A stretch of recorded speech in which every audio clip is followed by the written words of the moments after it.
Welcome everyone to day 2 of PACAF Esports Championships over in Yokota Air Force Base in Tokyo, Japan. My name is Seymour, with me Infinity and Enigma, and we're ready to rock things as we move from the group stage into the bracket. Now we're going to be looking at cutting down our 8 teams to 6 teams to get ready for the final championship and see who qualifies tomorrow for the rest of the world circuit. Brody, gonna start with you, man. I mean, it was a late night last night. I got to go home a little bit earlier, at least move to my bed a little bit earlier. How you feeling today? Yeah, I was saying to everyone earlier, it kind of feels like you're jet lagged without actually going anywhere is kind of the current state. But it's all right because I've had an entire day to sleep. I've now recovered. I had a nice ramen for dinner and I'm ready to go. I'm energized at the moment. Where we'll be at in 8 hours time, obviously. And Andy, I mean, I obviously missed the info that we're all wearing black today. It looks like it's a funeral in the desk between you guys. But what is that on your jacket? What's the details there? I can't tell. The little like flowers. I'm not sure what kind of flower because I am uneducated. But what I will say is I am very jealous of Brody's ramen. I'm currently thinking about it. My stomach is already growling, so this is going to be a long broadcast. But again, I came into the show yesterday and was talking about, you know, Infinity, don't pretend to be my friend. You two have just been roasting the hell out of me in the back. So, you know what? We're going to continue the relationship that we've got building here. I'm just going to hope that you have a really bad day. So, yeah, really looking forward to today, Jen. It's going to be great. Chat, like everybody, just to preface, we were not roasting him. In fact, we were complimenting the man. Oh, wait, no, we were kind of roasting him. You're absolutely slamming me. I remember now. But hey, you know what? It just leaves. We're going to have a whole lot of fun today and tomorrow. And, you know, we love each other at the end of the day. But let's take a look at the overall tournament info of what we're looking at for the start where we're at the PACAF Esports Championships. Brody, this is something that's really cool. And to see a regional championship this year, I mean, we got a lot of representation in the Air Force. Yeah, for sure. I mean, it was like I said yesterday, right? You look at kind of the Kona Esports Championship that we've all had a chance to look over last year, and it was awesome to see the amount of talent on display there. To find out there are actually other regions that have just as much talent is also really exciting. We've got the PACAF region going on right now, and then, of course, the USAFE Esports Championship also still to come. Top 3 from both of those regions make it to the all-important World Championships in June at the Buckley base, and then, of course, the top 6 teams from the Kona Esports Championship also going to make it there. So 12 teams in total. It's going to be a great time, and I'm going to be really excited to see which teams make it from this region.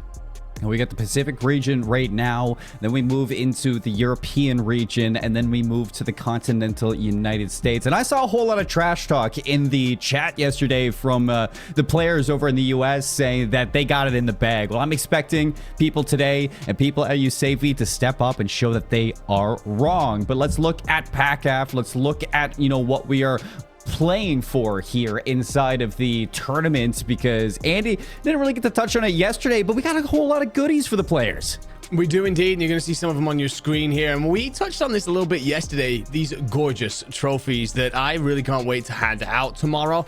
But I mean, we kind of, again, we looked at them, and even more so like today, I'm looking at them and they are a beautiful amount of craftsmanship that's gone into those. Of course, some of those coins that we would like to hand out to the various people. Seymour, I know you've got a couple of those challenge coins. Hoping to get some for me and my British brethren over here, because those things are gorgeous. I kitted out the office recently, so they would look real pretty here. Just saying, just letting people know in case, you know, anyone's able to send one in the post or anything like that. But yeah, we've also, of course, got the 3 spots to get people through to Worlds, and I think that is the first thing that everyone's got their eye on here. Yeah, you know what? I think we should go into our contracts and write in there that we should get some challenge coins too. Crayon at the end of this one. Just in crayon and whatever.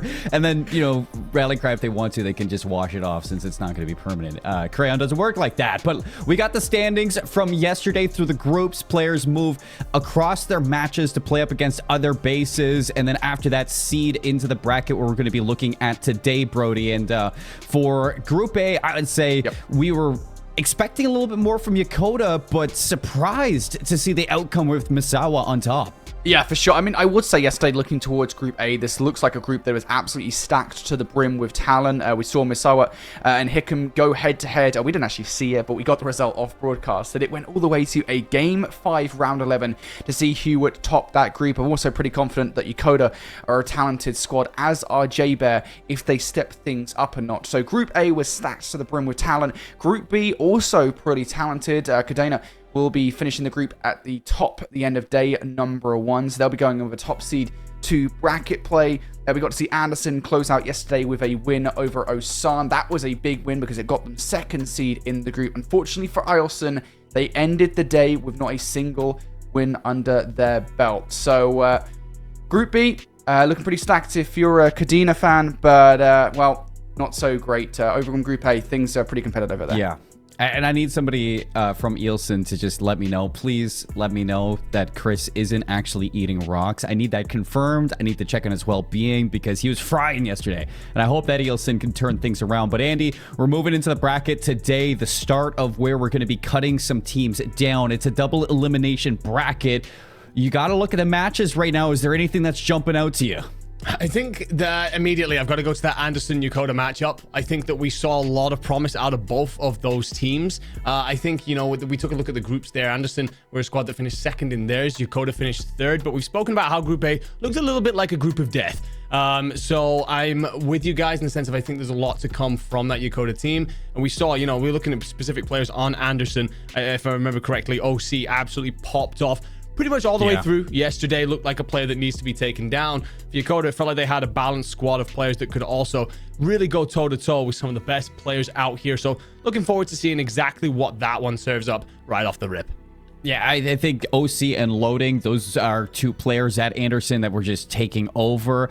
Shut down Eelson. Good match, though. Really good match. And I think for our first set of games is going to be something that I think a lot of expectations for those teams that didn't perform on day 1 to see where they improve on into day 2. But looking at that schedule for day 2, we got a lot of matches to go through. And we're going to be looking in for that Anderson Air Force Base versus that Yokota match for our first one on stream, as we can only follow one at a time, but we're going to be moving through it at the same time. Brody, I didn't get to ask you, is there any matches in here that you have your eyes on? Oh man, it's so difficult. So again, you know, we get further on in the competition and I think a lot of these matches are going to get significantly closer.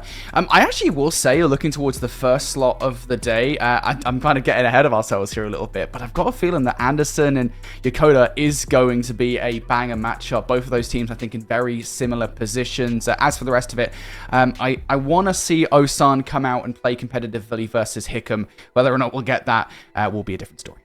Yeah, it would be a different story for sure. But first match, I'm going to be excited for it. I think that we have a lot to look forward to in a lot of these teams from what we got on day 1. A lot of individual players were stepping up and showing just how good they are for their bases. And I think for day 2 now, it's where you got to take those expectations and you have to just squash them, smush them, forget about it, move on. Day 2, it's a new day. And for you, Brody and Enigma, we get to go into it with 2 casters ready to go. So I'm going to give it over to you guys to get ready for this first match. Have fun, my guys.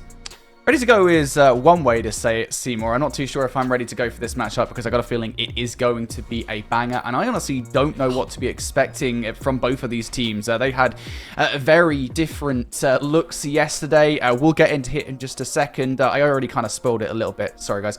Anderson versus Yokota is our first match on broadcast, and I do feel like this is going to be a competitive matchup, Enigma. We've got 2 teams here, as I said, that had very different paths yesterday. Look over towards the rosters here.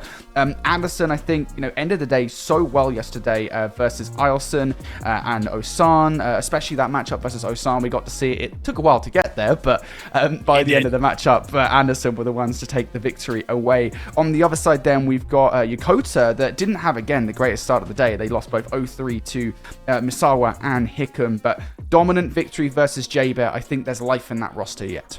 Yeah, this is one of those moments where we start to find out just how good the groups were in terms of like where they stack up against each other, because for Anderson, you're right, they struggled early against Cadena. They lose 3-0, come out there. That's the team that topped their group in the end. But then they beat Ulsan convincingly and beat Ilson. God, you guys have got me going with it. You guys, that's not me. All right, sorry, Seymour, the Canadian in the back. He's got me going with it. Ilson, we're beaten 3-0 by the time we finally got to that one as well. So 3-1, I think it was in the end, actually, in that matchup. So it's a case of, you know, Anderson looked good. We've spoken about some of their superstar players in OC and the way that team kind of sets up. But for Yokota, yes, you end up in a situation where you technically have 2 losses, 1 win. That loss against Hickam is tough. Sorry, that loss against Misawa, first game of the day. Brother, I'm all over the place. Lock it in. That loss against Misawa, I think, you know, it's 3-0 on paper. That series was unfortunate. I think that's one that they could have walked away with on a different day. So it's a tough one to judge right now. Should this team have actually been in second place in the group rather than in third? Very much so. Could argue the toss there and put Yokota in a spot where we ranked them a little bit higher in our power rankings. But as I said, it's time to see just how good the groups were across the board. Yeah, for sure. Like, I think you're absolutely right to point out that first match of the day, like, it was a 3-0, but it was one of the closer 3-0s, considering we had a lot of them on the day yesterday. I think it was, like a round 10 search and destroy, 250 to 180 hard point. It was a 3-1 control, I think, if memory serves correctly. It was really close, and there was also a 3v4 disconnect in the middle of that as well. So there's a lot of different kind of things to consider there. I do think by the end of the day, though, we saw that Yokota are a much better team than that initial match did actually show us. So a lot to consider here, but I can't wait to get into the first match of the day, folks. Again, Anderson versus Yokota. Let's start talking about the map set then for this best of 5. I don't know yet. I don't know what we've got yet, and I'm excited for a lot of Hacienda today. We're going to be getting it in maps number 2 and 4 Enigma, starting off this series on a Skyline hardpoint, though. We are indeed. So it's going to be one of those matchups where technical players are looking to come out on top here, square up, show exactly what they're made of. Looking at someone like an OC to absolutely take over in moments like this and dominate and really oppress your opposition. We know that OC can slay out.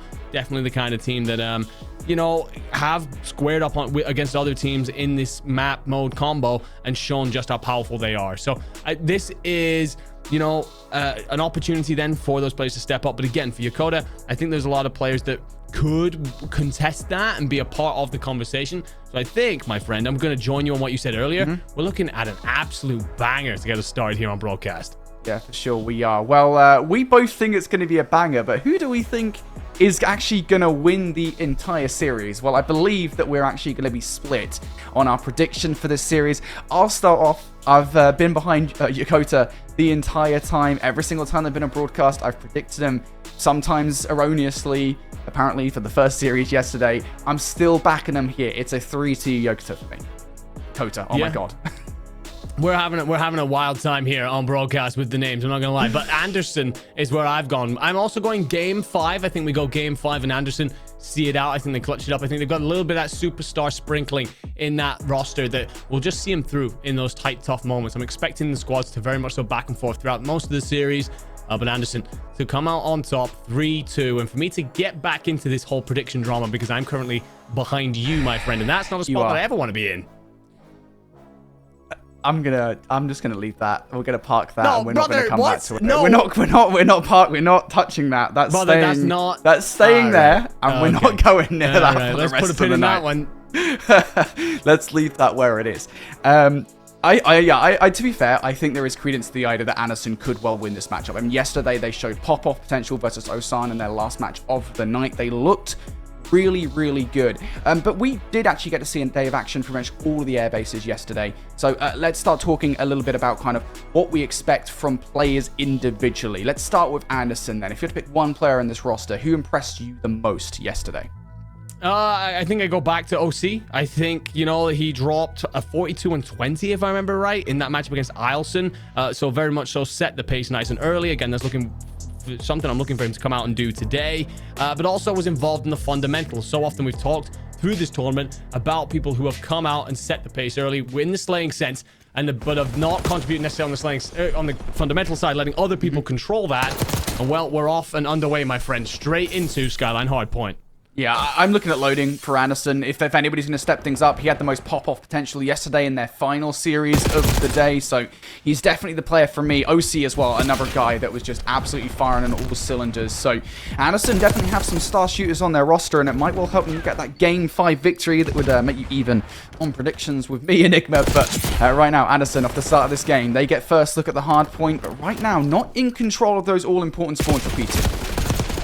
Not. OC's going to fight for it. He will lose to Invest. And that's one of those kind of moments. Invest starts off with a 5 and 2. If you are going to step up and counter someone like OC, you want to make sure that your ARs are frying. Invest off to a great start, but you are going to be kind of half flipped out here. Big pressure on loading in the back. Another player that I probably could have spoken about for this Anderson lineup, an SMG player who lit up and exploded in so many different moments yesterday. And right now, his team need him as 3 are dead. For Anderson, Yokota get control of these back spawns. Yep. Yokota now in a position here to hold on towards this hard point. Anderson all filtering in through piano side. Stuns and utility out for loading. Dipping and diving away. He will be able to use the Omni movement to get out of the fight. But you're starting to lose forces as well. A 2-for-1 trait. Players still about. Spread takes down loading. OC survives the engagement and completely unaware of the entirety of Yokota on this push. Doesn't matter. OC gets shut down. Gunfight's being won here by Yokota. They are holding Anderson at bay successfully, but Anderson just continue to send these individual players towards the hard point, and Yokota is successfully dealing with them. Yeah, but there's a weird spawn out for Spread that's going to, I think, throw cat amongst the pigeons a little bit. Never mind, OC's at least got control of top plow. I was worried if Spread had gone top there, he clears OC, and then this crossing becomes very available for Yokota. We do have a 30-plus point gap in the minute in favor of Yokota, but OC starting to get himself warmed up a little bit. Finds 2, tucks into Jacuzzi, looking to control a lot of things. And Drip will find one in the back and can then help on the hill. Gunfight's being won here by Anderson. Not over just yet, though. Yokota's still spawning by P2. So you've got the information here, if you're Anderson, as to where these guys are spawning. Spread down to 48 HP, somehow still alive. Has to hit the reload, though, and gets pushed out by loading. Trade does come through from Jailir. Still isn't dead just yet, and as I say it, cast a curse here, he'll be out of the round. So 30 seconds still on this hard point now. If you're Anderson, you kind of have to give up this time, honestly, and go over towards that rotation. That P4 that you want to make sure you lock in here. OC, I mean, you're real good with an AR. Those were some questionable Jackal shots if ever I've seen it, though, my friend. The drip board explodes onto a 5, and you're going to need more from him as he tries to hit out back umbrella. Doesn't happen. 3 more dead in the feed if you are Anderson. Yokota doing a much better job of hitting these moments where you suddenly drop a lot of your opposition and therefore can set up some sort of defensive cordon, which they will need as P4 comes to life. And that was a really impressive rotation coming out of Yokota. Now they need to actually follow up on that act, though, and unfortunately not able to do so. They lose the trades and are now starting to flail towards the hard point once again. Pushed out towards bedroom. Drip Lord is picking up some gunfights, trying to hold these guys at bay while players inside currently just soaking up time, but now you've lost those forward players. Big Mike has to do something inside the hard point. Going to get shut down by Spread, but the rest of the team are good for the trades. Loading and Drip will combine for 3, and Anderson will be back in for the back 25 seconds. Honestly, if I'm Yokota at this point, I really don't bother investing too much into this scrap. Yeah, it's a tough one, though, right? Because P1's a stone's throw away, so at the same time, you kind of want to bully players back. Loading finds 5 in a row. And this is, again, another player who's really stepped up for this Anderson lineup. And what I gotta say, going back to how you broke into P4, a huge play in through that cobble side to push Yokota away. And they have profited massively from that. They were 30 down not long ago. Anderson currently leading by 50 as we enter rotation 2. Yeah, it does really feel like, oh my god, OC just floated himself off the map, by the way.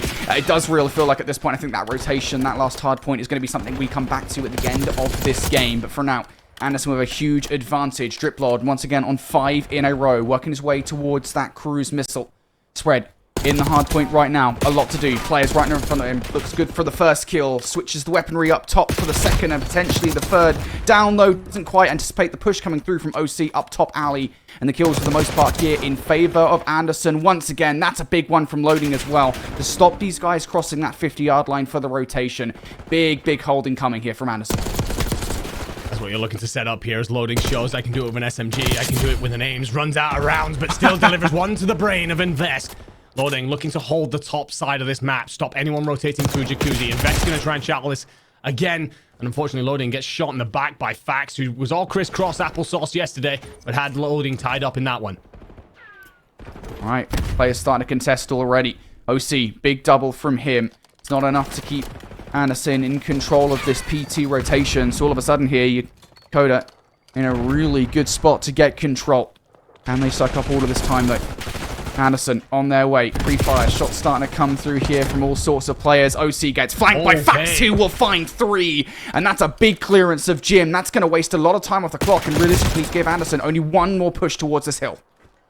Feels like the moment where Yokota answered back on Anderson's great P4 play. Fax, in particular, started off slowly, but now up to 10 and 18. Make it 11. Be a fine number 12. Going to be at the front door. Isn't needed because Invest beats loading to the punch. So 15 seconds left of this one. Start to consider that kitchen rotation. Invest could be a problem, or we'll get shot in the back. So should be Anderson there first and an opportunity to hold. But right now, if you are Yokota, well, I was about to say you had an opportunity to punch him through multiple sides. That will just disappear for a second. A bit of pressure averted. But where do these kills fall next? Anderson are going to be the first team to touch. Everyone knew. Big 1 versus 1. Fax wins it down to 5 HP. You need help from your teammates. You get exactly that. We'll be able to hit the regen off the back of this. Players now spawning out on the other side of the map here for Anderson. Yokota all of a sudden have control of this game. Through the middle of the map, Big Mike needs to try and find some value. Is going to at the very least distract here for a moment while the rest of the squad makes it through that other side, but Fax is doing such a good job at keeping these guys away from the hard point. Invest slides across as well, takes these guys out from Fireplace, and now once again flipping of the spawns. Kills starting to come through though from Anderson. All of a sudden all down to Fax inside, who will be able to get one. Spread follows up with another kill though, wastes enough time for more players from Yokota to push towards this hill. Fight for the scrap is won by Spread. And that means now that Yokota will be going into the next hardpoint with a 40-point advantage. And then you talk about kind of where we were at the end of the first set to where we're at now. And Anderson have kind of fallen out of this game. It was, though, a great play from Loading, who goes over the top bridge, down cobble steps, to flip his team in for P4. Finds a couple of kills with the AR. In true flex fashion, has now moved to the SMG. Unfortunately, all that hard work is undone. His squad won't have control. And now it is a very important set of kills that Anderson needs to come out on top in, and they do not. Down by 50 and now lost bedroom control. They're going to attempt a bedroom hit. Top plat also going to be a place to fight through, and a team kill just isn't going to help the push. Yokota in control once again. Trip Lord knows where the player is inside, showers, but that back umbrella positioning is so difficult to unearth players from. Invest will utilize it to the best of his ability. Player inside the point behind the buff is also taken down. And all of a sudden, Yokota once again break through. And Anderson, I mean, what, they make a good momentary push, right? But it's only for like 2 seconds. They almost immediately get taken out once again. Invest now towards the new hardpoint on 6 in a row. Will finally get shut down. But again, I draw our attention to kind of where we're at now compared with where we were at an entire rotation set ago, Enigma. And Anderson just not looking as competitive as they were in the first half. Well, the thing is, the slaying, I think, actually slightly favors Anderson. It's just the impactful moments as you're seeing, you know, Yokota light the feed up as they hit a big P2 rotation, light the feed up to lock in a big P4 rotation, and then just holding from there. And even when it's a pinstripe feed, Yokota are getting that first kill, which means once the numbers are traded on out, once the dust settles, they're the one with a player still inside the hill. Anderson got to figure out how to open up these hills with an early gunfight win, and not have moments like that. We are running out into a barrage of fire. Anderson's going to try and set themselves up. We'll have P2 side control. We enter the final 15 seconds, but Yokota punched through this side last time. Yokota gonna lose away from gunfights, hit the respawn here. They've got a lot of options in this play. Nobody currently watching that P2 position. That's going to enable Yokota momentarily to get over in that direction. Big 1 versus 1. OC will survive. Loading finds 2. OC gets involved in the action, and Anderson, good for the initial hold here by New. My one problem here is you have very little pushed out, and OC will fall at kitchen. So it ends up being basically a defensive line right on top of your scrimmage. And Loading will find one. He's going to have a lot of pressure as your teammates spawn out. Loading dies. You have 5 seconds to arrive if you're Anderson. Here we go. Spread finds 2. Yokota, there's the final kills through. Nobody from Anderson will touch in time. So good effort from Anderson in the first half of that game. Yokota stepped it up a notch, and they are feeling themselves at the end of game number 1. Some words being spread across the stations, and respectively so. This is why we love Lando, right? We get the opportunity to put these gentlemen in front of one another, and if you come out on top in a close matchup, you get to talk your smack. We say close, the scoreline will suggest that actually it was rather one-sided, but Again, on the slaying side of things, Anderson were right in the fight all the time. For Yokota, it was a moment of being impactful. It felt like they got a lot of 3 downs, a lot of moments where they suddenly exploded into life when they needed to. Talk about through that second set of rotation. Once they were chaining P1 into P2, Anderson gave up a lot of P1 to set themselves up, and Yokota went on a spree Piano's side. You then have something similar happen over by Bed. And it's just a situation where if you're Anderson, you're probably looking back and thinking, how did this game get away from us? Well, quite frankly, it's because we play hardpoint, we don't play TDM, and you are rewarded for the moments where you do pop off around the point. Yokota will be feeling very good all of a sudden about the series. Yeah, it does just feel like, I think on the whole, Yokota had a much better idea of how to play in and around the hard points there. J-Lear and Spread were consistently playing in and around the hard point, making sure that their kills mattered. And it certainly did towards the end of that game as they're able to take a victory away from Anderson. And that's a big way to start this best of 5. A not dominant hardpoint, I will say, Enigma, but I think certainly a pretty big statement to come out of map number 1 with. Next up then, we have Hacienda Search and Destroy. We saw this from Yokota yesterday versus J-Bear. I believe that was a solid 6-0 victory.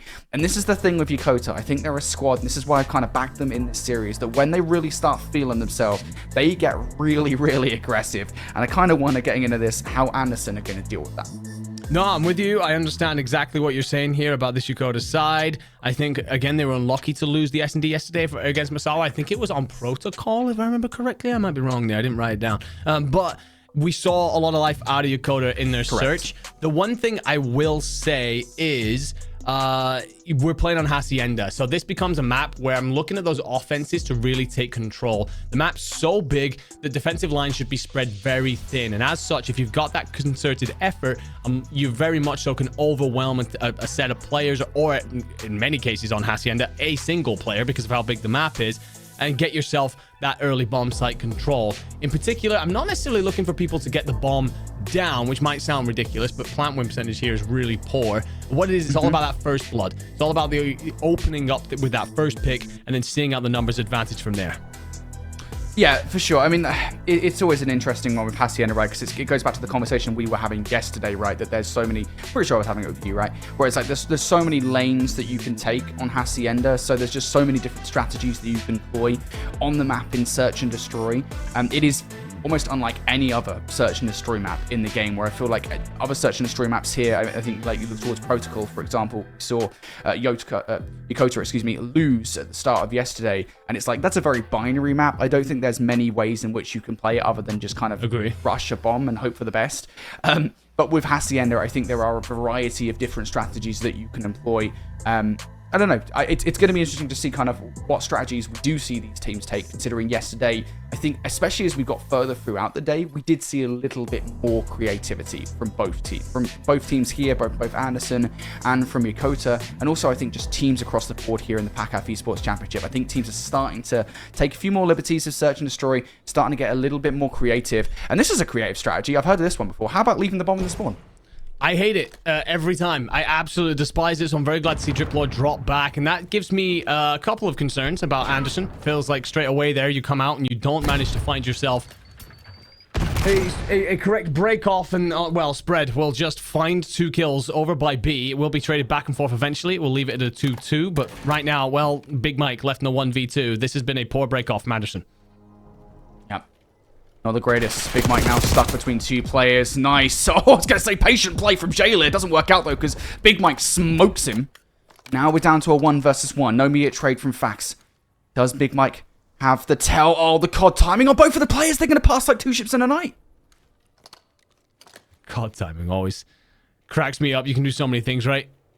In Call of Duty, we picked this title for a reason. The one thing for Big Mike here is you've not retrieved the bomb at any point. You can't really dictate where it goes. COD timing again. These two will finally run into each other. 20 seconds. Leo can run away from this if he so wishes. Big Mike still without any bomb control. This is one of those moments. If you had bomb there, you see Jalea run away. You can dictate where this plays. You can move that on over to B. You do retrieve it, but with 10 seconds to go, can you get there? I don't even think you can. Oh, nope. No time. No time. He's going to try for the plant. I don't think he gets this. Oh, so close, but no. Just took too long there. And it felt like we weren't even really watching a game of Call of Duty. It felt like we were watching like a jousting competition almost, right? Where it's just like, you know, they're kind of playing a little bit of chicken in the moment. Like, do we want to take this fight at the moment? If I'm Big Mike in that situation, just kind of do it. You know, like, you're on offense. You are not going to get that bomb in time unless you hurry things up. Just take the fight. I mean, for sure. The thing is, I go back to a couple of errors before that. You leave the bomb in spawn, which means you don't have the numbers for that push over towards B. And then you also end up never really retrieving the bomb throughout the round before the timer starts to become an effective part of the conversation. So at least it's better this time in the break off for Anderson as they find a pick early. Big Mike finding the blood. Yep. Bomb in a really awkward spot here. Could be left in a really awkward spot as Big Mike takes down Fax. That's a big frag and a big head to take. Drip Lord will go through for another kill, and Anderson almost immediately eviscerate Yokota in that round. Blink and you miss it. Drip Lord here. We're going to see the final kill. Just feels like from Yokota there, a lot of individual fights that left them very isolated. We know the technical skill that Anderson are going to be bringing into this. You could argue about confidence maybe being squashed a little bit after the way the skyline went, but perhaps a moment there where Anderson remind themselves that they can step up and slay as good as anybody in this tournament. Big Mike on that 3 spree as well. Worth keeping an eye on him for if he gets that RC. Anderson. Nope, playing slow off the start. Loading, stop moving. We might have our first disconnect of the day, folks. That bomb's not going anywhere anytime soon. So now Anderson just hoping they can win the round in a 3 versus 4 fashion. Would be nice. Good team shots. Nade and the kill from Drip Lord is going to take Fax out of the round. He's back in the round, boys. It's all good. Yokota now have 3 players all stacked on towards B. If Anderson take this bomb towards A, it's a freebie. So whether or not you gain that information, Drip should... Well, no. You will see Yokota basically conga line it all the way through Lambo. And the thing is as well, because OC is holding lobby, I don't know if he's going to spot any of those players if they wrap well. Does he hear them, maybe? Do you see him cross? You do. He's gonna get him. Oh. He's getting his time. Oh, the shots from OC. Doesn't have the trigger discipline. On the other side, though, Big Mike reacts. Goes off the streak. I think that was 4 in a row before they go down. Bomb now down. You take that trade if you're Anderson because you have information. Yokota now left up in a very awkward spot. Having a split up here. Trying to take individual oneies. Invest. Looking for some kind of information. OC finds it versus Jaylit. Invest just run straight towards bomb. He's going to hop it. They're going to check this. They're going to check this. They're going to check this. Oh, no. Uh-oh. All right, now we can talk about this a little bit louder. These guys are getting railed. Well, oh, that's not nice. Loading lets him know. And that's one of those moments where I'm expecting the player counts to be full of Anderson players letting Yokota players know. To be fair, I like what Yokota tries to do. Yes, you lose first blood there, but the idea to conga chain it and try and, flip the map entirely, very fair idea. Don't mind it. And then you've got a situation where OC spots the cross. I was a little bit worried about the itchy trigger finger that comes on through, but Anderson do enough. And positions like that from OC are why map presence and map control is so important. That information gained and gleaned means that you can then react to it. Your teammates were able to take the fight with Yokota, come out on top. Alrighty, well, that's a crazy way to end the round. Take advantage of it whenever you can, I guess. Yokota, now 2-1 down. Going to be a B push out from the squad. They win the first blood, but it's over by A. It doesn't actually phase the Anderson players because they've already got the information that this is going to be a B hit, despite the fact that there's action going down over by A. Push now through. Fax not going to win the first. There goes Spread as well, and all of a sudden a complete flip of the script here in this round. I feel like Jaylir is about to get the worst timing in the world. That's exactly what happened. Good effort from Jaylir on the flank, but it just goes awry. A lot of that comes off the back of an OC double to open things up. We're going to get to see Big Mike here dropping out of office for this kill, but yeah, we'll see. You get the first kill there, you've done your job, basically. SMG, you push in towards Rock, you get the first blood. You're hoping your teammates to trade out from there. The fact that you find 2, very impressive stuff. Kind of reaffirms that belief that I have in OC as a superstar for this team. I think he has plenty of support in that regard, but it's on a 5 spree. I'm pretty sure that's RCXD. I'm pretty sure that should give it to you, so an opportunity to get creative if you wish. Though Seymour said something yesterday that I kind of agree with. I rarely see the RCXD used well in this game. Yeah, it's because it's difficult to control, I think, is the problem, right? True. It's so easy to get, stuck on. I think it's because you, use it with stick. You don't... it's not like... what's the word I'm looking for? Like thrusted in the same way. I don't think that's the word I was looking for. It doesn't have the same. Back to the end of round 2, I guess. It doesn't control the same way. I can't think of the words right now.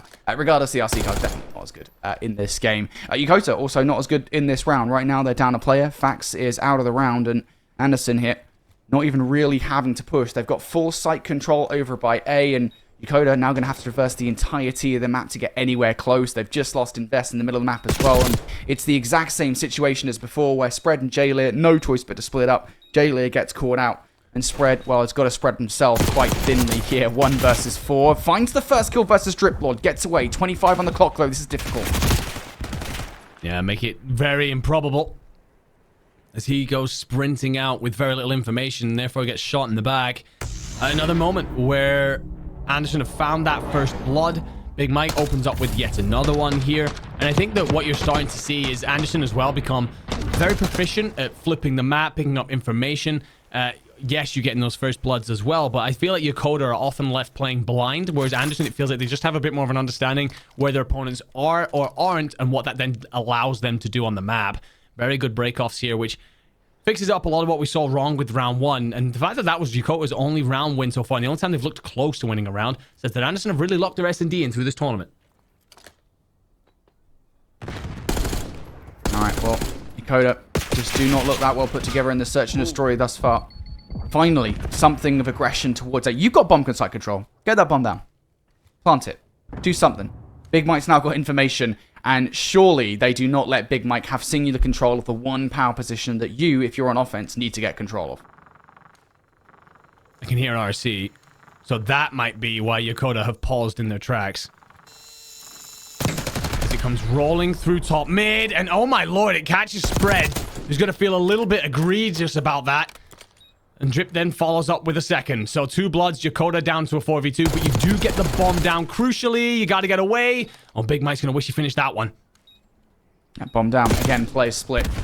J-Lear, big fight for Invest. He's going to win one, but Invest and Fax go immediately straight down. Extra bullets in the body from OC, and for good reason. That man is on a 9 spree right now coming out of that round.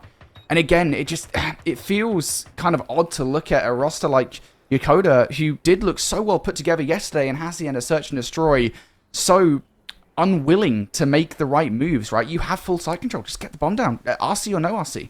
I agree. I think that it must be the RC that they hear and suddenly someone pauses. It's one of those moments you don't know where it's coming from. To be fair, it's a unique way of managing to get the RCXD into the fight, hopping the wall at top secret. Top U there. But yeah, I mean, you're right. You have that full control. You need to get it.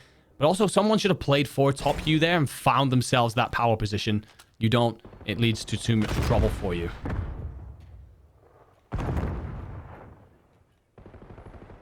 All right. Anderson. OC, by the way, still on a 9 spree. Finally goes down. Extra bullets in the body coming out from Fax this time. 1-5 down. It's nothing more than a mental gameplay. So we go 3 for 3 in this game. Bomb now down here for Anderson. 1 player out of the play.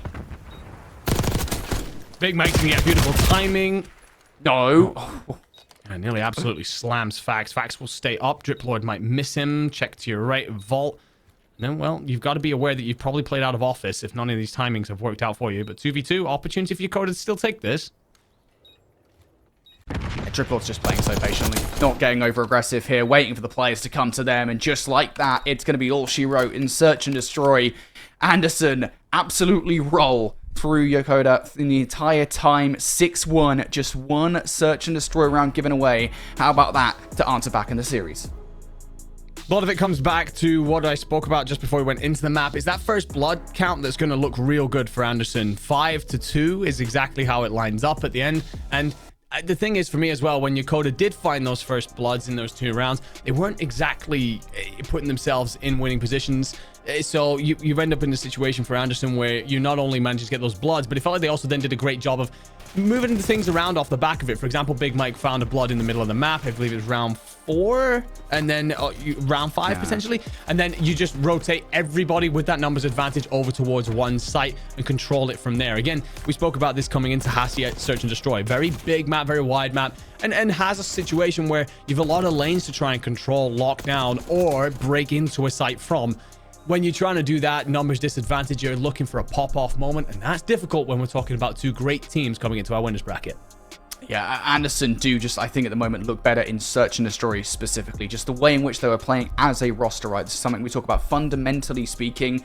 Just playing really well as a team, getting each other's backs, making sure they were trading pretty consistently, controlling sites together. And that's not something that necessarily Yokota weren't doing in that game, but I think, in terms of execution of actually, laying those plans down, it just was not there for the most part. I go back to that round where they had site control. I know there was an RC car. I know that there was a threat kind of on the map, but I go back to that RC car and it's just get the bomb down. just get the bomb down at instant. It maybe they still wouldn't have won the round. Maybe the retake would have come through, but you got to take control of your own destiny in those situations.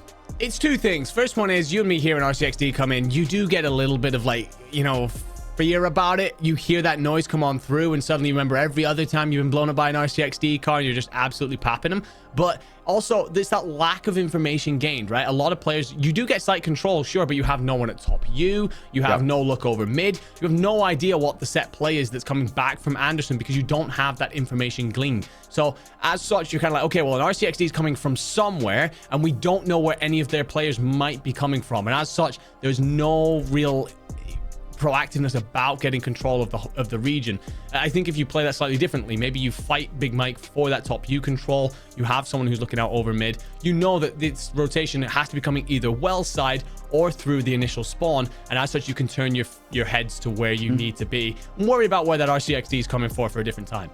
It's a minor thing in the grand scheme of things, but ultimately it does mean now that we are 1-1 in this best of 5. We have a series on our hands. We both think it's going to go to game 5.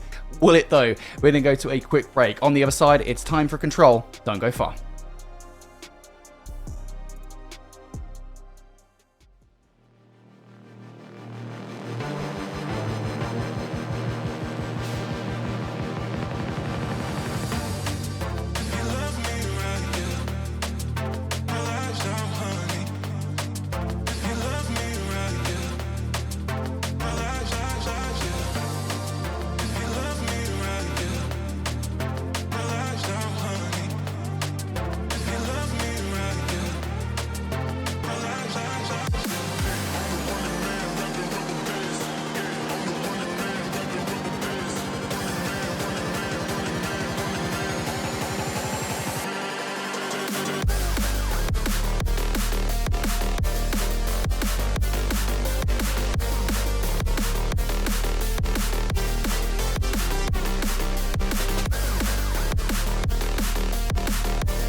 Introducing Hardpoint, a respawn game mode where teams fight over a neutral objective that moves around the map.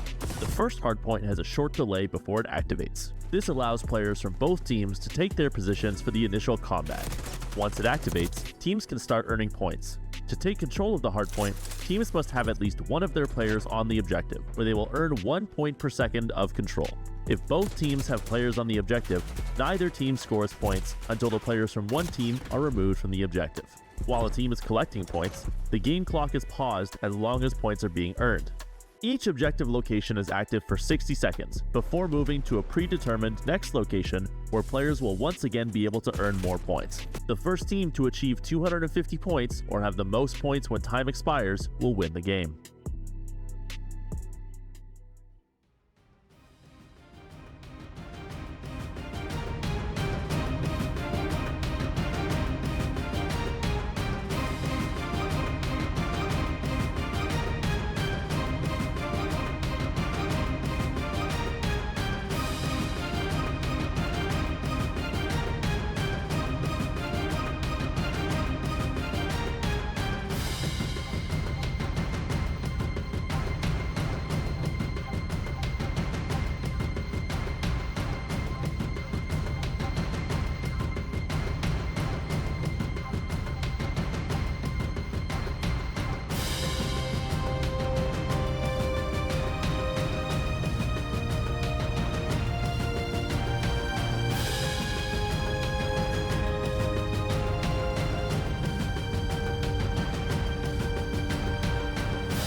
If you keep making that face, it's gonna stay like that.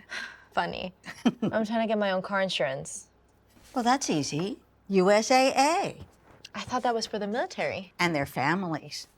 Grandpa served, and he joined USAA. He shared membership with your mom, so she'll give it to you.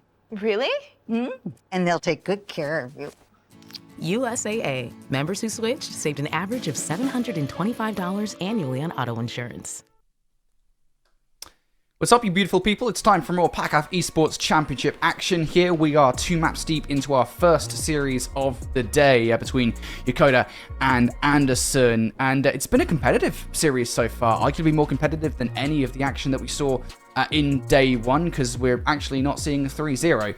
The first map was a 250 to 163 victory in favor of Yokota, but Anderson very quick and snappily responded back with that 6-1 Search and Destroy victory on Hacienda Search and Destroy.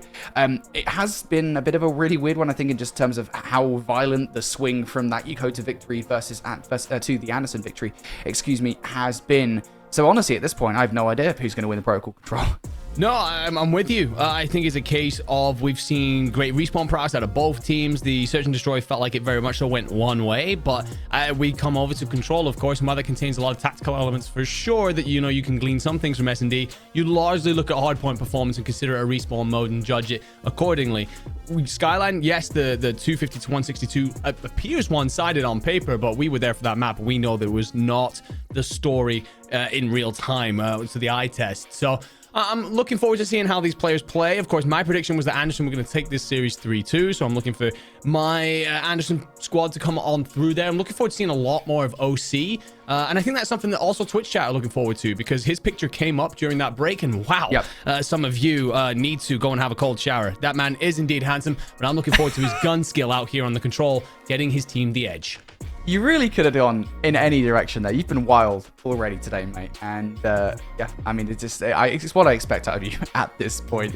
But yeah, for sure.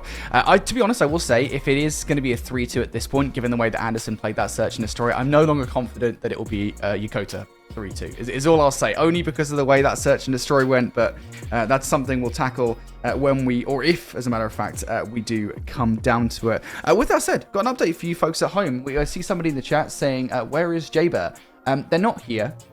They were playing a match right now alongside this match going on. That was versus Misawa.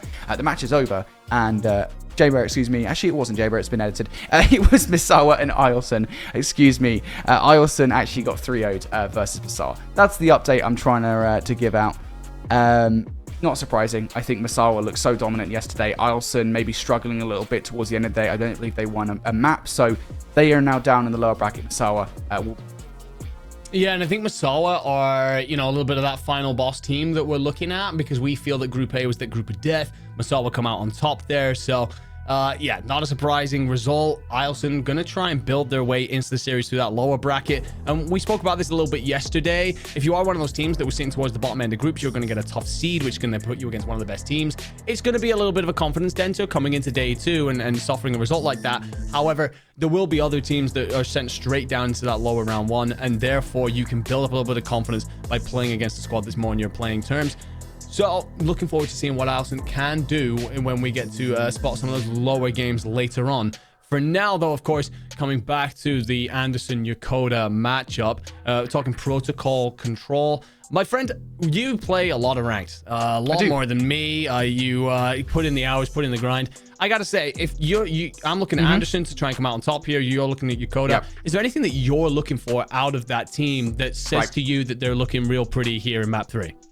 Honestly, I think it really depends on whether or not you get your ARs in those power positions. It's something I've talked about a lot with protocol control, right? It's just like, if you get your ARs in the power positions, you'll be fine and dandy. If anything, I actually would go ahead and say I expect Anderson to win this map just off the fact that their ARs have been on fire this series thus far. I think it was OC and who had a phenomenal start of this series. Driplord was also out there. putting up numbers. You get those players in like power positions, and it's game over for Yokota in this protocol control. I'll keep on saying it. If you get a player up top in triple windows, you will be good for the entirety of the game, because it's so difficult, especially here where maybe the shots aren't as crispy as maybe like a high level ranked play game, for example. The kind of ranked play games I find myself in, for example. It's very difficult to take players out of those triple windows. So get a player up there, it'll be good. All of my ranks, too many. I wasn't even coming at you. What do you mean? You know what? Okay, all right. You know what? We're gonna come back to that at a different time. Anyway, for Anderson, I agree with you about, putting your AR players in those power positions. So yes, I'm looking at OC. I think in particular, that's the player that I'm looking for there. But one thing I really do like about this Anderson lineup is that they're two best players so far. Don't get me wrong, all 4 players have been really solid. But I think the 2 best players for that team have been both OC and Loading. Now, we've seen them both flex into different roles. Typically, you get OC on the AR, you get Loading on the SMG. But they're both happy to change as and when you need it. And I think that's such a invaluable ability out here for players to be able to pick up 2 different weapons and look great with both. And as such, I'm looking to see those 2 really start to execute in different ways around A and B. And Drip Lord will find the first. Big Mike will find the second. I wasn't even talking about those 2. They're stepping up nice and early. For sure. Well, there's that top trick position coming out. It's Fax actually from Yokota to get control of it. Already having to deal with players now starting to push in from behind enemy lines. And this is kind of the primary objective if you're on offense. Obviously, you want to try and capture A and B as quick as humanly possible. But you also do not want to get spawn trapped. Fax now forced out of that top trips position because nobody has made it past the spawn just yet. And unfortunately, will get cut down by Big Mike. And now all of a sudden, we're starting to see that spawn trap come into effect. One thing that might get you a bit of relief from that pressure is going to be Spread sat in top Grandma's. He's got a big fight coming. Big Mike tries to be a nuisance through mid. Will actually find himself some incredible timing as Fax turns onto a different fight. Finds himself the kill. A little bit of a split feed right now. You are going to get Invest, who's managed to find himself all the way through the back tower. But his teammates fall, and so does he. Jailier is going to be the last alive, and you're not pushed far out at all. You've only made it to Heli, so just 25 seconds on the clock. This is an awful round so far for Yokota.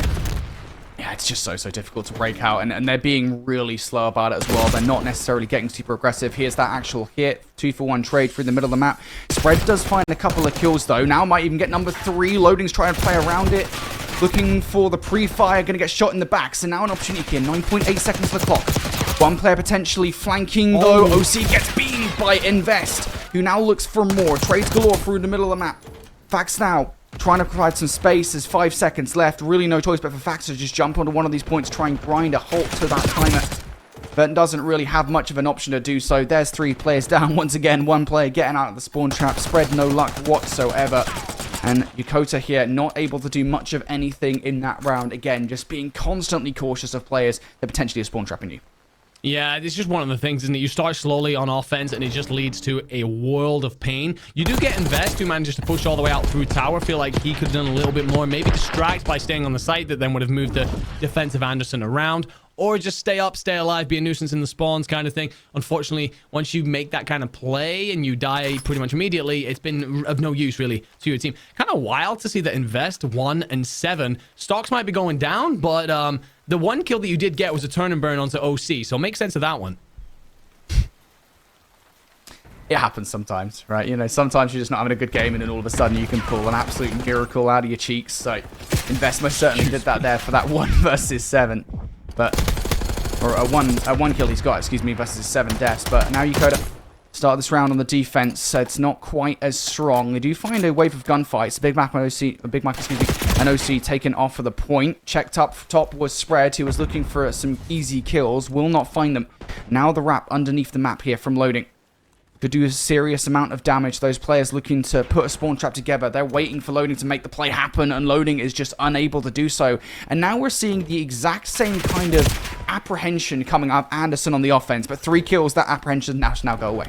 Yeah, exactly. I was about to say, we are starting to see a little bit of deja vu, similar scenario to round 1, but you got to push out as Anderson finds 3 in the feed.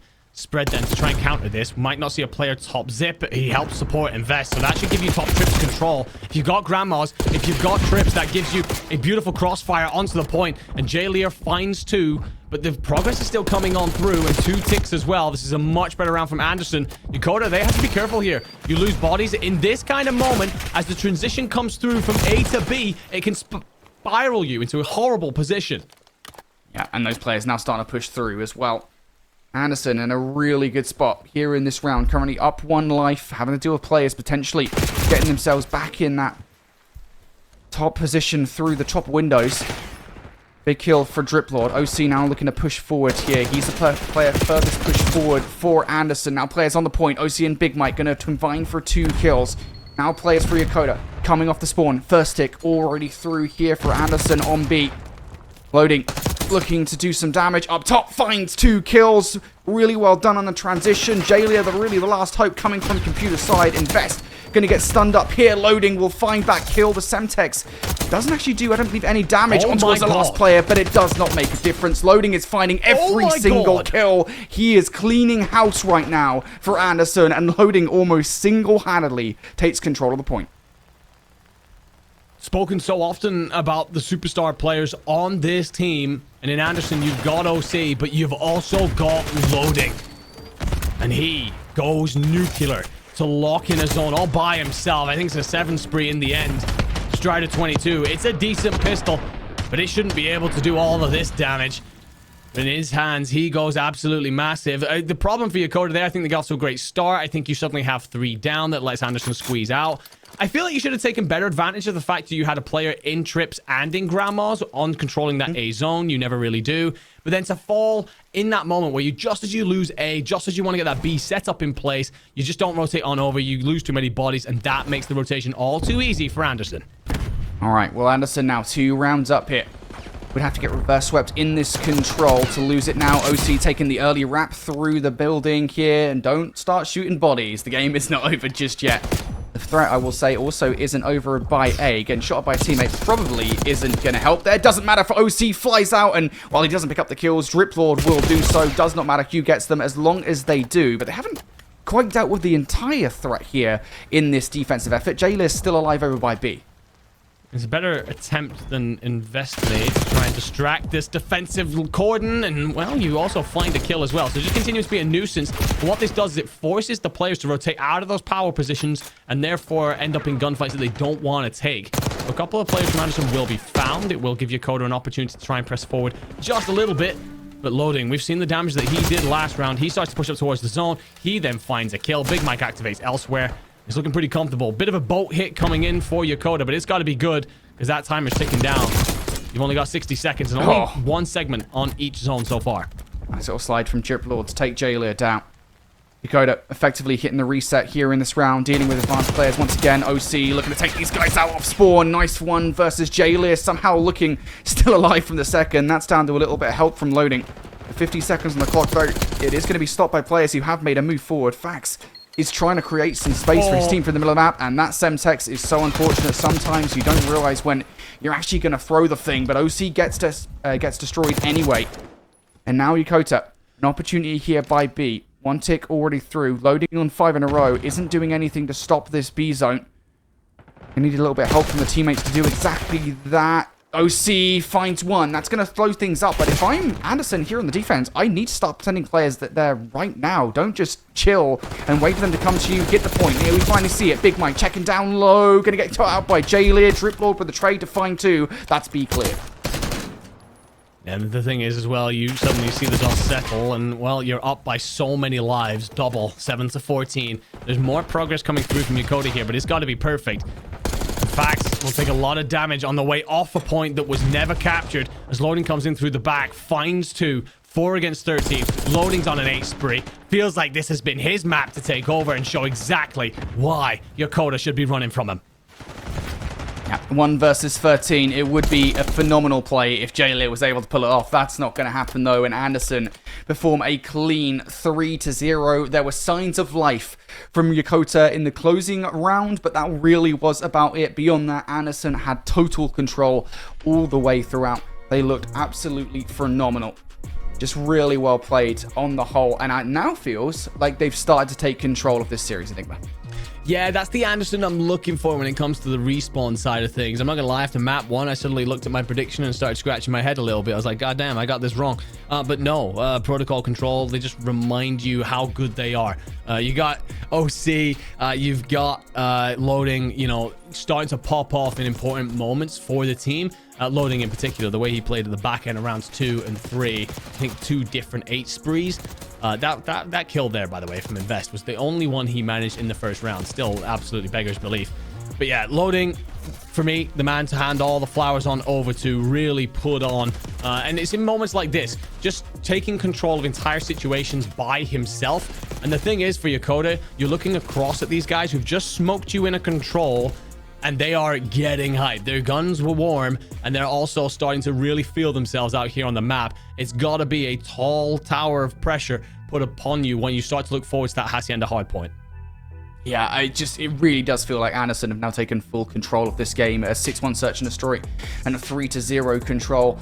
These guys are fully in the driving seat of this series now, and it feels like a really far cry, right, from that Skyline hardpoint that we started this series off, where Yokota just made a phenomenal comeback in the back half of said hardpoint. It was an equal game through the first set, and then through the second, I think they afforded Anderson something like 10 to 20 points. I don't know what's happened. It feels like I don't know, Yokota are just not playing the same way as a roster whatsoever. They seem to have kind of lost a lot of confidence. Anderson running through them in the last 2 maps. Yeah, I agree. And the thing is as well, it's the fact that Anderson have done it on a search and then into a control as well. We've seen it so often where teams that, you know, dominate the respawns, they dominate the respawns, sure, but that's just not been the case. So I'm looking at Yokota and I'm thinking, okay, well, you were good in map 1, you come out deserved victors, but in map 3 there is a massive gulf in quality there. Was map 1 your peak? Did you turn on the afterburners? Did you just hit something too early? Or is the fact that Skyline is quite frankly a mess of a map just play into the favor that you know, had this control of chaos that was going on? Whereas once it becomes more regimented, once it becomes more about hitting the correct fundamentals, the correct rotations, do you struggle? Well, if you do, then Hacienda is going to be a nightmare. Alrighty. Well, Anderson, they win this map. They win the series 3-1, and our predictions are both incorrect. So we're kind of Yokota here, hoping that they do manage to force it to a game number 5. No bias to casters, of course. They would never be biased casters. Yokota looking to also force this to a game 5, and that's a pretty good start. Fax comes out with a couple of kills here. P1 control is always a little bit messy. Invest, though, that's a big kill to take a player out through U side, and with 15 seconds left, I think Anderson would be wise to leave this. Well, leave it they do. Anderson back all the way off. I'm a little bit worried about the aggression that's coming in a little bit here because you can miss spread getting in through the back. And he is found. So an opportunity then for Anderson to set up in the deep back. Invest, got to go big here through fences. Finds one. You just want to take your time here a little bit. Distract these players as your boys try and hit through the front. I like the idea to disengage. Honestly, he's doing a great job. What he needs is for his boys to do something elsewhere, and I just don't know if that is arriving anytime soon. J-Leah trying to play through the water. Do you hop up? Do you activate? You find one. You find two. And that might be the moment that allows you to start to put some real pressure on this hill. It would have been if loading hadn't come back for a couple of kills. Now it's all going to boil down to a 1 versus 1. OC versus Invest. Invest tagged up. Goes for the chow anyway and somehow managing to win it. But it doesn't matter. If you're an Anderson fan, they were able to get players back in towards the time. Drip Lord now brings us down to yet another 1 versus 1. You got help from loading going behind. And I got a feeling those were team shots in the end. Invest now moving forward. The spawns are absolutely wacky and wild here towards the driveway. It's going to give Yokota the last 10 seconds. Excuse me, or so. So, competitive game at the moment, early doors in this one. Just 4 points split in the difference between these two teams, and Anderson with the first team to touch on fences. Just absolutely blows my mind that Invest had such a poor control and then comes out and immediately makes a play like that. Impressive stuff to help his team break in for P2, keep the game relatively level, and was 7-3 at the time we moved away from that hill. So, real streaky player, and that kind of feels like what Yokota kind of summed up by. They feel like a team that are fits and starts. When they're hot, they're hot. When they're cold, they're cold. And you find 2 kills in through tin side that will let you break in for this hill. Anderson looking to re-establish some pressure here. But it's all going to be a pinstripe feed, and, well, that's going to suit nobody as the hill goes neutral for a second. Anderson up by 20 points at this point in time. 15 seconds left still to fight for. And both teams will still be going for it. Anderson sending a couple of players in towards that scrap. Big Mike going to get shut out. Loading is just looking for a contest at this point to really trying to take this time away from Yokota. And I don't think they're biting. They're not going to go for this whatsoever. Loading has been so consistent on these gunfights. We'll end up taking one towards the scrap away. We look towards New, though, and Driplord and Big Mike have already won 2 of those crucial engagements. They are getting it done. But they're about to deal with threats on both sides of the hard points unless the reinforcements can get here in time. Wild spawn that comes on through for Yokota. I won't lie. It's 3 in the feed, 2 from J-Lear that allow Yokota to break in over by Rock. So Anderson then to try and set up a play to retake this. I feel like you want a little bit of mid control. OC will find his way through mid door. A little bit lost on where his opponents could be, and that's why you want control of that region. Just allows players to bully in. But the way the striped feed falls, then Anderson regained control. It just feels all a little bit individualistic. I'm looking for a team hit. I'm looking for a team hold, not just these gunfights that seem to be taken in ones. That being said, Anderson, they're feeling a little bit hotter after the back of that control, and as such, they yet again come out on top. They'll be leading by around 40 points coming into rotation 2. And Anderson now 36 points to the good. That was a big hard point for them to really split the difference between these two teams. It'd been a close game, really, apart from that hard point. So now we'll see whether or not that lead continues to grow in a way that we did back in map number 1. But P1, never really a hard point in which we expect teams to do a lot of damage. J-Lear suspiciously still there for an extended period of time. So we'll go back to that if and when J-Lear does respawn. But fight P1 hasn't resulted in tiny time going to either teams. Finally, Fax wins a gunfight towards the middle of the map here, and that should result in some time for Yokota. Or Yokota, excuse me. Fax now looking for more frags here as Yokota will not pick up time. Despite the fact that they're winning the gunfights here in Enigma, they're not actually getting all that time. Important fights here for the rotation for P2. Spread finds one, Fax finds another. So this might actually give you that free rotation. Last time, Anderson had control of P2. Did pretty well here. It was only Invest that kept it relatively close. But now an opportunity for Yokota to establish themselves on one of the money hills in this map. But what I will say, you have none of that driveway control, a lack of lobby control, and as such, you're going to need to take these kills as and when you can find them. It's working for now, but look at loading in through the back. He could be a real nuisance to your setup. Still players here potentially to break this hard point. OC, that's a big shutdown from Yokota. They need this hill to get back into the game and potentially even take the lead. 30 seconds still left worth fighting for. Everybody pushing up the driveway, and they're being shut out at the moment. Perhaps the stairwell is a better way in towards the hard point for the players. OC, the last survivor of the push, and he manages to find a couple of kills here, so potential for this last 20 seconds. One last player spitting in the corner, and OC slides for the front child. It's going to be Anderson picking up that scrap time, and that's going to keep things really even going into next. The rotation is on. I like the idea of Drip Lord here, just to try and wrap the entire map. Get your opponents on one side of you.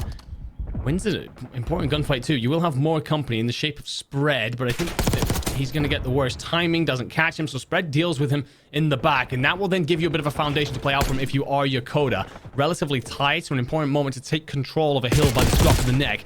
Anderson to try and figure out a retake here. Now, what I want to see again is some sort of big hit. I like what OC is thinking of doing. Playing through office, set up a pinch. Anderson looking for the contest, as you said, potentially coming through here. Taking a while for OC to actually do anything, and there we go. OC picks up the kill. Surely does not convert for a second here. Will not invest. Will actually find a couple of kills that keeps Yokota in a good shot at this hard point. Still 20 seconds left to grab it. J-Lear going to get shut down. OC and loading combined for 4, and that's going to be the last scrap time going Anderson's way. This game continues to swing back and forth between these teams. We go on a rock hard point though, and this is where Anderson managed to get a lot of time last time around. It did indeed. OC and loading though, managing to have a real pop-off moment here between them. They are currently sitting at 44 and 22. So double positive for the 2 stars of the Anderson Air Force Base, doing everything they can to hold this slender lead that they've had for the vast majority of the game. But Fax comes in around the back and finds 3. Drops Drip, OC, and Big Mike will all be cleaned up. Loading to try and do it by himself and is going to be overwhelmed. A great break of play by Fax. Yeah, big plays coming through here. Yokota Now looking for back 30 seconds of time. Jaylir, big jump shot for that kill. Nicely done. It feels like Yokota really starting to put themselves together once again here. Getting vibes towards the second half of the hard point from map number 1. Perhaps loading can get the time for the scrap though. No.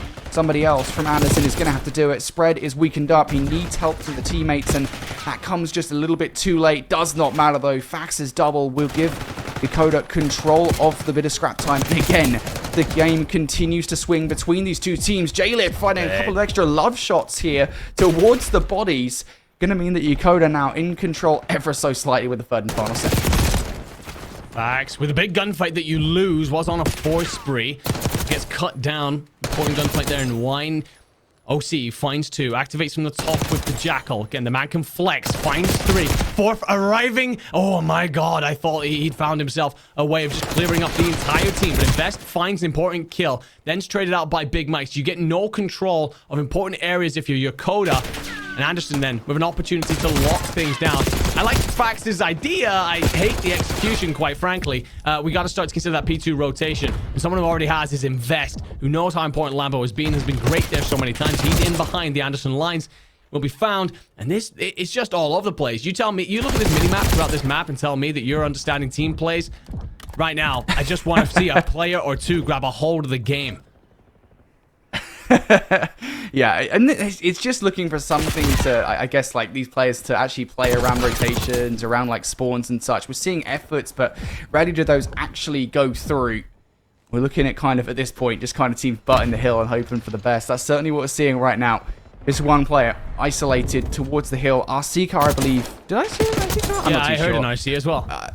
Maybe I'm just hearing things at this point, but regardless, kills potentially going down now towards the hard point. OC on 5 in a row. OC on 6 in a row off that triple. Anderson now looking to lock down the back 25 seconds here, but close spawns once again from Yokota, and I love this reaction from Anderson to push out towards the lobby. Invest. I'm going to be honest with you, King. You've had yourself a decent game. I don't know why you're hitting all though. I probably would have set up around Rock there. Stop the exits for Anderson. As such, Anderson find that kill. Should be able to push out a little bit. Loading. He's having himself a game at 30 and 18. Gonna get aggressive through top, but will not get very far. Fred runs out of bullets just as he needs to put the final one in. And all of a sudden, we see Yokota establish real dominance over a hill for what feels like the first time in a while. Get themselves in over by 10.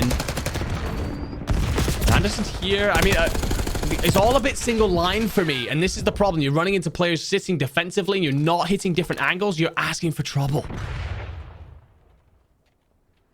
Yokota just 10 seconds behind Anderson at this point in time. This would be big time if they could soak it up. Loading from up top, though. Finds 3 kills. Surely not number 4. OC will take that 4th and final kill away, but it doesn't matter. The damage is done. At this stage of the competition, 20 seconds is a huge chunk of time to give away. So Yokota will be having to move over towards rotation, you feel, as they now look to lock that rotation down. Invest is going to win out the trade. So Yokota will get a first look at New, but they need a really good hold here. You gotta get that mid-control. OC has slipped beyond Fax. I don't think Fax has seen him, and well-turned snaps, finds him. Gets that opening kill. That means that if you are Yokota, you're gonna be feeling pretty good about taking the traded fights. Anderson just playing through off his side, and I don't think Yokota see it coming. Spread locks on for 1, but it's gonna be 2 in favor of Anderson. He can still win it on this hill, technically. It would have to be pretty much perfect. But we've seen stranger things happen to this rock hill. There's 3 dead, so an opportunity then for Anderson to see this series out. Yeah, one more wave of gunfights, and it'll be all she wrote here. Split spawns coming through. Maybe Fax can catch them off guard, but he's going to wait. Spread now on the way. First blood through. Kills. It's 3 down. There goes the last. Loading tries for a 2-piece, but it's not enough. Yokota can't finish things here. Gonna have to go towards P1, but this is a hill where, generally speaking, these teams have really struggled to pick up time. 2 kills go red in the feed. Anderson will get an opportunity to dive the point. OC, of course, finds 2. An important moment. Loading his sidekick, his duo there to back him up. Spread's gonna have to dive the point. He will get nowhere near it. It will briefly be contested, but Anderson will see things out in what I must say is our most competitive series that we have seen up here on main stage. Great performance from both squads. Though I will say, as a colorcaster, as an analyst, trying to break down that hard point, my brain is absolute mash. Yeah, even as a play-by-play, sometimes I just end up play-by-playing the kill feed because it's just like, yeah, there's just no... it's so difficult to actually just see what's going on half the time. It's just 2 pieces and 3 pieces galore, whoever can turn up the most. And in that game, it was Anderson coming out on top. Fair play to Yokota, right? It seems like they are definitely most competent in hardpoint right now. That is their biggest strength and gives them something to work on moving forward in this tournament. They do go down to the lower bracket, and they will have to work on their search and destroy and control for sure. But it was a bit of a wild series beyond that. We saw Anderson, I think, taking the mickey a little bit, as it were, in games number 2 and 3. I think as soon as they realized they were in control of the series, they started to have a little bit of fun with it. But that control, or that second hard point, excuse me, that's where things went all back to business as usual for these guys. They had to kind of turn up. No, absolutely. And it's an incredible series. Really enjoyed it. Again, we saw a lot of straight 3-0s yesterday that were all one-sided, very lopsided, where we see a 3-1 here. So that map 4 comes in. But also did feel like map 4 as well. Very competitive. We could have easily have seen a game 5 here, which I'm kind of sad that we didn't, because then both you and my prediction would have been hanging in the balance. So that would have been nice. But, I mean, the thing is, I come away with feeling good things about both of these rosters, but also a couple of question marks. For Yokota, I think the issue is that you're very hot and cold. It feels like when momentum is with you and the pendulum's in your favor, you're really good. It's about how you get it back when it's against you. I think that they have an issue sometimes at like kind of wrestling that back in their favor. For Anderson, I'm a little bit concerned about the fact that it seems to require superstar moments for you to do the damage. OC and loading capable of doing plenty, but I'm looking for them to find more team hits, more concerted efforts together on the same page. For example, breaking hills, it felt a little bit like, okay, well, we're going to shoot them and hopefully it comes out on top. That being said, both teams have shown plenty of reason here to believe that they can run deep and be fighting for one of those 3 spots when it comes to Worlds. For sure. Well, right now we're just waiting for the interview to get our way. We've got one coming up, but it does mean, folks, that Anderson will be moving forward in the bracket. They are now just 1 win away, I believe, from qualifying for that all-important World Championships. Of course, only 3 spots available. So getting one of those spots out of the way, doing it via winner's bracket, I think is going to be, the key thing. You want to make sure you don't have to use your second chance, your lifeline, as it were, to get into the World Championships. Just do it now. Don't worry about it later on down the line. The big game out of Anderson, I think, for sure. Again, we expected, I think, a competitive series. That is more or less exactly what we got. Yeah, it was, and it's what we were hoping for. And, you know, it would have been one hell of a thing to be a part of that series. And someone who was a part of that was Drip Lord for Anderson, who we are going to have for an interview. Drip, congratulations. Sorry, I was making sure that we were connected. Once I heard no audio, I was a little bit worried. I was like, oh no, if we had this happen again. But Drip, congratulations, my friend. Had yourselves a great series out there. I gotta say, I was very surprised by the way map 1 went down. We've been backing you guys as big respawn players. You come into that matchup, you lose map 1 on Skyline Hardpoint. Was there a couple of question marks there? Or did you feel like you guys just hadn't come out playing your game? No, I feel like we came out shooting on all cylinders. We had some technical difficulties that made us kind of lose full a little bit, but we made sure to bring him back in the next 3. Yeah, for sure. You guys look really good at the moment. You look like you actually made a few improvements from yesterday as well. Did you kind of come out of yesterday, come in today with any kind of real game plan? This is what we needed to work with? This is a new team. This is the first time I'm playing with these guys, so we still got some hiccups to work through, but as we keep playing, we're going to get better and better, and it really showed how much we improved in today's first series. Yeah, for sure. I mean, you guys looked so good. I want to talk a little bit about your hard point, because you guys had some really close hard points there with Yokota. The first hard point, obviously, you guys ended up losing. Unfortunately, you kind of lost it in the back half of the game. Going into game 4, though, you guys really managed to clutch up, especially in those closing moments. It was really close. What was kind of the comms looking like going into that final hard point where you guys knew you had to lock that rotation down? Yeah, the comms were just insane. I feel like we're one of those teams that are built off of energy, and the higher the energy, the better we're going to play, and that just helped us out closing out that map. So next up, you will move on through, of course, in winner's bracket. You'll be going to winners round 2. I was just checking the bracket. You will be playing against Masawa, who beat Ilson 3-0. Masawa, of course, came out on top in their group that also featured Yokota, who you just beat. How are you feeling ahead of that matchup? I mean, I'm not worried about Masawa. Our team's gonna go out there and we're gonna do everything we can to secure that W. I mean, with the way you guys have been looking out there, it feels like it's certainly going to be a banger of a series. And you were my prediction for this series. Anderson came out on top, and I think I'm really hoping to see you guys run deep.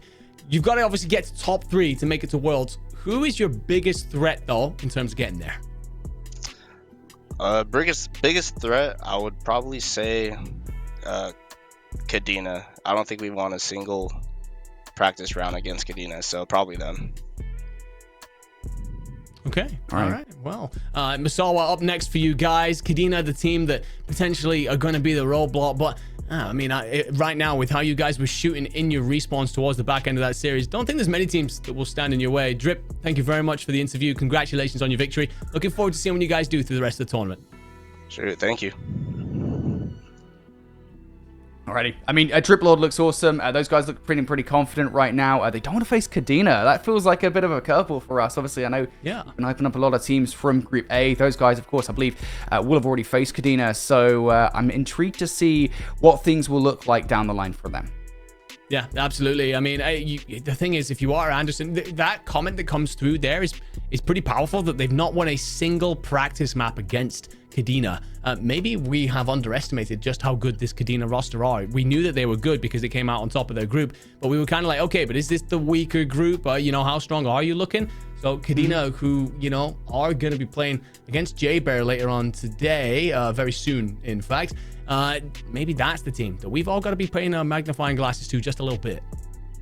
Yeah, for sure. Well, we do have another series coming up here, folks. We've got Hickam versus Osan, Osan, excuse me, I believe. So it's going to be a great matchup. Don't go far, because the next round of play here in the first round of Championship Bracket will be after this break.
If you keep making that face, it's gonna stay like that.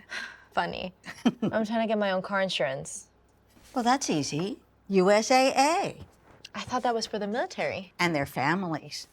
Grandpa served and he joined USAA. He shared membership with your mom, so she'll give it to you. Really? And they'll take good care of you. USAA. Members who switched saved an average of $725 annually on auto insurance. Welcome back, everybody, to the PACAF Esports Championships in Yokota Air Force Base. My name is Seymour, jumping back on the desk here alongside Enigma. My friend, I mean, what a series we had to kick this one off. A 3-1. Almost makes it to the Game 5, as you guys would have wanted to. But, hey, that has to be the closest game we've had on stream yet. Yeah, absolutely. Of course, we've had closer off stream with the Game 5 round 11 yesterday coming on through, but on stream, yeah, definitely the best one thus far, though I'm pretty sure we'll have a few more bangers yet, my friend. I agree. I think that we are in for some good games coming up. And this one in particular is another one in our first round winners to move into who is going to push through this bracket throughout the winner side of things. It's going to be Hickam Air Force Base versus Osan Air Base. Both of these two looking to see who is going to take on either J Bear or Kadena later on in winners round 2. And you can see that after our matches up top, it is going to be Misawa versus Anderson, and then Ilson versus Yokota down low. So everything started to push on forward throughout today. No real surprises, I would say, on my side. I had some pretty big stocks in Anderson. Yeah, no, I'm with you on the Anderson prediction. I did think it would go further. I thought we would get to that Game 5, so unfortunately no correct prediction for me. But I'm with you. I feel like results are going largely the way that we could have expected based on yesterday's results, based on how the groups looked. And as such, I'm going to be straight with you. Hickam have been fantastic so far through this tournament. They were the team that unfortunately came out on the wrong side of that Game 5 round 11. It's going to be Fearless, Seaskirk, Miles, and Breadwinner. And I feel like Breadwinner in particular, don't get me wrong, all four gentlemen have been playing pretty well, but Breadwinner, I think that's the person to pay attention to through this series. Yeah, I do agree. I think Breadwinner was fantastic. Fearless with that Jackal, somebody that you definitely don't want to make upset. But for Osan on the other side, he tossed Cardi, Moss, and GJ, just the players who are ready to step up and see if they can shut them down. For Hickam Air Force Base, we can take a look at these players, all the lovely content that we do have. Every single time I see it, I'm just thinking, hang loose, man, with that logo. It is such a delightful logo. I love it. Yeah, some of the work that's gone into the branding for these teams, absolutely superb. I spoke about the players that I'm looking at when it comes to Hickam, who I'm looking to take over the map. What I gotta say, that man on your screen right there, DJ, had himself some incredible performances yesterday. Felt like very impactful on the map. So if Osan are going to stand a chance in this series, I'm looking at him to really step up, lead his team, and drag them through these fights every single way, which way that you are going to have to counter this Hickam lineup. Yeah, you and I both. I think that for Osan, just in general, it is going to be a large consensus saying that you got to step up here. If you want to take down Hickam, you got to play at your absolute best, possibly even beyond that too. But it's going to be a tough one no matter what way we spin it for Osan's side. Let's take a look at the maps for this series, Enigma, see exactly where we're going to be heading to for this best of 5. It looks like we got protocol from map 1 as we're going through that fly through, but then we get that Hacienda Search and Destroy, Vault Control, and a double dose of Skyline if we do need that 4 and 5. So very standard for what we saw. We've been seeing a lot of Hacienda Search and Destroy lately, and teams, I guess it must be a thing here at PACAF, but they love their protocol. They do indeed. We're seeing a lot of protocol throughout this tournament. I think we even started with a triple protocol yesterday. So yeah, very much so a map that these players are very keen on. When we talk about hardpoint, then you're looking largely for your ARs to get themselves into those power positions. You're talking your top grandmas, you're talking your top trips, but SMGs certainly have a lot of roles to play here. I think your ARs are looking to set up your SMGs on a map like this so that they can maraud around top mid and so on and so forth. But your SMGs can be great counters, especially down low when we're talking about that big P4 hill. Chaining that P3 into P4 as well. You're looking for your P3s to control those kills around lockers and so on, and really take control over the internal parts of the buildings that the ARs are really going to want to fight for. So I think there's a lot of space for all 8 of our players here to really activate, be a big part of the conversation, a big part of the reason you punch on deeper in winners bracket. I agree. And with that, we can look into our predictions now for this series because I think, like I said, we have that general understanding that Hickam is definitely the favorite team throughout this. But Andy, you and I guess we just don't have any faith in Osan today. Hickam just seem like that team. They just seem like one of the best teams that we do have here. And I have just confidence in them that we're probably going to be seeing them in the World Championships later on. Yeah, I agree. I mean, the only loss that you've had in terms of map was in the same series. You lost in a Game 5 round 11 to Masawa, and I think that Hickam have just looked like a fantastic team. I think you've got a lot of players there that very strong out here every time we've watched them. For Ulsan, I think that it's a mixed bag. I think that you've seen moments where we're like, okay, this feels like a team that could potentially start to put themselves in the world's conversation, but there's a very big difference between Hickam, who we think are going to get there, and Ulsan, who were like, okay, maybe if you have a great day. So yeah, for me, Hickam 3-0. I know that that's agreeing with you. I'd like to have sat there and gone, okay, well, actually, I don't want to agree with Simo on anything, so we're going to say 3-1. But hey, I was hoping you went for the 3-1 because that would just mean that I get a free prediction and you get to stay at 1 at that point. If we do get a 3-1, then we both look like idiots. But yeah, whoever's supporting Osan in chat, I do apologize because right now, me and Seymour, we just don't have much faith in you boys. I will give them the benefit of the doubt is that teams at PACAF have shown a little bit of weakness in terms of search and destroy. Agreed. It's just, I would say that Hickam hasn't been one of those teams. It's still a game mode where you can definitely play a little bit more loose as a team. You don't have to have that structure on rotations. But when we saw this Hickam roster on Protocol Search and Destroy yesterday, you had so many First Bloods going your way. You just had full control from Fearless the Goat, who was just not afraid to make those aggressive plays throughout the middle of the map to see if you can flip things out and start a flank. And I think that, in my mind, is what truly solidifies the potential 3-0 in this, is just how structured and how good, confident you looked if you were Hickam yesterday when we had them on stream. No, I agree, and there's something that you said there that I feel is super important. You start talking about the First Bloods. We just got to watch a Hacienda Search and Destroy, and the team that dominated in the First Bloods dominated the map. It is just the way that Hacienda largely works, especially when you're on offense. We've spoken multiple times about the size of the map and the fact that if you're on defense, if you lose a blood early, you were already spread thin as it was. It starts to become a real problem once you then are losing those numbers. So very much so, you turn around here and tell me that Hickam are taking a lot of those First Bloods. That then reinforces my belief in the 3-0, because agreed, a lot of squads have come out here seeming with a lack of S&D strats, and as such, maybe this is where you can start to upset a team that can slay you out. But from what we've seen from Hickam, they know what they're doing, and that only piles more pressure on the Osan team. We just got an update across the venue of things that are going on at PACAF right now. Off stream, Kadena was playing J-Bear, and they just finished up their series. Apologies in advance for the J-Bear fans, as you do not want to hear this, but it was a 3-0 for Kadena, and it was not even close. 250 to 18 in the hard point, 6-0 in the search and destroy, 3-0 in the control.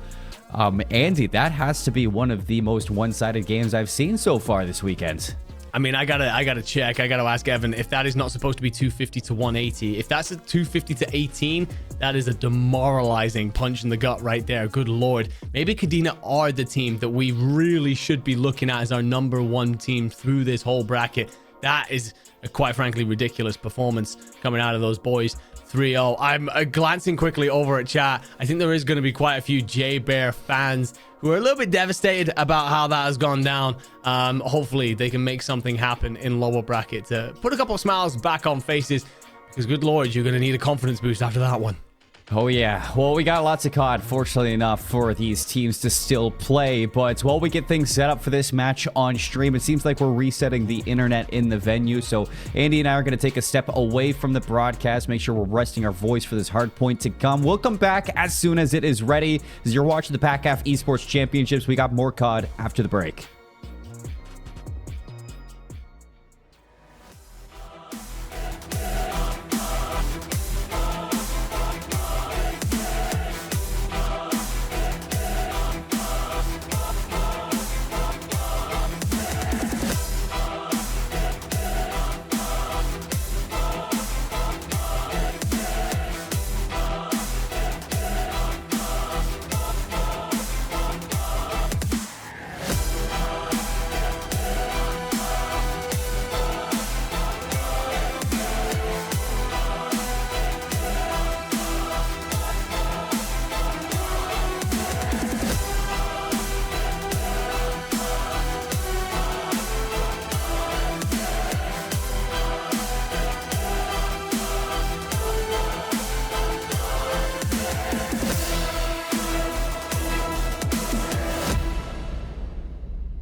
Welcome back, everybody, to PACAF Esports Championships. A little bit of a break, getting these players back on the internet, back in the servers, and ready to jump in.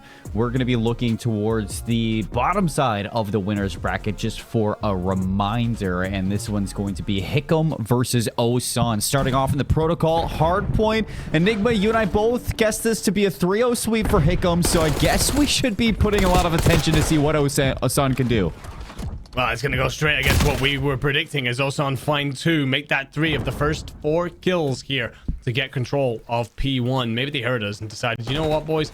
We're going to show you why you should have had a little bit of faith in us. The Skirk tries to contest here for P1. Will get supported just a little bit. You got to obviously start to consider that P2 rotation. One of the things I will say, though, about Protocol, that P2 has become a bit of an interesting one. Used to be you rotate through the backside of the tower, set yourself up and fall for those close spawns. A lot of teams these days starting to try and play from P3 side, because then you can set yourself up for that easy P3 into P4. So, interesting to see who really grabs a hold of this hill and how they decide to do it.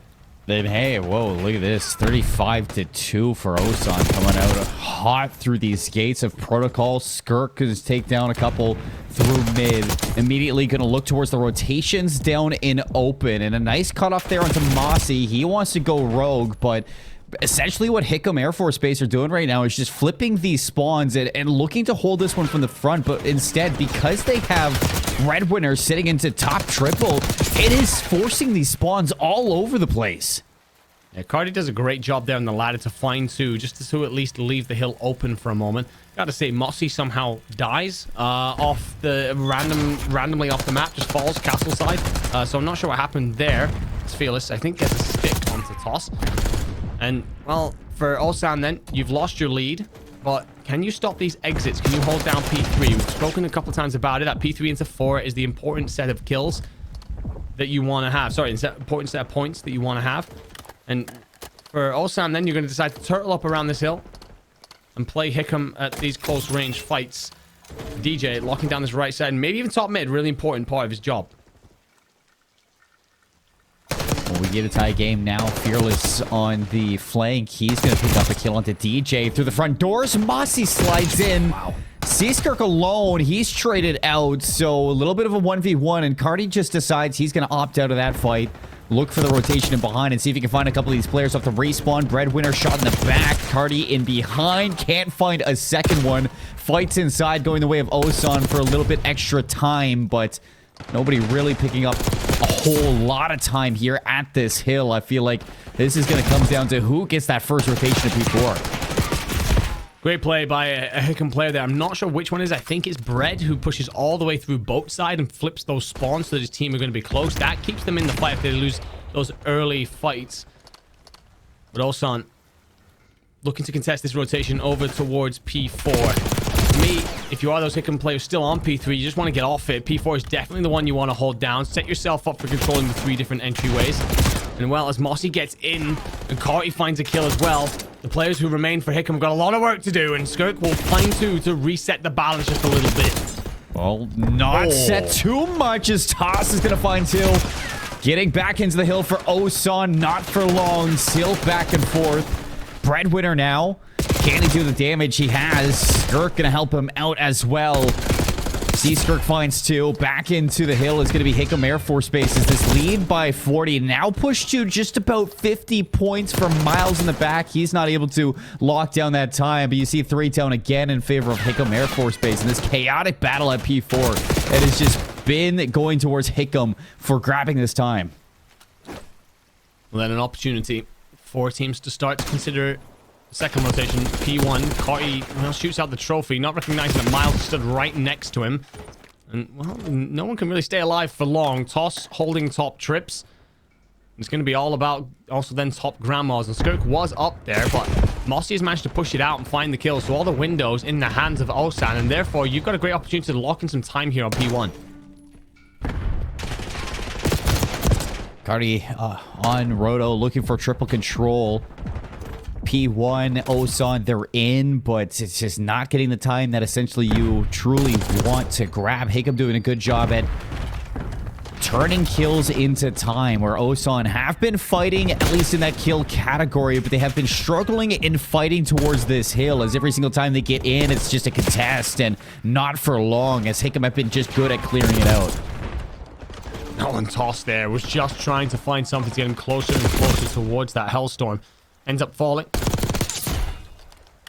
Oh, DJ with 2 absolute beauties. The problem is you're going to be so far away from P2. I love Skirk's position here. As you find 2, there will be a third coming out of Sidewalk. And you find it. Skirk pops off to ensure top-level control for Hickam. What I will say, though, the spawns have changed hands. Osan are going to be in round the back. Does anyone activate and realize this? You start to see those arrows turn as the gunfights take place. Miles finds it important to over by the point. But right now, the map all over the place. DJ then to fight for top mid. And as he falls, and if number 8 Mossy in the back can be cleaned up, you might have an opportunity for Hickam to set a base. But what I will say right now for P2, no one's really had an opportunity to just kind of grab a hold of this, and yet Hickam have still extended themselves into a 100-point lead. 100 points and counting. 3 down again. Spawns in the back for Osan, so with Toss being over towards triple, you see the lock is going to open up. He's trying to lock down this rotation over towards P3, but he's got a couple of kills to find, and he can't even get the first one. Breadwinner may have just secured the rotation for Hickam, and possibly even the game, depending on how much time you get off of this hill. A couple of important fights over by Arches as Mossy finds Fearless, and that will there guarantee Osan spawns in for close. Red Winner's actually considering playing this out a totally different way to what I initially thought he was going to try and do and hold trips, but he doesn't. Plays in around the back. Who's going to spawn where? It is actually going to be Hickam who spawned in. It's maybe a little bit unlucky for Osan. There was a split presence in the back there. A hill was in your hands as well, but right now, Cardi got a lot to do as players start pushing through the door. This might work out, but you get the kills here. If you're Osan, you've got safe passage for a free P4 rotation. You just drop down Spiral, you get here, you lock down the kills, and that might be your way back into this game.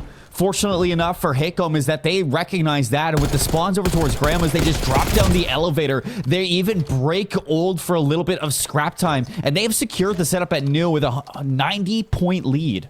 Yeah, I love the decision making out of Hickam. Just drop down Grandma's to get yourself set up for P4. Not allow that chain that Osan were trying to set up. And we're leaning on so much. Skirk finds 1. Skirk finds 2. I swear I've called that about 4 times during this game. Guy knows when to have an impactful moment. 28 and 17 with almost a minute on the hill. Mr. Do It All. And he finds another to extend onto a 4 spree. Hickam technically can win it here. Osan, I've got to find a way into P4. It's gotta be just flawless, though, if Hickam want to win off of this hill. I feel like Osan, they haven't had that player that is kind of doing it all. Like somebody like Skirk, and you need to start finding these kills, jumping in and grabbing this time. It is essential. Toss, please don't. He won't fall. It gets a little bit scary. Eventually, he does go down, but the last 10 seconds should go over towards Osan. Over at P4. P1 is now where you're looking towards Miles with a big one-on-one. He wins it, and they're in. Hickam with 20 seconds needed. Concern for Osan becomes the fact that you have to scramble so much, and you don't have control over any of the windows right now. That kill coming in from DJ will give you trips at least. Carty's going to try and support from Helipad, but needs to avoid Skirk on his route in. Gets there. Fights Bread, big win, but then instantly traded. And once the Hellstorm starts to rain in as well, that's surely going to clear any sort of reinforcement and land a hammer blow. As Skirk finds 3 more. 35 and 18. A quite frankly ridiculous performance from the star man stepping out of Hickam Air Force Base. Yeah, and with the heavens raining down by way of Skirk, map 1 is victorious. And realistically, I mean, you got to give some props to Osan on the way that they played the start of that game. They came out the gates with fire. It just seemed like the consistency started to fall behind in terms of rotations. I mean, you saw that they had a couple good break attempts, and they were able to at least find kills to get through the front of those hills. But as soon as they were in the hill, they had nobody really stepping into the form of, hey, I gotta go forward, try to contest these respawning players, and find a way that we have a little bit of an exit strategy, a little bit of map positioning outside of this hill to deny those quick retakes. And you saw that constantly. You had players from Hickam that were able to get into a position to retake, and they did a fantastic job at that, always turning those kills into time, and that led to a very massive lead throughout that protocol. It did indeed. It just felt like they took over at a certain point, made themselves very much so aware of the fact that they needed to be better after P1. And from there, really just flicked the dial up a little bit, said, okay, we're the Hickam squad that are looking to take over and book our ticket to Worlds. There's a lot of faith on the desk for us. A lot of people as well have turned around and said that there's a couple players on this team who are superstars. We see one of them, Seaskirk, deliver big time. We look on forward. I mean, one of the things we've said so many times throughout this tournament, Seymour, if you are a team that is struggling when it comes to the respawns, when it comes to that slaying prowess, you look ahead to your searches, you look to those to lean on. Can you be the better team when it comes to executing on your breakoffs, when it comes to getting those first bloods and converting it into rounds? Hacienda, if you are going to play very strong fundamental S&D, there's not many maps better in our pool to try and drag you back into the series. No, I agree, and I think that this map, it does have the tendency to be a little bit more favorable into that A site for those early breakoffs, especially when you don't have those trophies. But later on, when those trophies do come into factor, B site is something that we've seen a lot of teams go towards, even off of those early breaks. Stop the utility, you get to that site, as soon as that post plant is set in and you have 3 or 4 players up, it's definitely a tough one to retake. So there's potential here for Osan. I said if there's anywhere that you are going to at least take a map away from Hickam, it should be this search and destroy, but there is no certainties when we're watching Call of Duty Enigma. This is one thing that we have come to know. It is just up to really Osan to step up in terms of that objective play, because they can search and destroy. It takes that weight off your shoulder from the respawns, and you had players like DJ and Mossy finding kills. Gotta see if they can do it again here. Yeah, absolutely. And DJ is the man that I'm looking to for sure. Has had huge, impactful moments through this tournament for his team. And to be fair, he even went positive in the last game, 24-19. And well, Breadwinner will open up, though, with the first blood, finding Toss and giving Hickam the early advantage. With that first blood, it has completely stalled out this attack over towards A. You don't have control of halls, and in doing so, if you try to get this bomb down, immediately you're going to get shot in the back. It seems like we're getting a late game pivot. Unfortunately, DJ is not going to know Seaskirk is just lurking inside of Secret. The trade from Cardi, but it's too late. The damage has been done. And you're thinking about the rotation over towards B, but you get beamed off of that Hetty. And Mossy now in a 1 versus 3. He's not going to be able to get those early shots and find that kill, but he dives back, brings this into 1v2, 30 seconds to see if he can clutch up. I have the feeling that Miles is aware of something because he hasn't moved from Rock. Interesting strategy from Hickam. 1 player to each bomb site. Honestly, would probably have just suggested staying together. Mossy here hasn't really got time for the plan, so it's all about the fights. You're making a lot of noise P2 side. You land a couple of shots, but that distance, it's just not going to suit the Jackal. They will punish you. Miles locking down this side of the map here, doing a great job. And Hickam take that first blood, turn it into a numbers advantage, and never really looked like giving up from there. Yeah, just turret over towards B.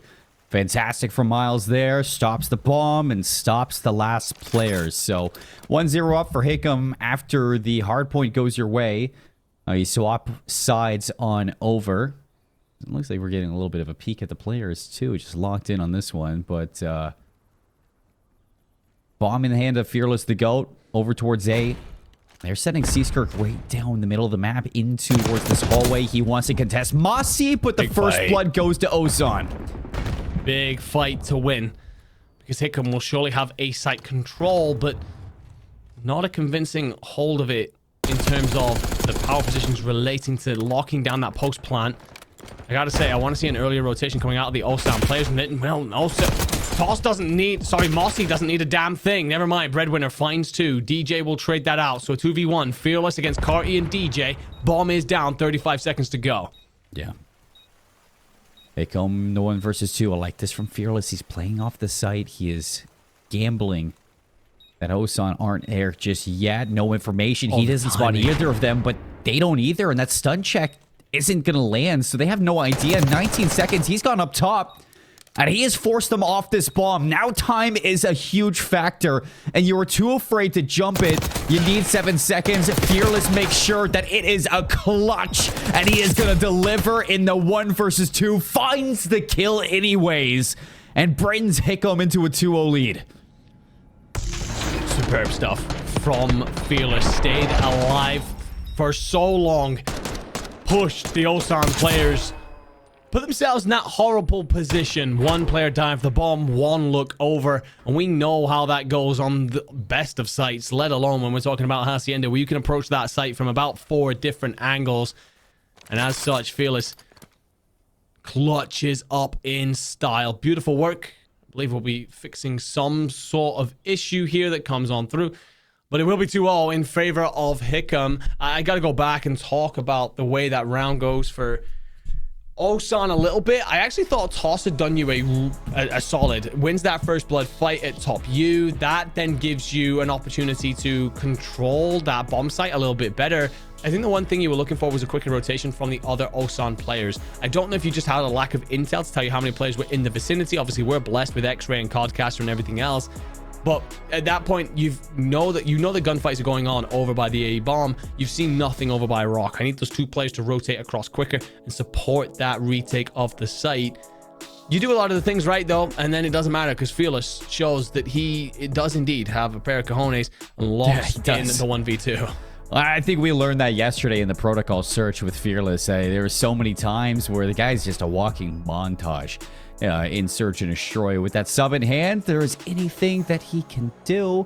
I think that is why his name is Fearless the GOAT. That is quite the dominant name to name yourself. And honestly, if you yourself are going to name yourself Fearless the GOAT, you better be the playmaker. I mean, that is, like, by all means, like, you are setting a precedent for what you need to accomplish. I don't know how you feel about that, Enigma, but that is, like, it's a bold take to load in. You see somebody named Fearless to go, and you're like, okay, if this guy doesn't shoot, why is he named that?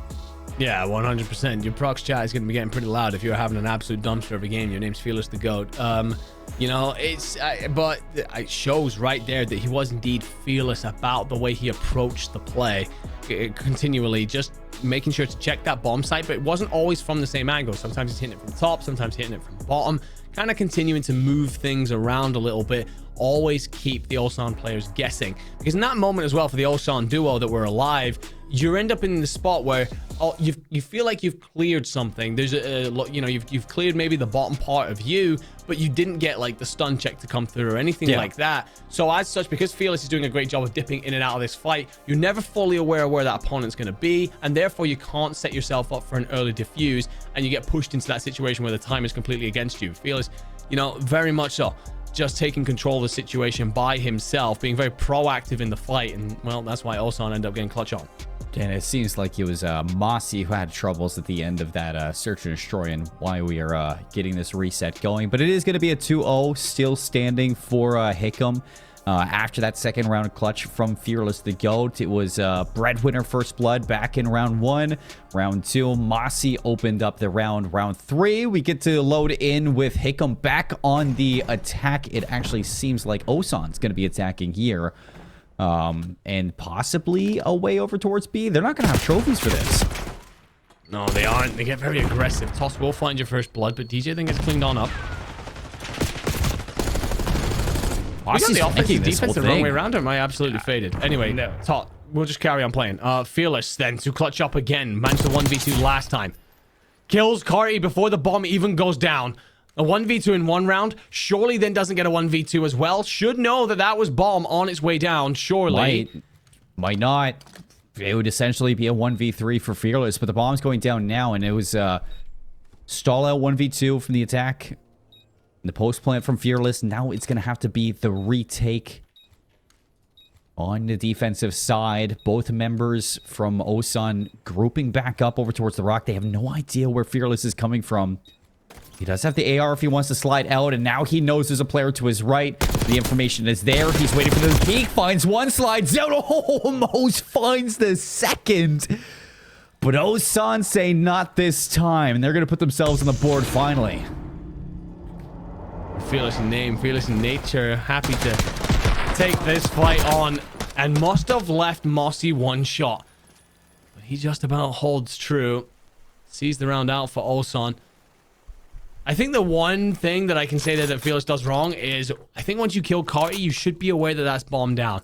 And as such, looking to control that a little bit better. But I don't know. The bomb used to be a giant briefcase that you could spot from miles out. These days, it's a little bit slimmer. I don't know. Maybe Fearless just misses it. But a big hit over to B. We know where Hickam want this bomb to go. Everybody's grouped up. Trophy is going to stop that util, and Cardi immediately just going to give this one up. Call to the teammates that he needs some help. And hope that that help arrives in time. DJ in trouble, looking to play his life. He's going to lose his wingman and toss, and the bomb gets planted now with the post plan. You got numbers if you're Hickam. You're looking for that 3-1 lead.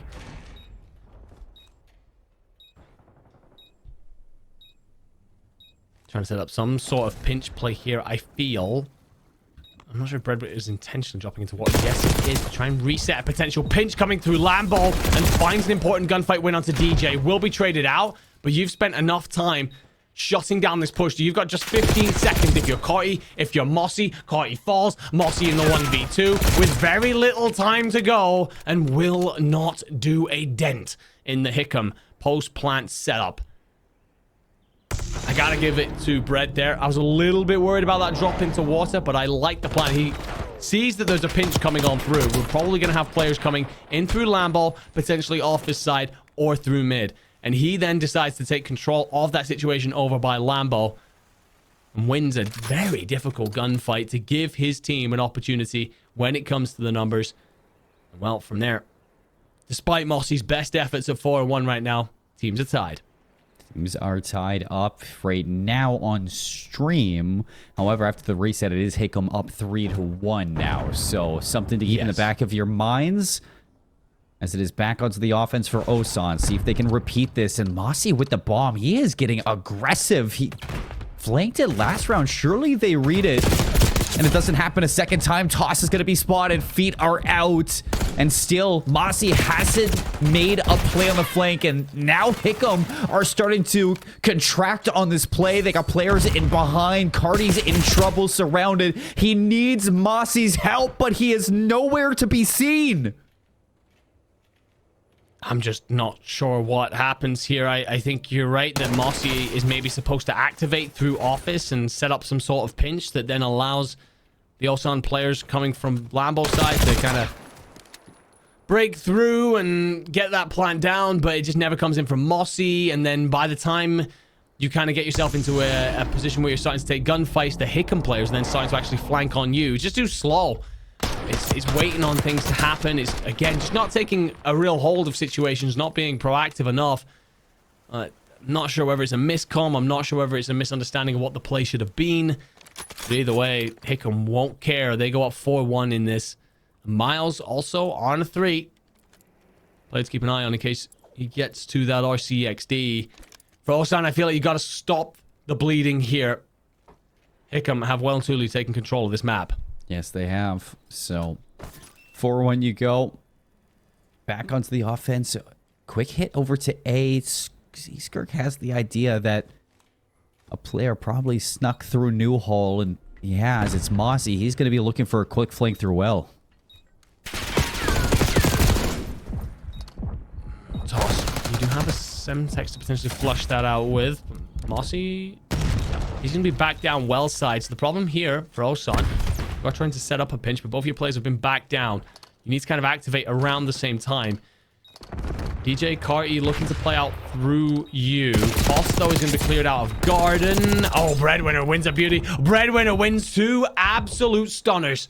Yeah, to leave Mossy in a 1v4. I feel like it's another one of those moments. We've said this a lot through this game already. There's the right idea coming out of Osan. Like, you know, you get that A site retake going. You want one player coming in through Garden, one player coming in through Well, and then a couple of players playing out of U side. It just feels like when it comes to the actual execution, it's all sorts of different timings, and it just doesn't feel convincing. No, and that just, when you do see a player like Breadwinner get into a position like that, he's just not going to miss. Literally snapping over towards DJ, and Yeah, he's not You bad. give him an inch, he's going to take a mile.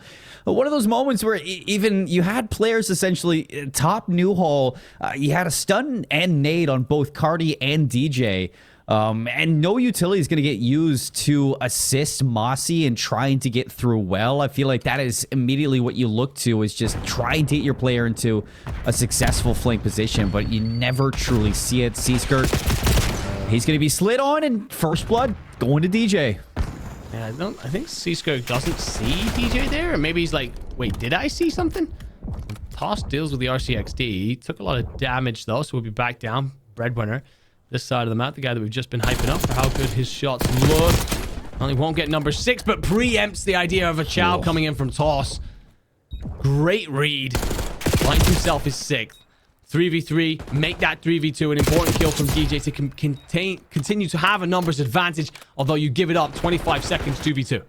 Well, he's got money on his mind. He's ready to put food on the table. Breadwinner. Will Hickam clutch up yet again and steal this series?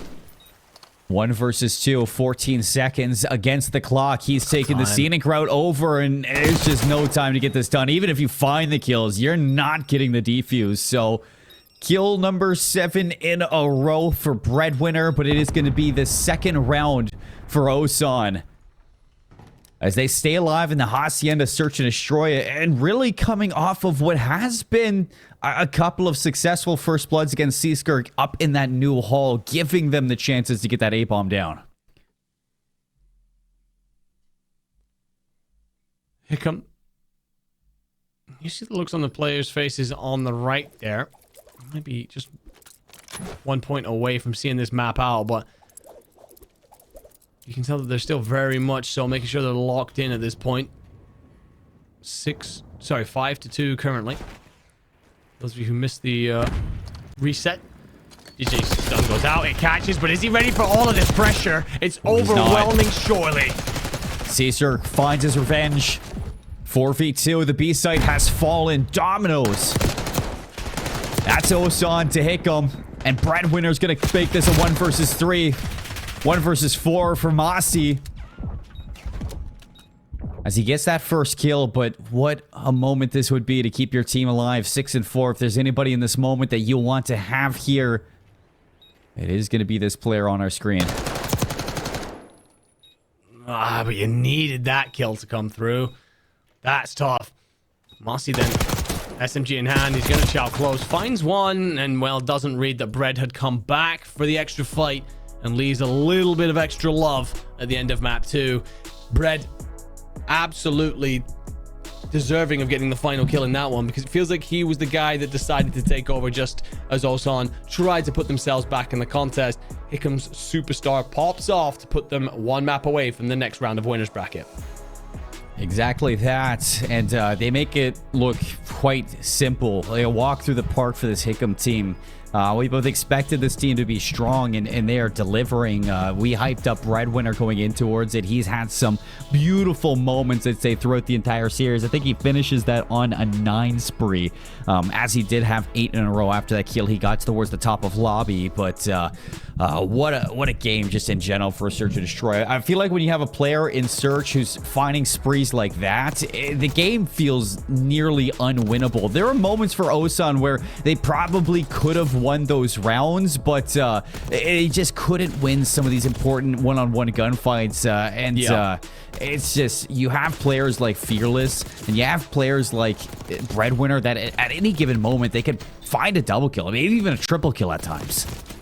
Well, I come back to like some of the stuff we've been saying about Osan through that map, which is there was a lot of right ideas. You know, you're trying to retake that A site, for example. You send a player, player in through various different directions, and you set up some sort of pinch, a net to just contain your opposing players, set up all these angles that you can then crossfire. It's a beautiful, setup for the play. Yeah. The execution's just off. It's just maybe a slight timing thing, maybe a slight comm thing. Could just be a skill issue. For example, Breadwinner picking up a big 2-piece over by tin. You just can't really account for big gunfights like that sometimes. It's purely an individual skill moment. But there was a couple of different rounds where, you know, we saw the one where bombs being moved on over. We're waiting for Mossy to activate through office. Can you get in around the back there, let your players out of Lambo and collapse on this team, these two players that were holding you back at Rock, basically? And it just never really happens. And it's those little moments where maybe you just need a little bit of faith if you're Mossy in the game plan. We've spoken about how a couple of teams have come into PACAF with a lack of S&D time. I think we're seeing that a little bit with Osan. They have an understanding of how they want to play it. It's just about ticking all the boxes in the correct order. I mean, I think back to that Mossy play. If he hit that flank, he had 2 free kills. They had no idea he was flanking like that and that fast as well. And it's unfortunate when we get to see it through the X-rays, but it's hindsight, of course, from the players. Obviously, the pressure of being on stage is something that we don't feel here on the desk. But we got one more map at least on this series. A reverse sweep is what you're looking at for Osan to take it and upset Hickam now. We're going to vault control very soon after this break.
In Search and Destroy, teams compete in round-based, single-life combat over 2 bomb sites.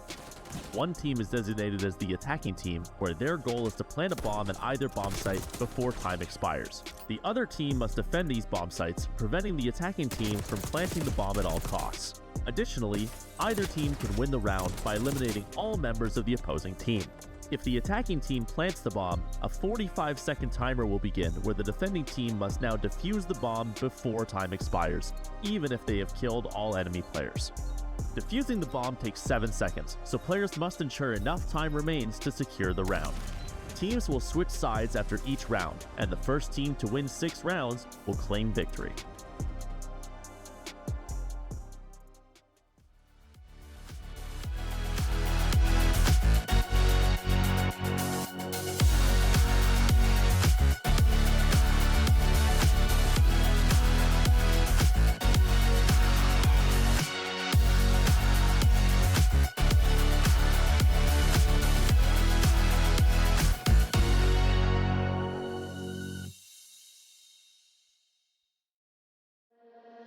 What I would do for you.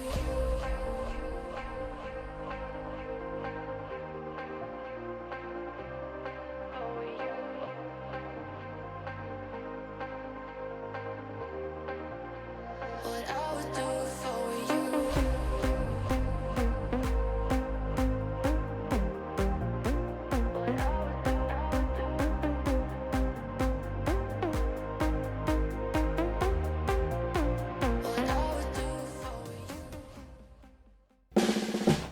If you keep making that face, it's gonna stay like that. Funny. I'm trying to get my own car insurance. Well, that's easy. USAA. I thought that was for the military. And their families. Grandpa served and he joined USAA. He shared membership with your mom, so she'll give it to you. Really? And they'll take good care of you. USAA. Members who switched saved an average of $725 annually on auto insurance.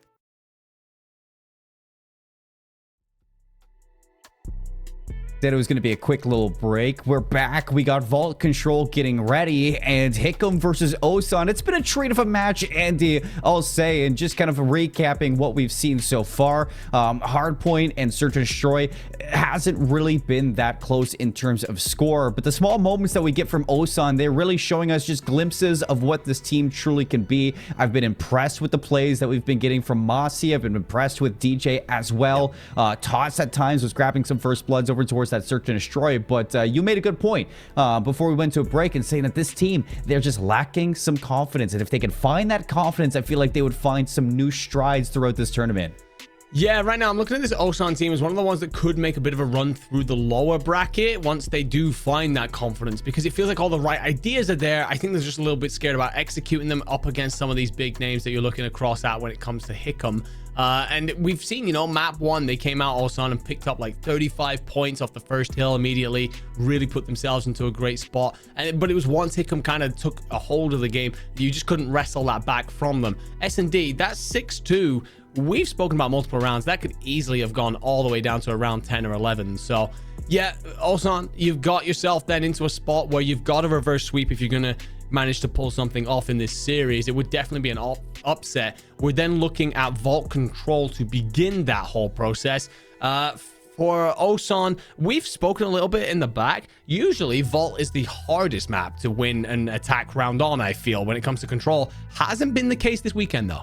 No, it hasn't, and I feel like it's one of those maps that when you figure it out, and if you get a quick 4 down and transition from A to B, you get a player into art, you start spawning those defensive players over towards P4, and that spawn is quite a considerable ways away from that B zone.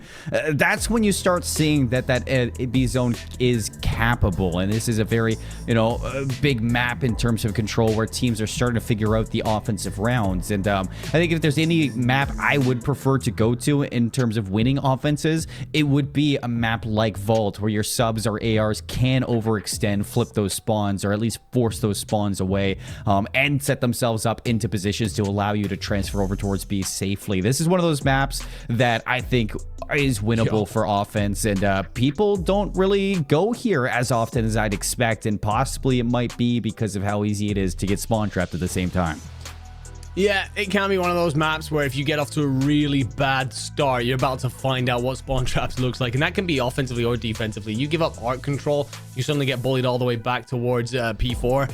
You're going to find out how difficult it is to rotate out of that building. But yeah, especially, sorry, defensively, but also on the offensive side of things. I mean, you and me have been here multiple times where we've seen people trapped, whether it be over by P2, dirt, trophy, you're barely getting to spawn in before getting ripped. So it's very much so a case of you don't want to see that if you're up here on the desk or if you're in chat. You want to see these teams dueling big time over the points, and quite often that comes down to a strategy on offense of fight for A, give yourself that extra minute, and then put as much pressure on art as you can. You spoke about like transitional moments there. That's certainly something that we're looking for when it comes to moving from A to B. Who is proactive about getting art control, because that is the big landmark when it comes to making sure you're locking down B.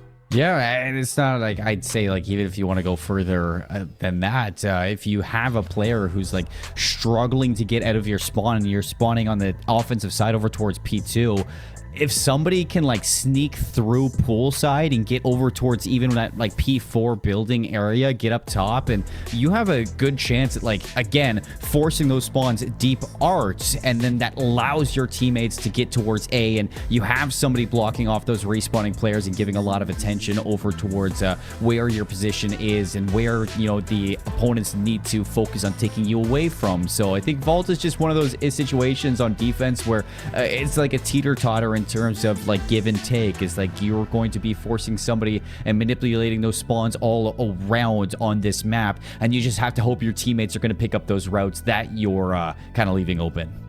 Yeah, 100%. And I think that the conversation then moves to the star players that we're kind of keeping an eye on here. I think for Hickam, you've seen 2 players really step up. Redwinner was 10-2 in the S&D, at least in just the 6 rounds that we got to see following the reset. I think overall that's going to be a 13-3 scoreline, which is quite frankly an insane S&D performance. When it came to the hard point, it was Seaskirk. He was the person that took over their 35-18 performance.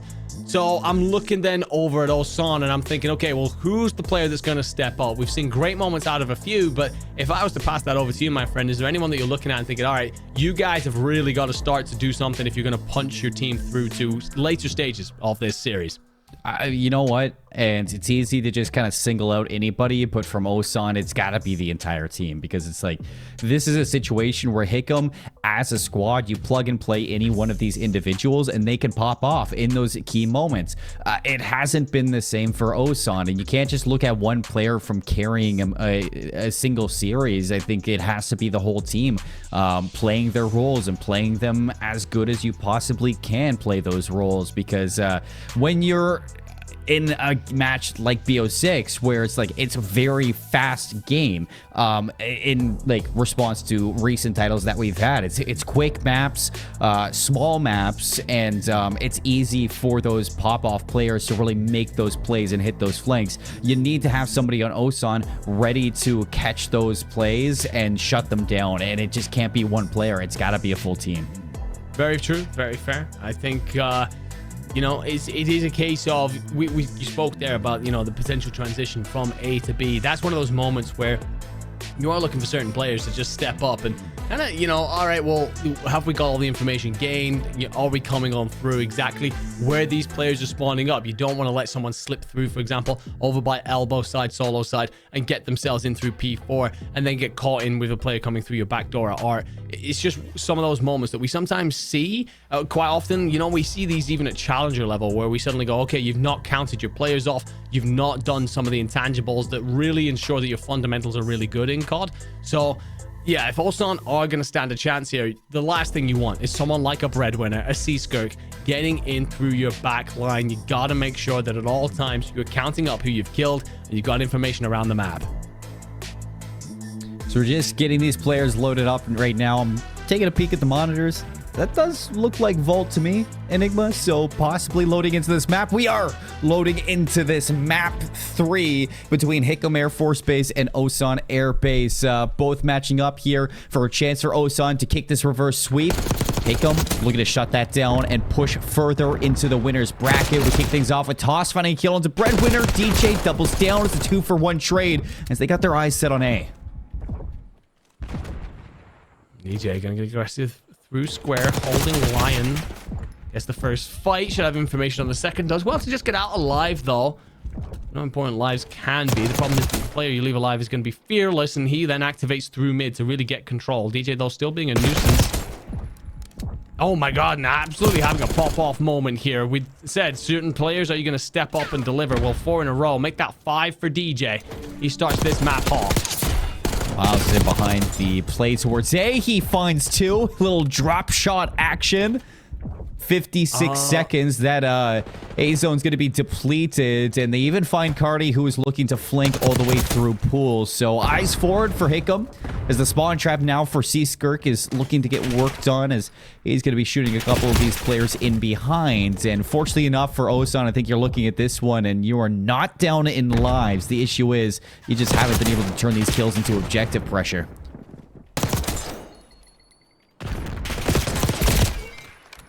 Skirk, oh, there, you'd managed to lock in for a few more, but yeah, Osan here, yeah, as you said, getting a couple of kills, but it doesn't really feel like it's turning into much purchase. You want to find, if you're getting yourself those 2 or 3 kills, you're then getting it progress on a segment. The problem is DJ isolated alone here. His teammates start to win a couple of fights elsewhere. 2 players do dive onto B, so you have got Toss, you have got Mossy trying to make something happen. Hopefully that then leaves some pressure, gives a pathway to his teammates to A. But the problem is, again, as one thing maybe starts to happen elsewhere, there's just nothing coming on the other angle.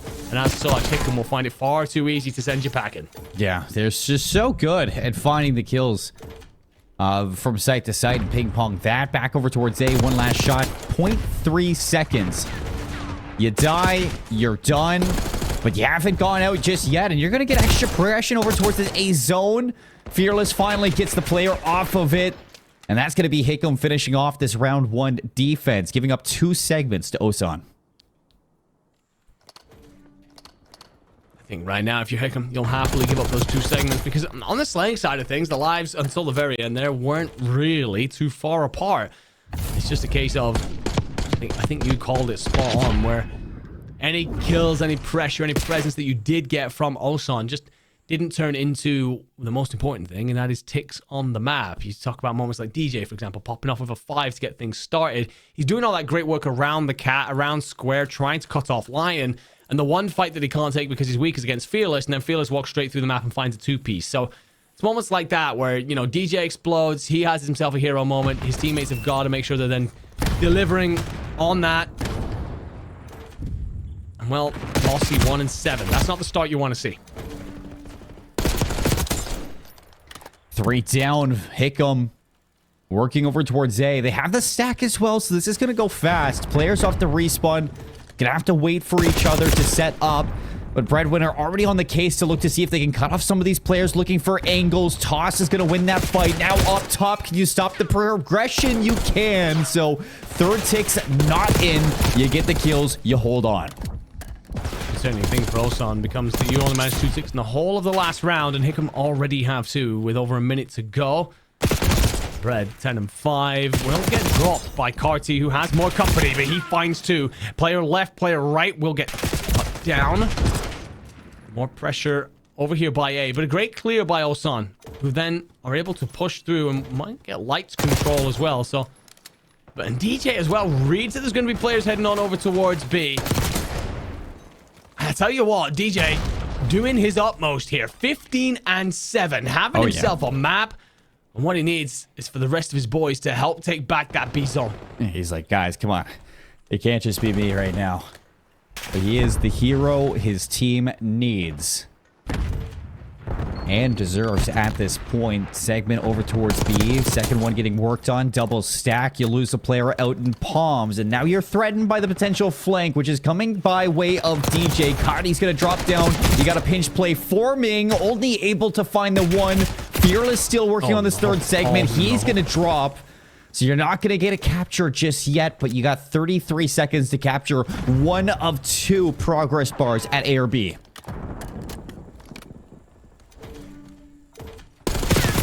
Miles and Bread Fearless tried to double up as Toss finds 1 and then falls to Bread, who finds himself a very important 2-piece. A captured, B surely very, very close. It will come on through, and that is a dagger. So all the work Osan had done, especially DJ, who was having himself one hell of a map. Again, it's those moments of Hickam just suddenly turn on the afterburners, find themselves a 2 or 3 that then gives them presence on the point, something we didn't see Osan manage in their offensive round before. Tick's already standing at 6 and 2, so Osan going to have to win an offense here, then try and lock out a defense completely, basically, in order to try and give themselves that preferred defensive side. It's a tall order. We've written many a fairy tale, legendary stories of teams pulling off perfect reverse sweeps. Well, also, I'm going to need DJ, Mossy, Carty, and Toss at their absolute best to stand a chance. And it's like, you get those 3 down at A, and then as a team, you just leave the route to B wide open. So it's like, those kills are good, but they're not really doing anything for you because you're not taking space off of those kills, and you're just allowing Hickam to get back into an advantageous position. You need to recognize where the map is open and where you need to be after you're finding value, and you just don't really see that progressive. You don't really see that aggression coming out from Osan really ever. And even now, I mean, Mossy, he is dancing over towards lobby. He gets the kill. You're getting time over towards A, but nobody's really stacking it. Now you get 3 down. I want to see these players jump A ASAP and try to get it done. I fully agree. I do agree, but the problem is that Miles gets complete hold of Catwalk for free. A does come on through, though, so you've done the important thing. You've caught the point. Kai will find 2 on exit. And that will give you a whole minute 50 to then try and play out for B. Problem is, Bread finds 2. And if he gets himself into trophy here, you get the deepest spawn away if you are Osan. And you have got to clear a human turret from one of the more important points on the map. But this is that moment. You're spawning over towards P2. You overextend through pool, and you try to get P4 control. It's shut down, but you can see that Osan are trying to work out of this spawn trap, and they are doing it with the knowledge, with the strats properly to attain it. Still Breadwinner's in behind, so eventually you got to communicate that there's possibly a player that is messing with this one. Cardi's going to get dropped on, so that is a kill in behind. Breadwinner now solidifies that he is in a position to completely thwart this B hit. That's not going to help with DJ going down. Toss follows up, and 3 kills should stunt this attack completely. Yeah, Mossy kind of does the right thing here. He's just being a distraction. Look at number 5 in your minimap. Miles is worried about him, and therefore isn't really able to fully support this B defense. What Mossy needs is for his teammates to activate at the front, find a couple of kills. And Mossy actually will get himself into Art as Toss then wins the fight. Mossy doesn't even have to take it. He can support up high though. Should have an AR at his feet to fight with. Does he read that the spawn's coming in? If he can keep Art control, let his teammates push up through pillars, every opportunity to fight for B. Still a chance. 2 down. Toss is going to touch the B zone. Contest in, but a nade from Fearless. And here's the stack. Mossy at R. This is the cutoff that you're looking for. Nobody's going to be able to cross this street without looking both ways. But you do give up the pressure over towards Art. Again, No. Fearless nips at the toes of Toss, turns it into a double kill, and you fight your way out if you're Hickam. I feel like that's one of those moments that we've spoken about so many times. I think there's a miscomm or a miscount.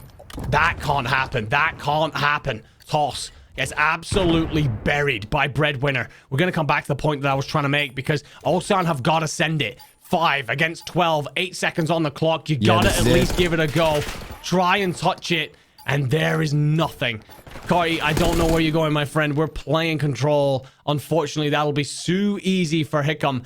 But there was a moment there that I kind of want to go back to, and that is you get the Ulsan players who do a great job. You get Art control, you get plays onto the point, and then there's a moment where the players on the point are turned and looking at mid-cut. You should not have been doing that at any point because you have killed 4 players recently, and you should have counted off that those 4 players must be respawning deep. And unless they manage to punch through mid, which you haven't seen at any point that happen, and the timing I don't even think was there, there's no way that they've made mid-cut. And that's the difference between seeing out that B point and pushing us around or just being turned the wrong way, getting shot in the back and dying. Yeah, hey, you see the players having a little bit of fun in the camera too after that 3-0 for Hickam. All smiles on their side. Osan can't say the same, and we get a look back at this series where it just was dominance from start to finish from Hickam. A lot of people would have expected this after the performance that they had yesterday on stream for their group side of things. Osan, they had moments, and even, you know, throughout the Search and Destroy in Control, you saw that this is a team that has potential. As, you know, players like DJ, Mossy were very aggressive in their roles and trying to find kills. It's just when you're playing game modes like Respawns, where you have that extra objective that you have to look towards, it just isn't very I'd say the communication isn't really there and the strategy isn't really there to, you know, find those kills and then jump on the OBJ time, because it is something that is very difficult to do for teams if you're not really prepared for it, if you don't really have that early kind of talk of who's going to be the one to be that role player to jump into it. And we just saw times inside of those respawns where the urgency was a little bit missing from the side of Osan. But fortunately, they're not going to be missing just yet from the tournament. They still have more games to play, Andy. They do indeed, and we've both said that we see a couple of sparks in this Osan team, a couple of individuals in particular that could generate a really good lower bracket run, generate some confidence and momentum that then helps them take these closer moments against Hickam. This is a 3-0 on paper. It is going to be a 3-0 on the control, and a lot of the scores aren't going to look pretty for Osan, but those moments, the start of the hard point looked really good out of Osan. They seem to have a real grasp of things. There was a couple of moments in the S&D, a couple of moments in the control. It's like, if you just nail down the finer bits of the execution part, then you're taking the battle so often. One of the hardest things, and we've seen a couple of the teams struggle with this, is having the right idea on how to retake situations and how to really capitalize on moments. They seem to have that locked down. So I'm really looking forward to seeing a lot more of them through this tournament and where they end up getting to, because they do generate some momentum under their legs. I don't know, man. We could see a squad that's got upset potential. For Hickam, of course, they push on forward. They continue to look every bit the team that we've come to find them out to be so far through this tournament. We're going to have to wait to see Osan again to see if they can put things together one final time. But we do have a player from Hickam into the interview booth. It's going to be Miles. Welcome and congratulations, buddy, off of that 3-0 sweep. I'm sure you guys, coming out with confidence after your performances yesterday in the group stages. Is there anything that you guys over the course of day 1 into day 2 have kind of reflected on where you can improve to solidify yourselves as the best here in PACAF? We find ourselves coming up with a, execution to what we want to do, but we don't actually find ourselves following through sometimes. So we work through just actually doing what we say we're going to do, but for the most part, we're doing pretty well. I got to ask Miles, because we didn't get to see it on main stage. You played in a game yesterday that went 3-2, game 5, round 11. You guys came out on the wrong side of that result, but you guys look absolutely superb. Is the matchup or potential rematch between you and Kadena the kind of moment that we should all be looking out for? Sorry, not Kadena, Masala, the moment that we should all be looking for here? Because with how good you guys look, the fact that went to a game 5 says to me that if you two do play each other again, that's one hell of a series. Yeah, I per se, a lot of the same outcomes. We're getting good challenges and stuff, but Masala really gave us a run. Probably the most fun I've had playing Call of Duty in a long time. Good competition. Like you said, we just went to the very end. Didn't come out on top, but a lot to reflect on from there. Yeah, I mean, game 5, round 11, that could go either way for sure. And looking forward to hopefully getting to cast over that when you two do re-meet. But you said there, a lot of fun playing Call of Duty right now. I've asked this to a couple of folks, but I'm going to also throw that question to you. What does it mean to be able to play online? Obviously, we've just brought PACAF into this competition, and you've got the opportunity to compete to get to Worlds. So tell me, in your own words, what that means. Just, playing competitively in a game I've always enjoyed from a very young age. It's kind of, like a blurry view, just like it doesn't seem like it's real, but most part it's just mostly about having fun for me the best I can. Winning would be nice, but if we lose, we got to play a video game, so. That's too nice. That is too nice of an answer, Miles. And I don't know if I'm going to be okay with that nice answer right now. I got to hear from you. We got some competition. I've seen some bodies get shot. I saw you guys throwing up 3 zeros on the camera there when you guys won that game as well. Come on, give me some trash talk towards some of these teams. Do you have anybody that feels like a rivalry that you want to get your revenge against? I mean, definitely Masawa. It's a very close game. I'm not as talented as some of the other players, but we definitely had a chance running there. So if we get the chance to possibly come back and beat them, that'd be very nice. It would be, and it's going to be a great time if you do get that rematch for sure. You're too nice, Miles. I'm not going to push you anymore to try to say anything mean towards these teams. But before we let you go, is there anybody maybe watching that you want to shout out on the stream? Anybody back at home, possibly? I got a few family, friends watching. Shout out to Blaine. He's cool. And my wife, of course. And we love it. Always family support coming out here, Miles. So thank you for showing up. Thank you for joining us on the interview booth. And good luck in your next match, my friend. Appreciate it. Thanks for the opportunity. I feel like I'm really dancing with something that I shouldn't be when I'm asking players to trash talk. But I was hoping he would keep it PG, and he did exactly that, Andy. Yeah, I mean, really nice guy, I think is what I walk away with there. We got to see it on the player cams there, some 3-0s getting thrown up, plenty of body shots for sure. And it's one of those where you're kind of like, Miles, where do you fit in this? He comes into the conversation. He's all very respectful, very kind to his opponents. So, yeah, I think that Miles is very happy just going about doing the work. I've seen a couple of stats and stuff. He looks like the kind of player who's basically playing hill kitten, letting his superstars pop off around the map, setting them up for that, being the glue guy. So, very much so the player that the squad need him to be, and letting a couple of the other egos on the team get filled. Yeah. And you know what? Everybody in chat and everybody at home, I'm sure you are thanking your Hill Kittens for the hard work that they do throughout your ranked games, throughout your comp games, and whatever they are carrying you to success for. But Andy, that's going to be all for our matchup here between these two. That finishes up our matches as well for winners round 1. Coming up next after the break, we're we're going to be moving deeper into the bracket, looking towards who's going to move further through and possibly who is going to bow out. So stay tuned, everybody. You're watching the PACAF Esports Championships. We'll come back with more Call of Duty.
What I would do for you.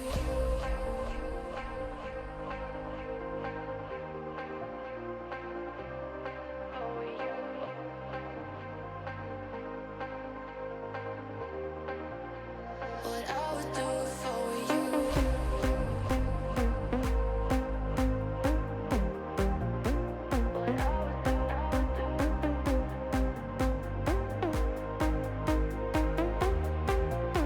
What I would do for you.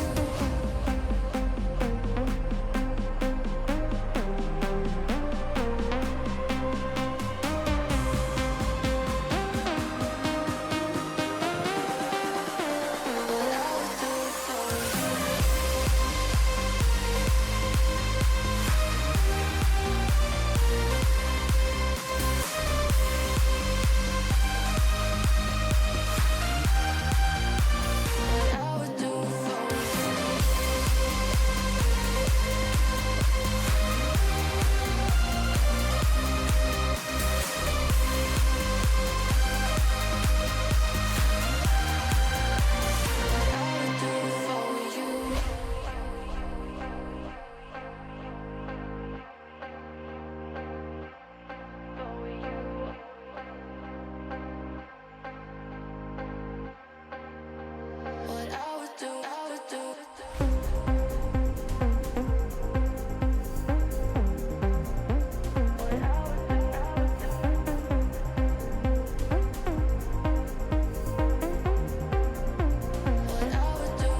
If you keep making that face, it's gonna stay like that. Funny. I'm trying to get my own car insurance. Well, that's easy. USAA. I thought that was for the military. And their families. Grandpa served and he joined USAA. He shared membership with your mom, so she'll give it to you. Really? And they'll take good care of you. USAA. Members who switched saved an average of $725 annually on auto insurance. We are back with more Call of Duty here at the PACAF Esports Championships over at Yokota Air Force Base in Tokyo, Japan. My name is Seymour, now joined on the desk by Infinity. Brody, we just had a match that was 3-0 by Hickam. I think we all expected Hickam to still look like one of the better teams today, but for, you know, the likes of Hickam just as a team, do they look like, in your eyes, the team or one of the teams just to completely beat? Do you think they can make that run? Yeah, for sure. I mean, right now, I think, again, it sounds like it's just a forehead comment to make because, like, they're the top 4 teams from group stages, but it feels like, for me, like, it would be kind of silly not to pick out Misawa, Hickam, Kadena, and Anderson as, like, 4 that I feel like are cut above the rest at the moment. Anderson is yet to fully prove that to me, just because of the fact that they were unable to really do much at all versus Kadena. But apparently Kadena are like the top dogs that everyone has to be concerned about. But for sure, Hickam are in that conversation. They're one of the teams to beat in this competition. But I'm excited to find out really where Anderson fit amongst that. Again, you know, the fact they didn't do anything versus Kadena. I think, you know, again, when they come up against the likes of Misawa or, you know, for example, Hickam, it should be interesting to see kind of what they do. Yeah, and I don't want to sound a little bit biased now in saying this or anything, but once upon a time with my brother in the military, shout out to him. He travels all over to all kinds of bases. I met up with him, and he gifted me this lovely little challenge coin, which is actually from Joint Base Pearl Harbor Hickam. So I thought that was really cool that now I get to cast over Hickam Air Force Base, and I have that little piece of memorabilia. So shout out to Hickam. They looked great, and we can now move into our next match on stream as we push on through to winners round 2. And it is going to be Misawa taking on Anderson. Brody, we got to see Anderson earlier on stream. You and Andy got to cast over that. Now taking on a team like Misawa that, you know, quite like your Hickams or your Kadenas also are looking like one of the teams to beat. Yeah, for sure. I mean, I think the paths to where they were at were ever so slightly different, right? Of course, Misawa topping their group pretty clean throughout. Of course, they did have to go all the way to a Game 5 Round 11 versus Hickam to do so, but still, they ended up with the first seed out of their group. Of course, they've just come off the back of a 3-0 against Eilson as well. So, Misawa's looking like a huge threat, but I think Anderson, a little bit underrated here again. Unfortunately, they did get ran through by Kadena, but beyond that, they have looked like a solid roster. We saw them at the top of the show today against Yokota, and they look really outside the hard point, like totally dominant. They ran through Yokota in search and destroy and in control as well. So for both of these two teams, slightly different paths. Both of them are top threats here in the PACAF Championship. And a reminder for folks at home as well, look at the way this bracket is set up. The winner of this matchup guarantees top 3 in this tournament. What does that mean from Seymour? It means that you get to punch your ticket to the World Championships for the AFG World Tour that we have going on here. PACAF Championships is just the beginning. And chat, you guys are quiet in chat right now, and I am disappointed. You just saw the bracket. Give me some predictions, not just for this match, but for who you think are going to be the top 3 teams that we see going on through to the World Championships later on in June over at Buckley Space Force Base. But looking in for Anderson versus Misawa, we get a look at the players now on each team, Brody. And looking at Anderson Air Force Base, first and foremost, I mean, this is a team where Andy was talking about upset potential back and I think that this is one of those teams that does have upset of potential. And immediately I look towards the first 2 that we see here, Loading and OC. They are incredible. Honestly, all the players have their moments, right? I think OC and Loading are definitely the standout players on this roster. They have the most step-up potential as it were. But all of the players across the board, especially, you know, shout out to Big Mike and Driplord, because those guys do a lot of OBJ work for the roster. All of them have pop-off potential for sure. So Anderson, I think, just on the whole, a really scary roster. But we talk about Misawa on the other side. I gotta give some love to Goldfish. That guy clutches up time and time again. I've seen him multiple times now throughout this tournament. He is the player that I'm looking out for on this roster, but there's a lot of shooters on both sides of the field. There are so many shooters on both sides of the fields, and there's a reason why they're here in this position. Misawa, we haven't seen them on stream for quite a while, as we actually didn't really get to see them after their first match against Yokota Air Force Base yesterday, Brody. So now finding their way back on stream, I think this is going to be fun to see how they perform against a squad that has just been rising throughout the ranks of the groups into the brackets, and now towards a chance to qualify for top 3 here at the PACAF Esports Championships. Let's look at the maps for this series to see where the setting is going to be laid out for a best of 5. We get a vault map number 1, as we can see the fly through going through, but Hacienda Search and Destroy again is something that we saw Anderson play in their match. We get the Vault Control map 3, so a Vault sandwich for our first 3 maps, but then we get Skyline Hardpoint and a Vault Search, and I have a feeling we might even be seeing that Skyline Hardpoint today. Yeah, real potential for this series to go the distance, for sure. I'll say again, you know, going back towards that Hacienda Search and Destroy, and we'll kind of dive deeper into it when we get to it in the series. That was a 6-1 victory for Anderson over Yokota in their matchup earlier on today. And as has been the case for a lot of these matches here in the PACAF Esports Championships, I think it is just the case where sometimes Team A isn't really doing anything particularly special to beat Team B. Team B is just not playing anywhere near as decisively, and it's just like those small differences in gameplay can really make or break a game of Search and Destroy. That has been the case so many times for so many different teams across this tournament, and that most certainly was the case earlier on. So really, I don't even think it's going to be the question for me of how good Anderson play, because they have been playing pretty well. For me, it's going to be a question of, all right, how good are Misawa going to play in Search and Destroy? Because they've been looking pretty good in the game mode.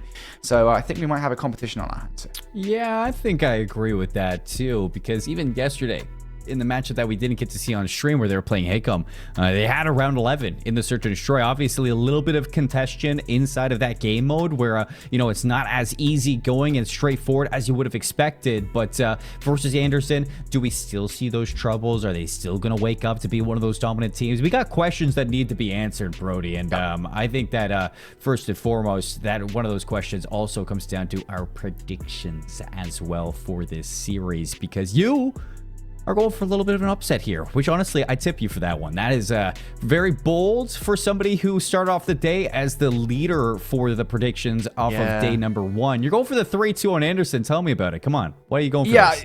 The way I'm looking at this right now is, again, it's momentum based, right? I think the hard points are kind of the weakest spot right now for Anderson, and that's where I feel like Misawa are going to get into this series. For me, then, the question is, are they going to be able to bounce back in the Search and Destroys and the control? I think the answer is yes. We've seen exemplary control from Anderson, and the Search and Destroy also looked pretty good earlier on today. So that's how I see this series going down. I'm honestly, I'll be honest with you, mate, I'm kind of going off vibes at this point. I feel like the vibes are high in the Anderson camp. Let's see, though, if things turn out well for them. We're getting into the Vault hardpoint again. I would not be surprised if Misawa come out on top here. Looks like it's nighttime in Vault, as Knight's going to kick things off with a double kill from Misawa. Jump into that time and see if he can garner a little bit of the objective for Misawa. He's going to go down, but his teammate steps up at Nase Michi. Again, popping into that kill feed, allowing some safe passage for the rest of your squad to get into the hard points as you're surrounded now from Anderson. They get some kills, 3 down the other way, looking for a break into the hill. Yep, last player goes down as well. So Sweet down for the countdown. 15 seconds left on this hill. Choice now for Misawa is to just focus mostly on this rotation. They might send a couple of players in towards the old hard point, but not really much of an investment beyond that. Nice kill coming through from Goldfish to that rotation. Everybody down for the count, and all of a sudden, Misawa have flipped out this map. They've got control of that roto. Sweet. Trying to find a few exit kills through mid. And there goes Drip Lord. I was wondering. Yeah, it was a looking little at bit it. I knew too it was quiet gonna on the happen. Western Front. So we know what's going on here, Brody.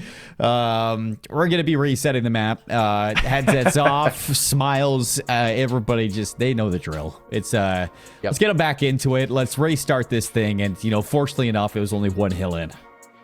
Yeah, I kind of knew. I could see. Who was it? I'm not too sure who was it disconnected. The player in the middle of the map, whoever it was. It was Drip Lord, yeah. Whoever was in the middle of the map, it was Drip Lord just like, just chilling. And I was like, oh no. Oh no, we're losing a player here. This is definitely going to get reset. Of course, if for those of you guys who aren't aware, effectively the rule here is that if a lag out happens before, I believe, a combined 150 points occurs, then we will do a full reset of the game. And to be fair, I mean, what we were like, the second hill had just about popped there, so I don't think it particularly matters all that much. That being said, I think, you know, if we were to analyze one hard point's worth of hard point, right, Seymour, I would say I'm pretty impressed from both teams there off the rip. Anderson, they come out, they win the majority time on P1, but that break for P2 from Asawa was pretty cool. It was. But we are definitely putting a microscope down on it. I saw a little Philip walking past the camera. Shout out him. But we're definitely putting a microscope on, you know, what is going on right now inside of that first hill for sure, Brody. But yeah, the break off was really contested. You saw kills from both sides. Nothing really dominant in terms of the slaying. It's just one thing that I've noticed for teams, and it really comes down to those experienced teams who have been playing Call of Duty for a while, have that, you know, competitive edge to them for a game like BO6. It's just the fact that Misawa immediately after finding those opening kills hopped into the hard point like it was nothing. It's just, you know what you need to do. And for Anderson as a team that's going to fight against Misawa here, and a team that we have seen struggle in these respawns at times versus teams lesser than Misawa, we need to see them do quite the same if they want to take them down. Yeah, I mean, to be honest with you, Matt, I think I've got everybody on Anderson firing on all cylinders, right? I know we've been kind of highlighting OC and loading at various points, and for good reason. Both of those players have had their moments for sure, but Drip Lord, Big Mike, both of those guys have got to get involved as well. You got to make sure you're outslaying Misawa at every single turn, because when you've got players like Sweet and Goldfish on the other side, oh boy, things can get out of hand real darn quickly. But we're back into the game, folks. Not long before we hit the full reset here, and already off the rip here, the vying for the gunfights in the middle of the map goes down. Pinstripe kill feed, and on the 3-for-2 trade, it is going to be Anderson, Misawa, excuse me, that touch first this time around. Sweet, 3 kills off the opening break. He's going to line a couple more up. Almost a chance for him to get 5, but 4 is going to be where the spree stops. Anderson with the better side for the rotation over towards P2. You see spawns flip out. Things get chaotic, and Sweet and Goldfish solidified the better side spawns, but Anderson looking to see if they can get some of this back-end time. Yeah, you're more than happy to kind of give up this time if you are Misawa. You'll send a couple of players in towards that scrap to take it away, because you know you've got those back spawns ascertained already. But this hard point can be the money hill here on this map. It's not quite the money hill. P4 is definitely that, but for sure this hard point can be converted for a full 60 if you control the spawns correctly. One player looking to threaten through the front. Team shot, or a bullet shot specifically, already coming out of loading. It's a bit early to be doing that, pal. Especially considering you've now got 3 down on the other side. Last player around the flank, it's going to be loading. Q does get shut down. And that's going to be the early hold here from Asawa. Time racking up early, as it looks like we got another player standing still, but nothing just yet. As no, they're going to spawn back up, and we are A-okay, Brody. I got a little bit worried for a second, but like this from OC, looking to see if he can pick off some of these players in the extremity of the P2. Anderson find the break. Again, 20 seconds is what you're looking at here, but these are 20 seconds that can tie this game back up. Yeah, for sure. I mean, this is what you want, right? You garner this last 20 seconds. As you said, you tie the game for even Stevens. I'm now looking at these rotational battles, and you can already kind of see one brewing, loading, taking the very long wraparound. Goldfish is very ready for this fight, though. It's a big fight to take. Who's going to win it? Yeah, Goldfish was ready for loading, so now Anderson going to have to send more players to try and flip these spawns out, because fighting without top art control is very, very difficult on this hard point, and somehow, some way, OC is able to force the gunfights, win 2, and now we see those spawn flips come through. Inside now for Anderson, a lead change at P3. Sweet's going to take them out the hill. You still have players in top bar. It's just raining hell onto whoever's going to try to touch down onto these hard points. Nice pick up there onto Sweet. You pick up the flanking player. You almost give a chance to loading to actually hop in for this time, but we are stuck at dead even at 52 points each. And you can see that Misawa, I like this play. They're looking to just overextend and see if they can flip over towards this new hill. Yeah, one player has gone past though. Goldfish managing to get to the side door. The comms should be there. You got to get rid of Goldfish because he can cause all sorts of problems for potential back spawns, especially as OC is now starting to reach a little bit far out of Arc. Going to deal with players coming around the front. Has to switch to the pistol. Wasn't quite ready for the fights and will get shut down. So now encroaching. Still have not dealt with Goldfish around the flank. Pushing in from the side will be Nase Michi. Sweet with the TK. Goldfish with another TK as well. All of this might fall apart if not for a Knight. But there's still players now spawning around the back line. Loading to the jump over will get shut down. Now still a 1 versus 1, and Knight is able to convert for a 2. Will get stopped on that spree, but still Anderson getting much closer than Misawa would like him to his hard point. Yeah, Anderson pulling away now with this rotation into P4. 26 seconds that you're fighting for, and OC has come to play in this winners round 2 matchup, shutting down those last couple of players and putting the question towards Misawa. Do we want to hit this again? They're going to give it a good old college try. You see 3 go down. Drip Lord still soaking up some of this hill, and the rest of it too. Misawa just going to chalk it up at that. And Anderson will take that scrap time. It was a really weird one, I think, from Misawa. Those TKs most certainly did not help inside that time. They still managed to contest for a fair bit of it, but still definitely could have been cleaner on that hard point, and they know it because now it's resulted in this massive deficit. Drip Lord on 4 in a row will go down. OC also losing their 5 spree, so Anderson now starting to lose their sprees towards this hard point. It hasn't exactly resulted in any control really though for Misawa, because off the respawn, OC immediately starts picking up kills left, right, and center, and Misawa are getting kills. They're just not really getting any control, Seymour. And it is completely a different story than what we would have expected. With Nase hitting the full wrap around a P2, they want these early rotations. They want a chance to set up at a hill where they can get a good chunk of time. Brody, they just haven't been able to pin down those spawns in the back yet because OC is looking to be an annoyance back here. He's looking to lock it down himself, give his team some time. Loading being a right nuisance right now, and around the front also gunfights being won from Anderson here, so this could be a pivotal moment here in this game. Drip Lord taking the fights. TK once again from Sweet will not help. Now it is Sweet isolated 1 versus 3, stunned up, no chance to survive in the fight as Loden takes him down. And now, as I said, crucial moment in this game. This is 40 seconds, you can't really afford to give it away because you might find yourself in a very deep, really unredeemable hole. Well, not just yet, so break in for Misawa. Much needed time, as we've alluded to. And they're in a spot to soak up all of it. Another shot here for Anderson. As you see Drip Lord edging closer to this hill. He slides in. Immediately, Knight goes down. 3 follow up.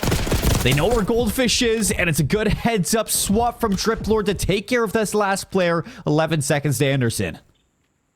Again, even at that point in the game, you cannot afford to give that time away. Same situation as before. On the hunt for this spawn flip. It's going to be OC over there ready to go. Wins the first fight. Still has 2 more. Help from Loading coming from Lion Statue. Just 1 more player to deal with. OC actually loses that fight versus Nase. But Loading on the hunt for this fight now. Big 1 versus 1. Swaps towards the AR, and that's so unfortunate. Nase was ready for the fight, and he will win it. But his job's not done yet. Job is certainly not done. As the trophy's going to give him a little bit of an edge up top.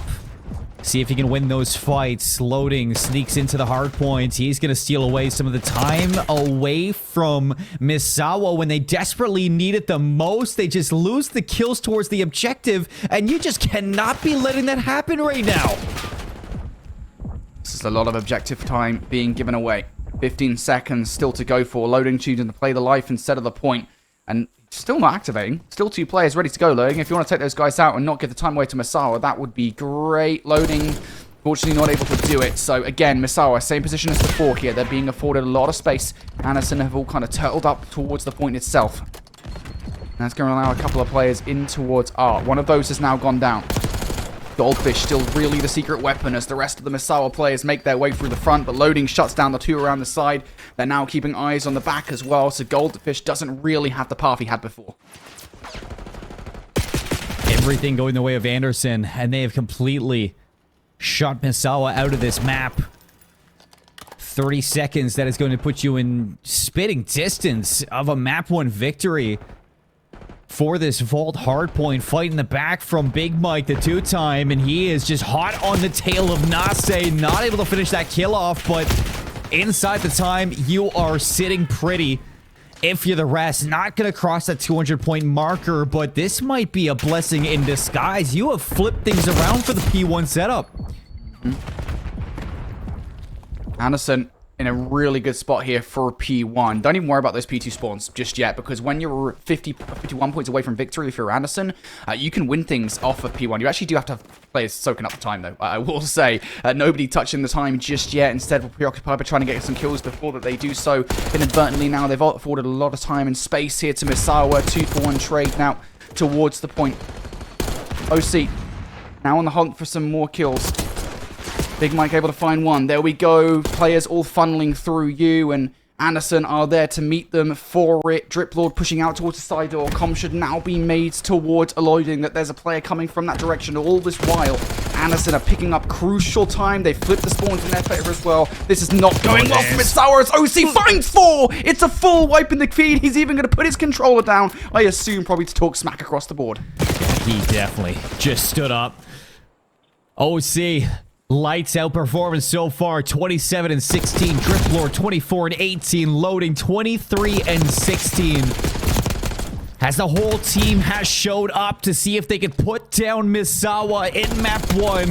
They got a little bit more time left to grab 25 seconds away. And Misawa struggling to find some control in this rotation. Just not winning the fights to get in the hill. Yeah, Misawa, they might well have the spawns, but they don't well have the control. Once again, Anderson now fighting this one from the front. Wrap around for Goldfish is good. OC around the back line now. Spawns here for Anderson. Misawa trying to desperately fight them off to hold on towards this game. Wild spawn out coming through from Drip Lord. Something to bear in mind now. Starting to lose the fights around the back. Knight trying to hold on. Has been solid inside the hard point this game so far. Will be afforded a freebie. But nobody in for the time. That's 15 seconds that you would like to get. But it's not the end of the world if you don't. You do have currently some control of the spawns for Nick. Heading over towards Olds. Anderson going to pick up the last couple of seconds at P2. That's going to put them 15 seconds away from winning out on this map. You got numbers if you're Misawa towards new. Drip Lord is hiding, but he is hunted down. Sweet, says Peekaboo. We're not done just yet. Let's take him for a ride here at P3 and see if we can prolong this game. They can do it here. Misawa might well have control of the spawns for the better side. One last hit coming out from them. Nase Mitchell able to find a couple of kills through the middle of the map here. OC now suddenly the last one left alive, but cannot produce anything. So hold on for a second, folks. Game far from over. 25 seconds on the board, though. You have to keep Misawa out of this time, or have to keep Anderson out of this time, excuse me. Nase picking up that kill. That's a good start to do so, but players are in. You have to get the contest going. Yeah, easier said than done. Big Mike, can he get it through? Couple more seconds. It's Mike, and it's always been Mike for the time. You get in, you almost put it away. You have to get these last couple of seconds. Loading to the jump in the contest. Is it here? Is this where it all finishes out?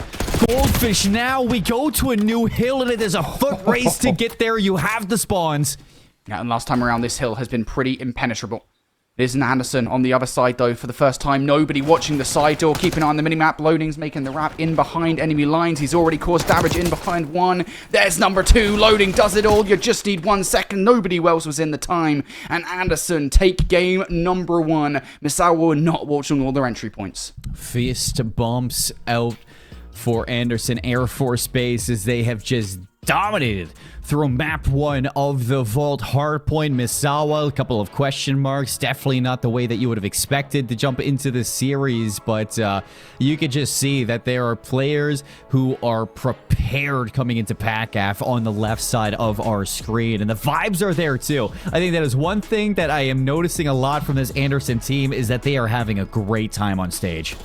Oh, yeah, for sure. I mean, they're definitely feeling themselves. If anything, they're probably my favorite team so far in this competition. Not just because I think all of those players have that pop-off potential that I was talking about, because all of them have personalities as well, right? They're all having fun with it, especially Loading, who I believe is the player that's been sitting closest to us the entire time. He is constantly playing with the camera, constantly playing with the audience. But OC, also a fan favorite, just because he keeps on making plays like that. I will say they kind of lined up for him, but still OC takes those wins all day long. This roster is so fun to watch. And you know what's even better, Seymour? They know how to play Call of Duty. They do know how to play Call of Duty. You can say the same for both sides. And I'm not going to take that away from Misawa. As they have played a fantastic group stage. They've played a great bracket play so far. And heading into the Search and Destroy, definitely a team that can certainly turn things around in this game mode. They had some good maps trading with Hickam. They were even able to take Hickam down.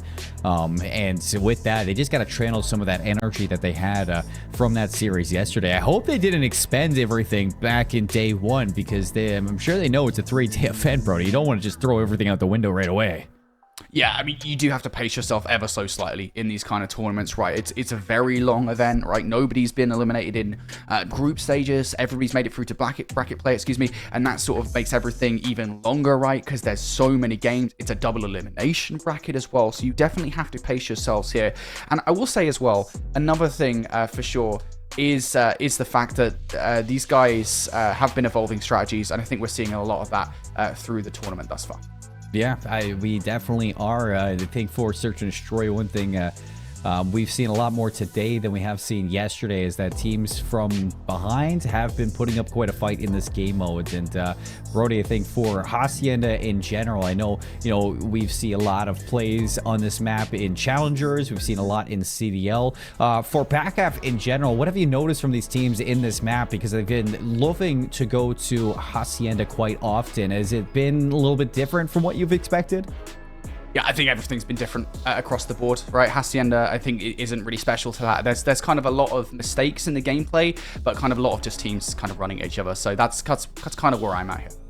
Yeah, and I think for a map like Hacienda, it kind of leads into that. It kind of feeds it. You definitely can dumb things down on this map and say, all right, let's just go to A, let's just go to B. The attacking team definitely has timing to get into positions to fight for both of those sites effectively. And just a lot of this map in general, I feel like has come down for who can control that Hall side. If you can get into New Hall, if you can have a player there, whether you're attack or defense, it's most likely going to lead into a round win as long as you have numbers. That is where you're kind of looking at a player, especially your superstar players, to place themselves. Yeah, for sure. All right, guys. Well, I believe that's a tech issue we're trying to resolve right now, so we're going to go to a very quick break. On the other side, we've got map number 2. It's going to be Hacienda once again. Don't go far.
Welcome back, everybody, to the PACAF Championships, and I apologize for the wait on getting into this map too, but you guys gotta wait a little bit longer, because unfortunately we were having some connection issues for the side of Misawa throughout that vault hardpoint, so we're gonna have to run things back a little bit, Brody. Pretty sure we're gonna be starting things, it was 120 to about 100 in favor of Anderson that we're gonna be kicking things up with. I think we're literally just fully restarting, are we not? Question mark? I think they were lagging from 120 to 100. Oh, okay, we'll so maybe have to get so full replay on map 1. You're correct. Praise the man in my ear, the production the back end of the stream for helping us out with that. But we got Vault Hardpoint restart coming through. Anderson versus Misawa. And to be fair, I will say I expected Anderson to play well, but I was surprised from the lack of, I'd say, contention from Misawa throughout that map 1. So it doesn't surprise me that they were struggling in connection issues just because of the performance that I was expecting from them. Yeah, for sure. I think, what I wrote down in my notes, actually, which, might still be relevant if they don't fix it here in this replay, is the fact that I think Misawa were lacking efficiency in hardpoint. I don't know, can we create, a kill to hardpoint time ratio or something like that? Can we create that? Can we make that a thing? It feels like that was the case, right? Where Misawa were getting kills and then weren't actually getting any map control or hardpoint control for it. So if they can fix that coming into this, we could be looking at not just a more competitive hardpoint, one where Misawa come out on top. But I'll keep on saying it till the cow comes home, mate. You gotta make sure that Anderson, you shut down those key players. OC and Loden, stop them just piecing up, mate, because that's been the biggest problem. Boy, here you go. It looks like they've solved that problem right away. Quick 4 kills down. Loading's going to be overwhelmed. He's got a lot of work to dig himself out of this hole. You can see that player number 7, Nase Michi, has snuck his way all the way back behind P2. He's going to shoot Loading in the back, but it's still Anderson in control of these better spawns for the P2 Roto. Those spawns are always really important, although it has to be said, P2 has gotten a lot easier to break over the course of Black Ops 6, so it's never a certain 60 seconds for sure. Already starting to see that contention coming around the backline here. Big 1 versus 1 for Goldfish to win against Driplord, and that might actually flip the spawns out. No, it does not. Despite those attempted back spawns control from Goldfish, Anderson spawning right on top of the P2 hardpoint with 3 players down. What is going on with the spawns right now? I have no idea how on earth Loading's just spawned there, but Knight is going to convert for the kill regardless. One more player inside the hill, almost immediately removed. And spawn malarkey aside, Misawa get control. Squad spawns. We love them. Sweets, 3 in a row. He's going to be cut down. Some shots in the back there. Uncontested time. We're tied at 22. And Anderson going to find a little bit of a way in from the front side to see if they can pin Misawa in the back of this hill. And those quick spawns are going to give them a chance to hit this one last time. And they are going to win those battles. So fighting for that scrap time, they're successful. But in doing so, they have allowed the monster in the back door. And they actually flipped the spawns unintentionally. Spawn control, not the best here in this situation. OC, big gunfights towards those back statues, though. That's going to enable Anderson early control of the power positions here and control of the hard point as well. 1 player left from 10 with downvolt. Going to get dealt with. That's Goldfish down for the count, and that should reset things for Misawa here. Sweep through the middle of the map will actually convert for 2 kills, so that's time now being stolen away for Misawa. All the while here, Misawa starting to contest around the flank for those back spawns. Keep an eye on player number 6, Knight, a lot to do. Lost his teammates, are all more important now to pick up these gunfights. Hasn't quite influenced the spawns just yet, but for Anderson, now really starting to feel the heat. Sweet's going to make that heads-up play, see if he can cut off some of those members, looking to rotate to Art. He does it, spawns in the back for at least Nase, but it's a split spawn for Misawa, so hoping to pinch out this hill. 12 seconds left. That old Goldfish is going to make his way in, fights to new, and it's Knight looking to win things out. Big 1v1, and I don't know if Driplord actually knows he's there. Still going to find him up top, so now a chance for Driplord to be a little bit of an annoyance. All right, 1 player through, as you said, Driplord. A lot to do in terms of taking this time away from Misawa. Currently hasn't any chance to activate just yet. Loading continue to allow to make his way around the flank, but now if you're Anderson, you're fighting this one from the front. Misawa out the back. through the middle of the map. Nase Michi might be a bit of a problem. Loading is going to take that player out of the play, but still inside the hard point. You haven't taken Goldfish out. Somehow Anderson still have players hanging around here. Driftboard is still hanging about up top. Now going to activate for the first kill, trying to bait these players out. Can continue to be an annoyance up top, playing his life to perfection, but in the end does go down. Has that ball enough time for the rest of the team? Yes, it has. Loading for 2Ps. Knight comes through with 2 of his own, though. They want this last 15. They want it. They're going to get it. And they're in. Misawa, this is a lot more of what we were expecting back in the start of this map 1. So the reset, you can see that this is Misawa playing at full force. Brody Anderson going to have a chance for this P1 setup. Now over to the second set of rotations. And with that, the full line of scrimmage is set. Can they find the kills to hold it? Nase is going to find an angle. He gets 2. Swaps the sub, nearly a third one. Drip Lord still going to fall. Spawns in the back, but the site has been overtaken. Yep, Misawa now in control. 40 seconds of time worth to get here on P1. It's been a hill that I think a lot of teams have struggled to actually get much of any relevant time for sure. But as Misawa basically dominate the kill feed here, Anderson going to be dealt with kind of a bit of a really weird situation. Do they want to over-contest into this one, potentially lose control of the spawns for a P2, because they're not getting any time off the back of this one. Push from Nase Michi forces a bit of a rogue spawn from Big Mike, so might be able to disrupt the scrap time here. Yes, he does. Team shots alongside OC is good for the back 10 seconds. Just one more player to contest with. Turn and burn, not successful for Big Mike, but Anderson really kind of settling there for P2 rotation. Goldfish from the front line. Big win for Loading. So you hold on to the time for now. Anderson trailing by 20 points. But you're looking at those red arrows, and they're trying to flip things in the back. Still not going to happen as Anderson locking things down in P2 so far. Spawns at a distance. Now you got a long way to go to assist Goldfish. And he is just wrapping around, walking circles around these players. Slide out to the left. He's in a challenge. The pistol's out. Just can't hit a shot. Players on his team win the fights in the hill, and he finally takes down OC. Misawa keep their lead. And again, it's that awkward spot with 25 seconds left in the hard point. Anderson aren't going to overinvest into this one. They'll send a couple of players. Both Big Mike and Loading have been dealt with. So that's basically scrap time ascertained there for Misawa. So now we go towards Nuke. Already, players looking across. Goldfish gets cut down before he can be a nuisance around the flank. So Anderson will be in control of those power positions through the middle of the map. Sweet going to get shut out as well.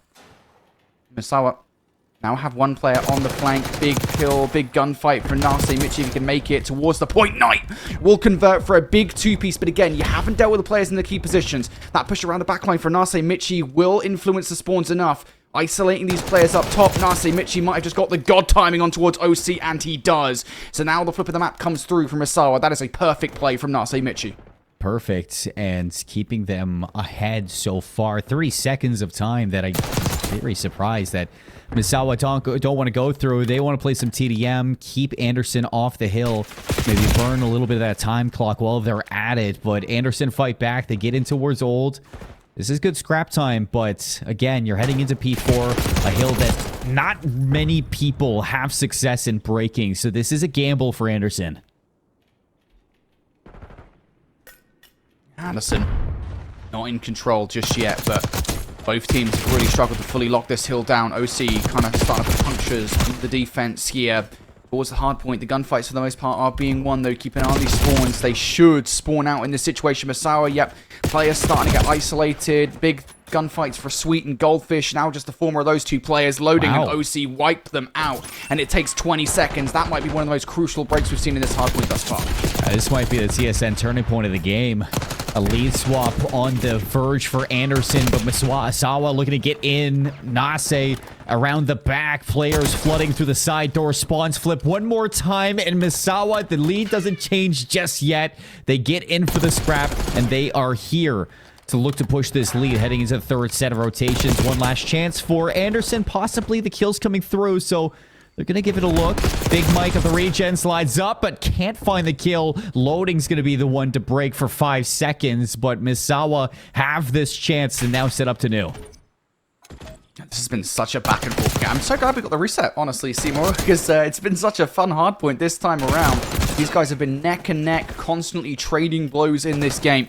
Feels like it's only going to get even better as we get through the second half of this one. Already trade starting to go down. Last time around, Misawa got basically 40 to 50 seconds off this hardpoint because Anderson didn't want to overinvest. This time, I don't think they're going to make the same mistake. Already those kills starting to come through. Knight will get tucked down by a nade from OC. And the flip now of control will go back in favor to Anderson. Again, a reminder, they are on the currently side map for P2 Roto. So Misawa really got to get their running boots on. Runners on, and they're in. Anderson just teasing with the idea of jumping into this hill. Finally going to do so, but as soon as they do, Nase just keeping them honest. 11 seconds before we go towards new. Anderson are here, but you can see players 7 and 6, Knight and Michi. They're going to take a different look at this. Go all the way around gold. Can Big Mike hold them off? He's in a little bit of trouble on an island. Finds the first one, but he's traded out. Nice shots from Sweet. It's 3 down, and it falls apart, Brody. Things you hate to see if you're an Anderson fan right there. What could have been, but OC, can he get it done? The heroics there. He gets a triple kill. And oh boy, we are treated to a glorious map 1. Yeah, this is incredible. We're seeing 3 pieces there from OC that might well have just saved to Anderson in the moment here. They still have a chance at this hard point. Misawa already current in. Sweep getting that kill, though, is going to make things difficult. Players still pre-aiming and pre-firing from poor side. One player gets through, but it's simultaneous gunfire from Nase, Michi, and Goldfish. Nase now on 3 in a row. Snapback 20 seconds here from Misawa is basically solidified. That's going to create a serious dent in this game. A 50-point deficit now for Anderson to work their way back from. Misawa now on the hunt for these spawns as well. Loading's just spotted out. Goldfish has been tagged in the back. Oh, no, now's not the time to get spicy with it, Loading. That might have cost you the spawns. You know what? You gotta do what you gotta do sometimes. I tip the effort, but is it going to be an issue? Drip Lord stepping up. You talked about big hitters from Anderson. Well, Loading and OC have been on the case so far, but you look to players like Drip Lord and Big Mike to really step up towards these last couple of hills. They have the control towards Art. You do see that you get a split spawn out. In fact, the spawns just flip in general. Misawa going to push closer to a map win. They can't win off this hill, but it is time that you desperately need to pick up if you're Anderson, but you just cannot get anywhere close. Sweet up top in the power position. This is what an AR should be doing up top Art. However, there's nobody to follow up for the time here. So 20 seconds that nobody is claiming just yet. It's going to be Goldfish trying to go for it, but going to get shut down owing to the fact that Sweet's run out of those Art positions, but instead goes down. Still on 5 in a row. So Misawa might not get that time, but they might get time towards New. It's all going to come down to Loading, who has once again been unable to make this wrap behind enemy line. Slams the door wide open, but doesn't find anything for it. Sweet, by the way, is still on this spree. 7 in a row, not stopping anytime soon. 40 seconds. Anderson needs to kick things into high gear right now. Sweet, 8 in a row. 42 and 23. Looking for number 9. Sliding away, playing his life, just trying to keep the players on edge in the hill, and he does just that. His teammates arrive, the help is here. 2 more kills. Can he find any more? Sweet. It's a no. Loading's back through. Punch after punch. We got a heavyweight matchup in the hill, and it is going to be Loading doing his best to keep his team alive. Yeah. Loading is definitely the kind of player that you know he absolutely loves to run routes around the opposition, and he's been doing that time and time again, especially around this hard point. And that last little wrap from him is going to basically obtain 20 seconds on that kill. Not quite even Stevens, about 10 points the difference between these two teams or so as we go into the final set of rotations. Misawa will be touching P1, and they've been so good at garnering time on this hill. 3 kills go down, all in favor, make it 4. It's a full wipe from Misawa. 30 seconds. You gotta go. You gotta go now. Both teams have been on point in terms of breaking these hills, but is this where it ends? Goldfish holding the front line, holding the line for Misawa. 15 seconds. Brody Knight's still in it. He's gonna jump off for a second, see if you find more kills, but Anderson finally get the kills, and now look at the bigger issue. 27 seconds in the game overall. Yeah, this is crazy. That just goes to show you kind of the lack of hardpoint efficiency that we've seen from both of these two teams. Anderson looking to be efficient for the last 10 seconds here. Congestion galore. Loading picks up 2. Goldfish now looking for something towards the time, but they will get it. So that's a big 3 seconds for Goldfish in towards ult. Look at the setup, though, for Nu. Only Nase Michi to potentially contest, but he's not actually in a position to influence the spawns in any meaningful way. And never mind, those spawn flips do come through. Misawa potentially on the break. Turbo's gonna go big. He hits the deck. He's overwhelmed. Sweep through the back. 20 seconds of the clock. They're just gonna hop in. 8 seconds. OC, can you be the one? You've been a hero before, but this time nada.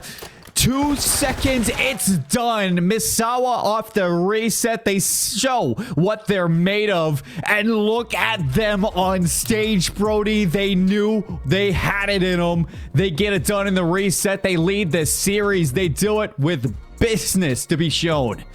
A sweep went absolutely huge towards those final hard points. I gotta say, I think it was like 45 kills or something. I could actually just check the stats here in just a second and we'll give you guys the final tally on that Vault hardpoint post reset. But Sweet stepped it up a notch. That guy was going on a spree.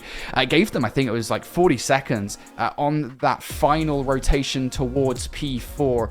Of almost full hill control if it wasn't for loadings wrapped behind enemy lines. And there were so many moments like that in the game from Misawa. Something I noted before the reset, right? Hardpoint efficiency was just not there on the first time around. This time, it absolutely was. We saw Misawa get kill after kill after kill, and they were actually getting hardpoint time for it. And there was just so many times where even when Anderson were able to get in, I mean, you had moments like that where Sweet was just finding so many kills in a row to at least stall out that clock. That's why when you get to those last couple of hills, it was like 16 seconds of map time in general to be played. But through and through, I mean, you got to give some respect to Anderson because even when they were behind, you still saw this team has it in them to keep these games close and to contest with some of the best that we've had with the PACAF Esports Championships. And off of the reset, that one's going to sting a little bit. But, I mean, Misawa, he certainly didn't look like the Misawa team that we saw the first time we were in that Vault hardpoint. Obviously, those connection issues were an issue. And when they were solved, we see the full force of this team. A 25-point difference in map number 1. We are gifted with a great Winners Round 2 matchup. Yeah, we absolutely are. And I'm so glad we got the reset now because Misawa had to work for it there and most certainly did deserve that victory on map number 1. So things now are looking a little bit different in this alternate universe. I said, you know, coming into this best of 5, it feels like a really long time ago now, that the way into the series for Misawa was going to be the hard point. So that is step number 1 done and dusted. We now go into a Hacienda search and destroy. This is something that I've seen before from Anderson. We saw it earlier on today at the top of the show, right, where Anderson looked so good on this map mode combination. Again, though, it's worth saying that they were exploiting the weaknesses of Yokota versus necessarily playing like perfect search and destroy themselves. So really, for me, this map is going to come down to Misawa coming out, playing good fundamental search and destroy. Yeah, and we've seen a lot of Hacienda Search and Destroy throughout this tournament.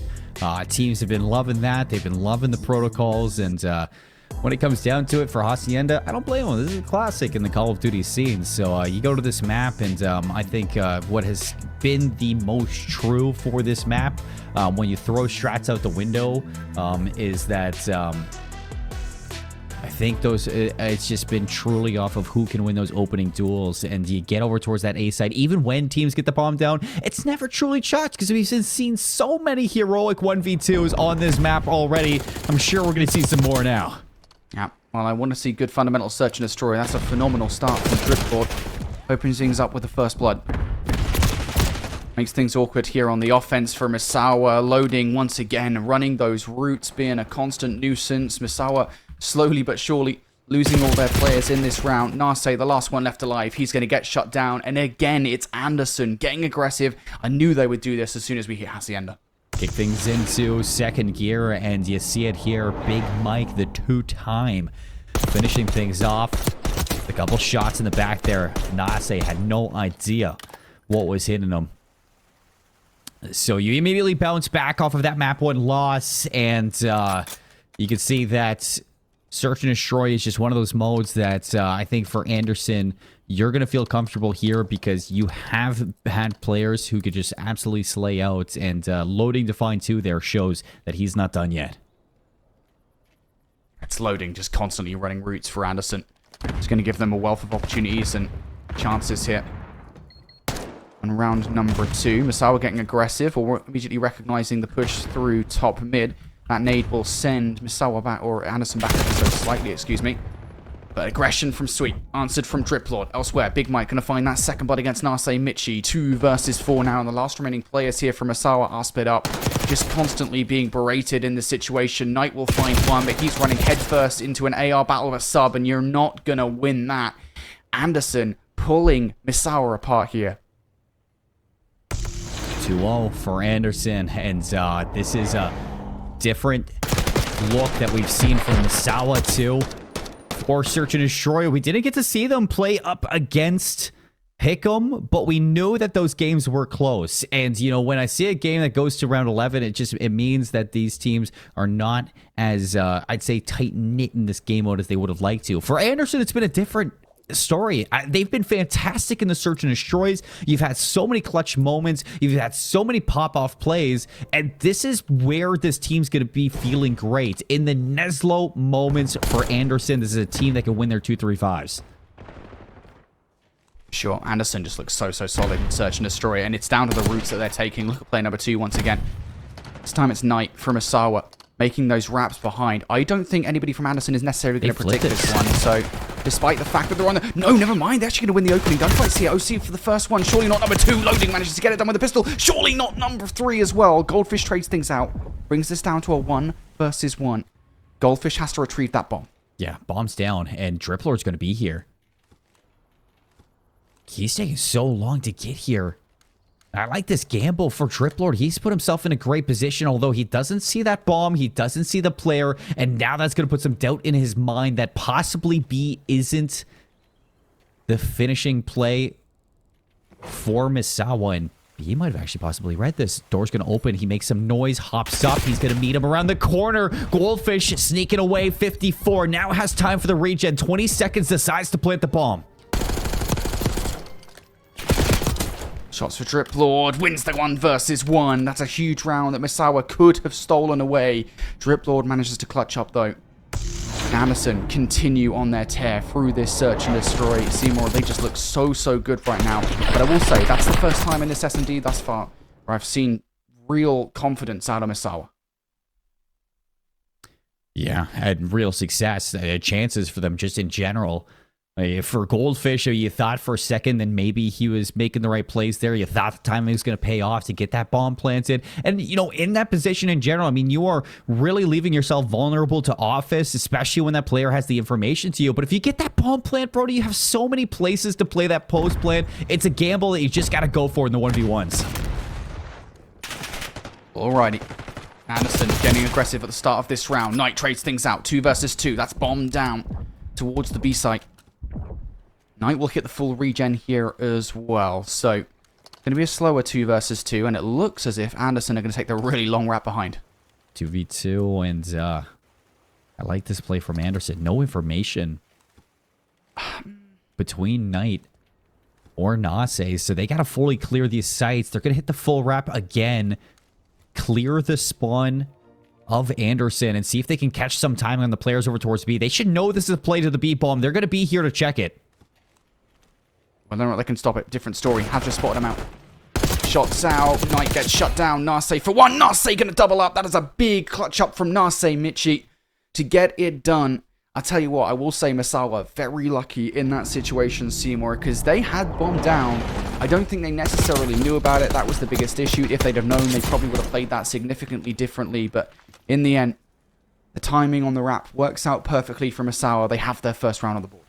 This is a lot better from Misawa there, and you see Michi putting himself into a good spot. I like the tag team between him and Knight in fully clearing out A, then wrapping around the map to get over towards B. The timing pays off, and on top of that, I think that you put them into a situation on a power position like that, and Michi has been one to just fire laser beams from that aim. So, big clutch there. The 1 versus 2. Tees up across the hallway, and he's going to keep it going for 3 in a row.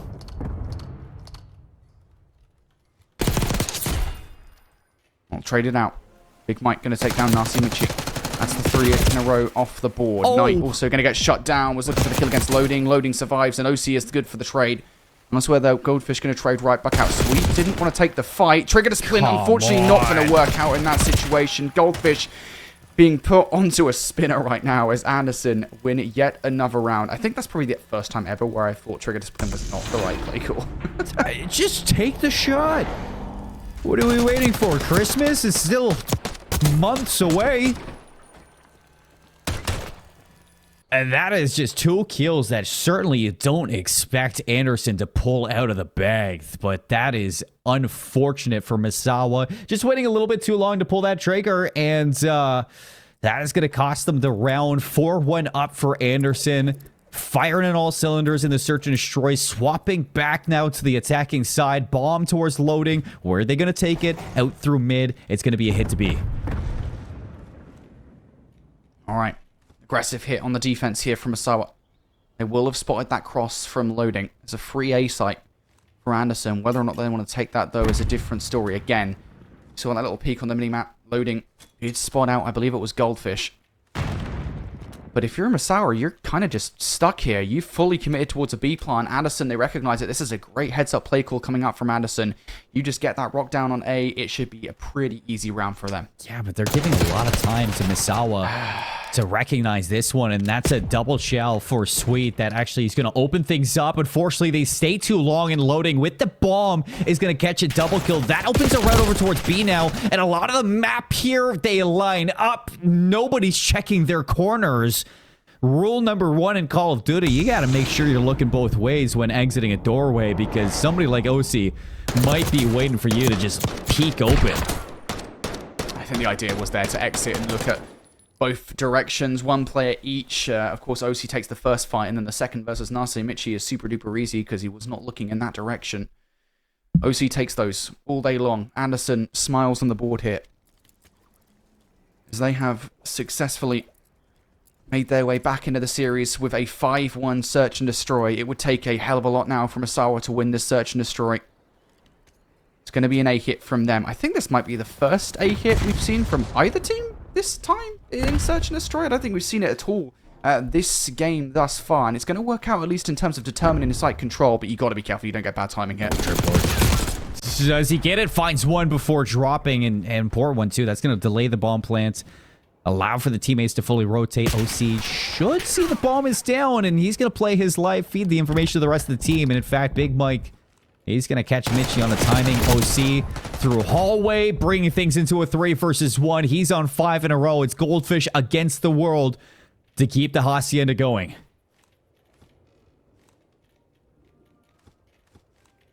Gotta win it. At the very least, Goldfish has bomb in hand. Player in the corner, not going to win. The slide chow and the extra shots from OC to close things out. It's a Goldfish out of water as Misawa end up losing the search and destroy. Anderson tie things up. And look at that. They are trading words after every map win. You can see that this series means a little bit more to these teams than just gun skill alone, just the win. There is passion behind it, and Anderson fueled into the map number 2. What was a neck-and-neck hardpoint, Brody. We did not see that in the search and destroy. It was solid from the 1/2. 6-1 for Anderson, and that's going to tie us up in the series. What an incredible search from their side, and it's kind of what we expected in terms of just the sheer skill that some of these players can have in these opening duels. Constantly, you saw OC and Loading making those plays off the break-off, and even in moments of transition towards the clutch, you had just Driplord and Big Mike setting themselves up in positions to just catch players out of line for Misawa. So a huge bounce back from their side, and they do it in a very convincing manner, which brings confidence back into their team. I mean, I said it before we went in, right? For me, it was going to be a question of, you know, is there going to be situations here where Misawa effectively give rounds away for free by not playing Instigators? Because Anderson are going to play Instigator over and over again, and it was really only a couple of times in the search and destroy I think we saw Misawa actually be the instigators, actually be the ones that were playing proactively, trying to outplay Anderson. For the most part, it was just Anderson constantly throwing themselves. We noticed it in the hard point, right, where Loading is just the guy that is constantly going to run routes around to. Hacienda is a map that plays to that playstyle so damn well, really to the entirety of Anderson's playstyle. Honestly, at this point, considering I've seen it in back-to-back series, I veto this map. I hard veto this map against Anderson. I stopped playing Hacienda Search and Destroy because it feels like a favored battleground for these guys. You and I both. I was having that same thought in my mind. Anderson looked lights out on this map mode combo. And hey, Brody, with a map win here from Anderson, that kind of sets us up for our predictions now. I got Misawa taking things 3-1. You got this going to a game 5. We're heading to a vault control soon after this break.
If you keep making that face, it's gonna stay like that.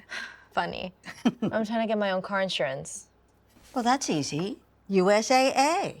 I thought that was for the military. And their families. Grandpa served, and he joined USAA. He shared membership with your mom, so she'll give it to you. Really? And they'll take good care of you. USAA. Members who switched saved an average of $725 annually on auto insurance. All tied up after the search and destroy. Anderson shows what they are made of. A 6-1 victory on the Hacienda Search and Destroy has rejuvenated the entertainment for this series. Brody and Misawa, they had a second chance at the hard point. They stole it away from Anderson. And now that they're tied up, you're heading into the vault control. As a team, are you really worried about it right now? How you feeling going into this one, Brody? Is it going to make a difference? Again, I go into this best of 5, and I've said, right from the word go, that I felt like this series is going to be an Anderson 3-2 victory. That's where I was at in the predictions, and I thought that it was going to be the search and destroys and the control to get it done, because that is where Anderson have looked most composed thus far in this tournament. So far, that has been true. So if I'm Anderson, I'm feeling pretty confident. You are supposed to win Hacienda Search and Destroy. You get it done. And I'm also going to go ahead and say I think they are supposed to win Vault Control, and they should get it done here and take a 2-1 series lead. They've just looked really well composed in Control for sure, right? I mean, it's just the way that they play as a team, just constantly being a nuisance. I mean, how many times are we going to talk about the routes being ran? I think specifically by loading, he's constantly getting up in your face, but also, constantly making you think, all right, cool, is there any kind of holes in the map that we need to fill to make sure that loading isn't being a nuisance behind enemy lines? And that's just a problem that I think Misawa have to find a solution for, because if they don't, they will find themselves in a real problematic times once again, solely because of that. Yeah, I think to play devil's advocate even into that is that map number 1, and it was a big issue when it came down to the clock at the end of that hard point, is that objective efficiency has been a little bit of an issue on both sides of the field. So heading in towards a control, it's like, can Anderson find objective time on the attacking side? If you are having loading pop off, who's going to be the player to jump into the zones and start that progression for your team? And Misawa, I think they were a little bit ahead in that map 1 and turning kills into time. So if Misawa go back to Vault, find themselves to be a little bit more comfortable on this map, you could see a player like Michi shut down loading in running those routes and have a little bit more leeway in terms of turning those kills into control time. So I guess only time will tell what's going to go through for this map 3 as we're tied up. This game has been a lot of fun to cast over, and now we return back to Vault. Map 3 loaded in, players ready to go at the gates. Alrighty. Well, this is a swing game in this series. It's been real back and forth thus far. Anderson with that search and destroy victory, though, have really set a tone that Misawa are definitely going to have to match. And already off the start of this one, kills starting to go down, and players, unfortunately, will be lagging out. So that means that we're going to hit a reset once again, folks. This Vault control ain't happening just yet. Do. That's just how my brain goes at some points when I see a lag out. You know, it's one of those things. You know, it's definitely unfortunate, but you know what? We'll get things back in as quick as possible, and we'll get these players ready to go for this game 1 or game 3 as quick as we can. Again, apologies, folks at home waiting for this match to get going, but things happen. You know, it wouldn't be a Call of Duty event, Brody, without a couple of tech issues. For sure, yeah, we're just waiting to get back into the game. So, again, maybe it gives us a chance to actually have a deeper conversation about what we expect out of this Vault control. Because it is, I'm kind of 50-50 on it, right? Because the team play that I'm seeing in Search and a Story from Anderson, if they can apply that like perfectly to Vault control, or just control in general, they'll be perfectly fine. But I look towards the respawn prowess of Misawa and how efficient they were being as a team when their objective is in play. I'm kind of like split on what to expect here for these guys moving forward, because again, you know, I kind of was hyping up Anderson, you know, the momentum coming off the Search and Destroy. In the same breath, you could talk about Misawa and, you know, going back to that first map where they played so well on the objective. They would get kills and almost immediately hop the objective. They would have a player like Knight just basically being their hill guy pretty consistently. If you can have somebody like that dedicated to capturing these points while also making sure you're providing the cover fire, like Misawa will be perfect in this Vault control, and we will see yet another trade of this in this series. But honestly, mate, I don't know. It's been a really weird series so far. Very hard to split these two teams.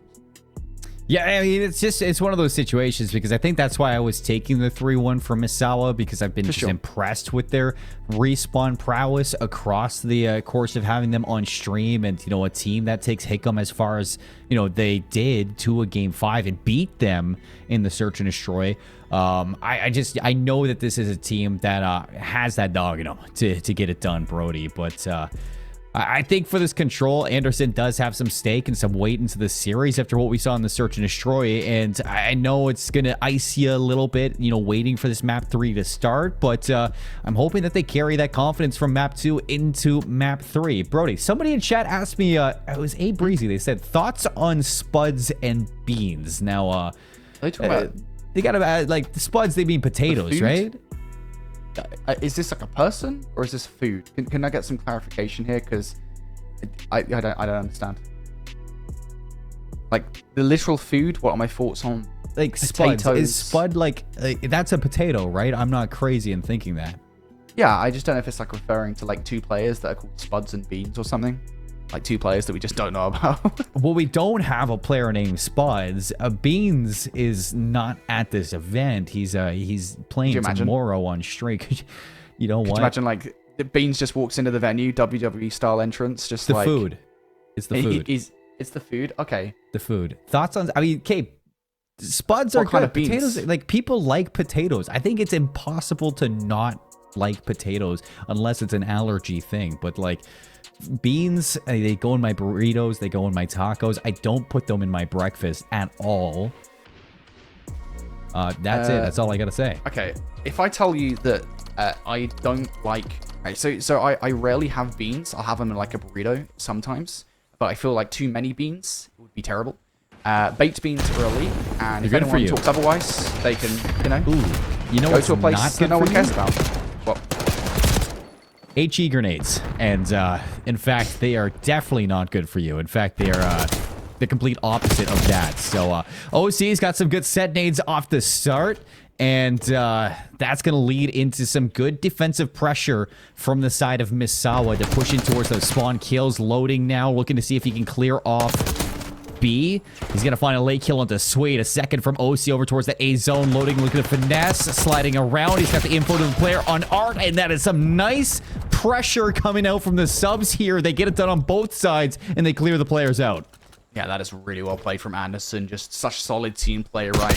The way in which they're playing around Misawa at the start of this control. I was wondering whose team play would be better. We saw team play in Searching the Story from Anderson. We saw team play in Hardpoint from Misawa. Feels like it's the former of those two things that's dominating at this point in time. We have one player who is currently AFK, so I don't know how that's going to affect things. You have two players that are currently AFK. As a matter of fact, never mind, it is just one. Nase Michi is currently not moving, so I assume that we will hit some kind of reset here potentially. Oh, never mind, he's actually back. Nase Michi is all good. He's back in the game. I'm so glad that we survived that.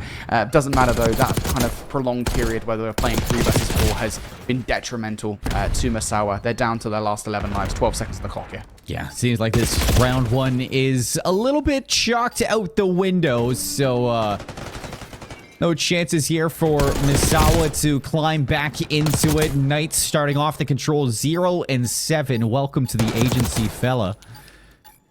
And this is definitely a tough sight to see here. 6 lives left. Last chance over towards A. Maybe a segment. No, he steps off. So defense there for Anderson stays true. 0 ticks given over. And that's a great way to keep your success off of map 2. Yeah, I think it was just that opening that was so damaging to Misawa, right? I mean, Anderson, you talk about it, that they came out with such vigor, playing so well as a team, winning all the gunfights and getting map control from there on out. Again, I will say, I know we don't want to focus on it too much, but Misawa were effectively in a 3 versus 4 for the majority of that round. So, Anderson going to take advantage of that. They win round number 1. It is worth saying also that defensively sided are control rounds. So, Anderson expected to win that. When this, if they win this offense, though, different story.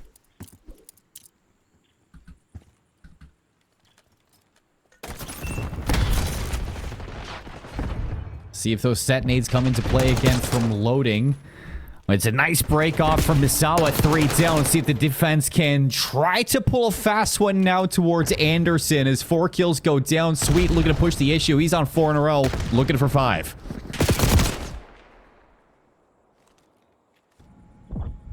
Sweet, as you said, on 4 in a row. Gonna get shut down. Big kills early on from Anderson here on the offense. They have yet to actually convert it into any actually meaningful map control, though. I think just looking a little bit wayward. They're looking for some kind of flanks. Both OC and Loading are on the hunt for them. OC was being hunted down by Sweet. Team shots. Loading most certainly did help in that one. And now we'll wrap back towards A. And it's now kind of a distraction play, right? Misawa know they've got to go deal with OC, but at the same time, they have to stop this A-catch coming through. Goldfish with the first kill. Trying to get some shots through the wall for the second is just not going to happen. And that nade from Driplord will slow things up for the defense. He backs out. A's going to get captured. Add another minute to that time, guys. And B now on the menu. No way he just pulled that out. Staff Sergeant. Okay, so he is going to be carrying him to the promised land. Letting him know that Anderson, they are here for the attack. And he is just doing absolutely filthy, naughty things to the Misawa players. It's not nice. It's just not nice. You've already got the A point. We don't need to be doing extra things. There's no need for extra flair, okay? So all we want is some nice, clean Call of Duty. Never mind, I want all of them. All the executions, all of the hostage taken that we could possibly have here in this game. Anderson now looking to take hostage the B control zone. It's not happening, though. Players in power positions being a nuisance, and now we're starting to see the wrapping strategy from Anderson once again. Does Sweet read it? He had a little look towards the backline. Does look at the perfect time. Driplord gets found out. That's a big kill for Sweet, but now players starting to get aggressive towards the point. 11-11 KD ratio. Sweet now wishing he could stop this B attempt. And hey, wishes do come true for some of these players as they're going to thwart that first segment. Life advantage now for Misawa. Manageable in terms of the objective play. I mean, you got shut out in your offense, but this is something that if you stop this B attempt fully, and you totally can do that, you're still in good graces for this round. The only issue I say is player number 6, Driplord, has found his way into P4. He's in behind the play, and he is still finding kills. Yeah, it's the fact that this keeps happening for Misawa. They're not plugging their holes right now. They're constantly leaving players behind enemy lines, and they're going to have to deal with them. And again, that's left a lot of pressure around the front of the point. Double stack now coming through from Anderson. Somebody from Misawa's got to stop this. The carbon from Goldfish is a good entry point, and now sliding across the point, able to stop it before that second tick goes through. So a clutch up now. Goldfish on the hunt for more kills, but it's 3 kills ultimately to 1 coming through from Anderson. 20 seconds on the clock and it'll be stopped. 5 versus 4 players on the point, and the stacks coming through. Shots out for Sweet. Can he get it done? They stack it, and oh my goodness. 3 segments just like that. And Anderson are picking things up now in the series.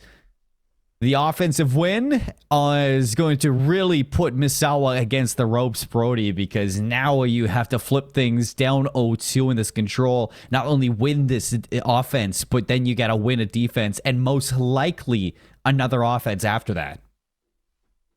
And it's so difficult. I mean, what was it? I think it was Enigma who was saying, it might have been you, so I apologize if it was you. He was saying earlier on that Vault Control is the most difficult map to win offensive rounds on, and that is, I would say, you know, it's true to a certain extent. I think it is very difficult to get it done just because of the way the spawns work on this map, right? It's very easy to get spawn trapped on the defense, and very easy to get setnated off the start of the round. OC with a beautiful setnate to take Goldfish out at the start of this one. I really do feel like this first set of gunfights is everything. If Sawa don't get early map control, we might be looking at the battle of the map 4.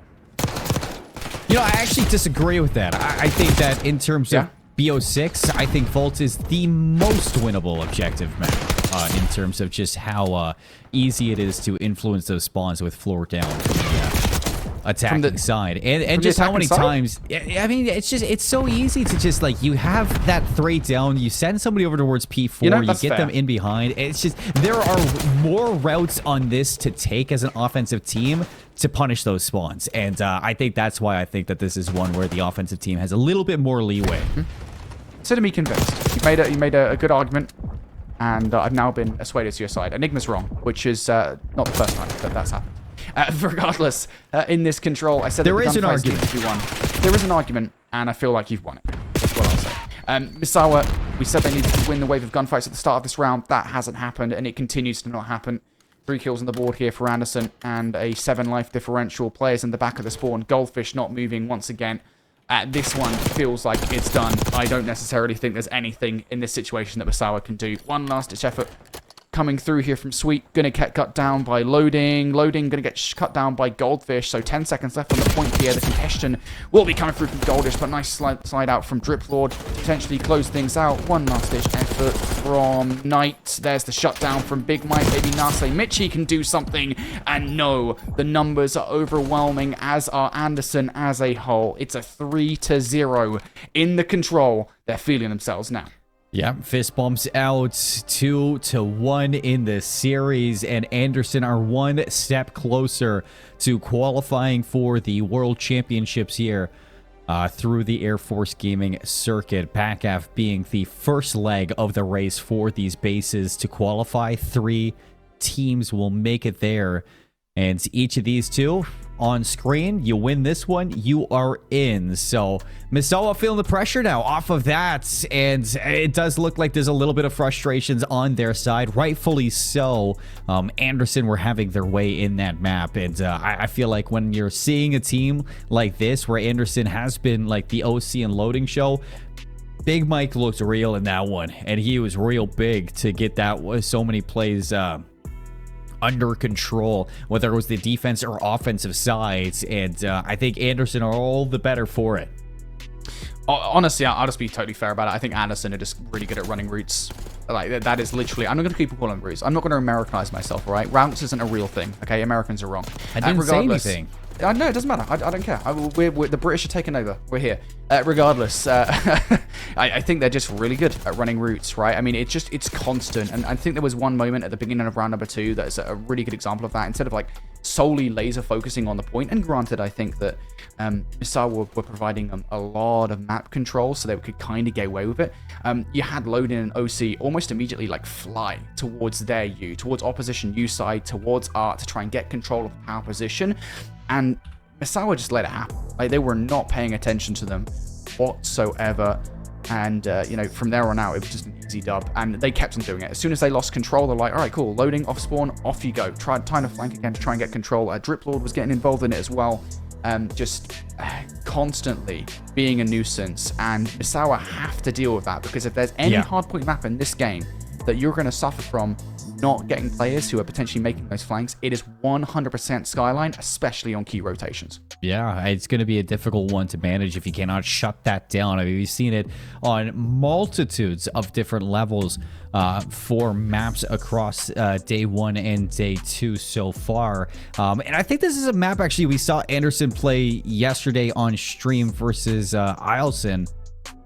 Where they beat Ileson 2 on this map. It was a close one. You had Chris doing a good job at keeping things even, but ultimately it was one that you look good on if you are the side, if you are OC in general, because this is the map that he went 42 and like 23 on. He was just having his way on this map mode combo yesterday. Now, a lot of key players, if they can turn up, it would be a big map. Just waiting to get into the game, folks, here. Again, what was the prediction you had, Seymour? Was it 3-1 Anderson? I did, and I had 3-1 Misawa, so my pred's not going to come true. And you need Misawa to step up here if yours is going to come true. Yeah. But Anderson, I mean, everything is pointing towards them to show up in the Skyline hardpoints and just have the time of their lives. Yeah, I got a feeling I'm going to be wrong. I don't know. I just have this feeling this is going to be an Anderson map victory at this point. I feel like momentum is definitely going to swing in their favor, unless, like, Misawa can show up in hardpoint. Again, they're going back to that map number 1. They looked really good and proficient on that in terms of, like, transitioning kills into actually hardpoint control.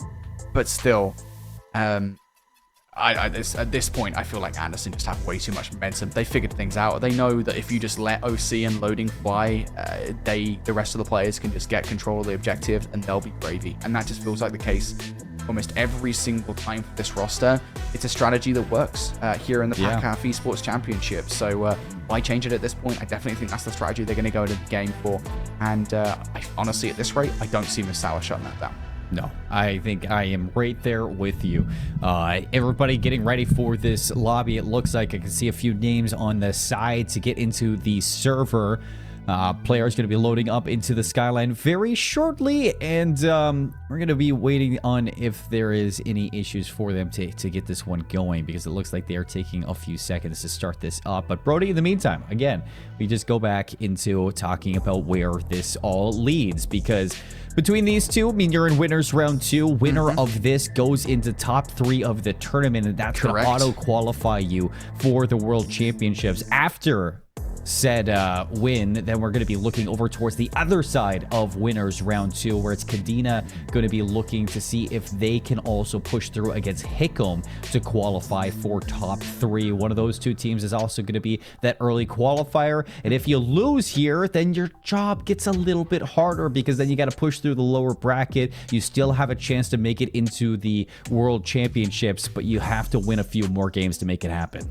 Yeah, for sure. Well, only 3 teams can make it into the World Championships from the PACAF region, and I think it's fair to say there's 4 teams, at least I have in my mind, that could all be candidates for that. So winning this matchup in the upper bracket is key, and the winner of this map could, well, go through to the World Championships. All that still on the line, but we got a few things still yet to figure out, folks. So we're going to take a quick break. On the other side of it, we have another hard point for you. Could be the last in this series.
Welcome back, everybody, as we're getting these players underway for map number 4 in this series. Just as a reminder, Anderson leading 2-1 after what was a dominant performance in both the Hacienda Search and Destroy and the Vault Control. Now for the Skyline Hardpoint, the shoe is in the foot of Misawa, Brody, to see if they can pull off a map win to force the Game 5 and see if they can get another chance at the Search and Destroy. Yep, and the same conversations that we were having before the break, right? It's just like, how do Misawa come back into the series now? Because they've offered a lot of momentum to Anderson. I will say, I don't know if kind of the long break between maps 2 and 3 is going to mean that a lot of that momentum is lost. But still, Anderson are feeling themselves now. So they're going to come into the Skyline, playing aggressive, getting in the face of Misawa. They have to put a stop to that very early on. Yeah, well, right off the gates, you can see that Misawa hopping the objective. One thing that I was impressed with them back on that Vault Hardpoints is that their objective time and their efficiency to getting into it, Brody, that was something that Anderson just weren't up to par with back in map number 1. On a map like Skyline, you'd expect Anderson to have a little bit of a better time considering the pace of play between OC and loading, but it is still something to improve on here if you want a 3-1 victory. For sure. Well, I mentioned it before we got into the game. I'm expecting Anderson, before we got to the break, really. I'm expecting Anderson to get super aggressive here, just run routes constantly around Misawa, and you're already kind of seeing that. Look at the advanced positioning of a player like OC right now through kitchen side, keeping an eye on the middle of the map. One player from Misawa has gone behind him alliance. Nase Michi is the secret weapon right now. Will activate for 1 kill, but you're losing the teammates around. Nase Michi able to convert for a second. Ooh. Extra bullets in the body there for Nase Michi. Might not be done just yet. Looking for the players come up to respawn. Unfortunately, tries to split the difference between both of them. Respawning players also going to be dealt with here, and the first wave of gunfights are good for Anderson. Anderson are in. There's still lots of time here at P2. Sweet underneath, 16 HP. Gonna have to wait for the regen before hopping up the zip. Mitchie's gonna kick things off, and it's Sweet to back him up. Sliding around, picks up the Jackal. Nice double kill from Sweet. Has another player to worry about down low. Goldfish is gonna take care of that. 20 seconds, and it doesn't seem like Anderson are gonna take another shot at it. Maybe, actually, Big Mike gonna give it a look, but he's gonna drop being low in health, and 11 seconds that Misawa should be good to grab. And that was a big hard point for Misawa to actually grab that time away. They hit it over and over again. Generally speaking, you do see players reaching out towards the middle of the map there. Anderson didn't really do that. They held themselves back towards the hill and ended up suffering for it. So we move towards the next rotation. Anderson, first unit touch. Misawa spawning towards P4 side. News presence in the middle of the map. Now players from Misawa starting to approach. Loading going to get cut short. Kills in favor of Anderson on the whole, though. As I say it, Nase Michi comes through for a couple of kills. Has clutched up yet again here. That 2-piece followed up by number 3 from Sweet should give control to Misawa.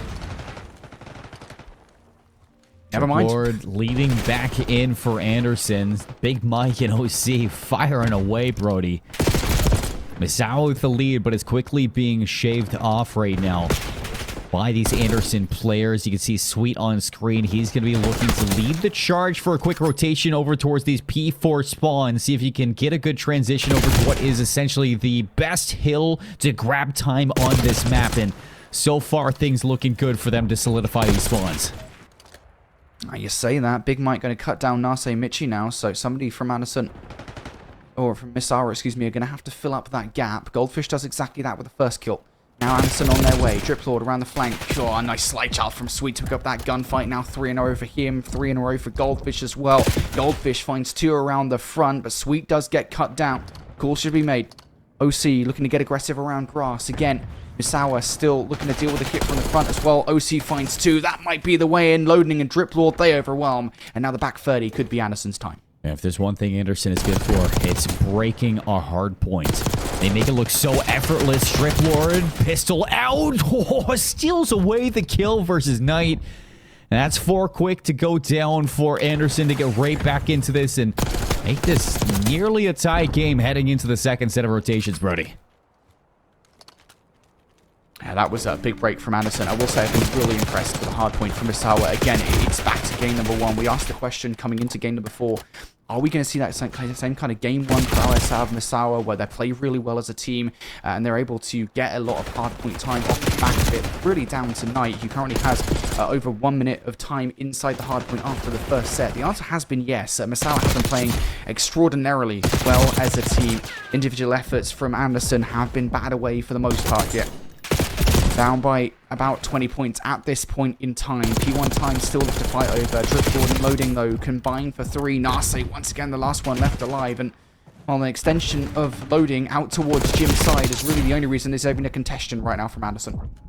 Quick route in from Knight. He goes all the way around. He's going to pick up a double kill, trying to flank this hill. It pays off. 4 down for Anderson. Misawa looking to hold this lead, heading over towards P2.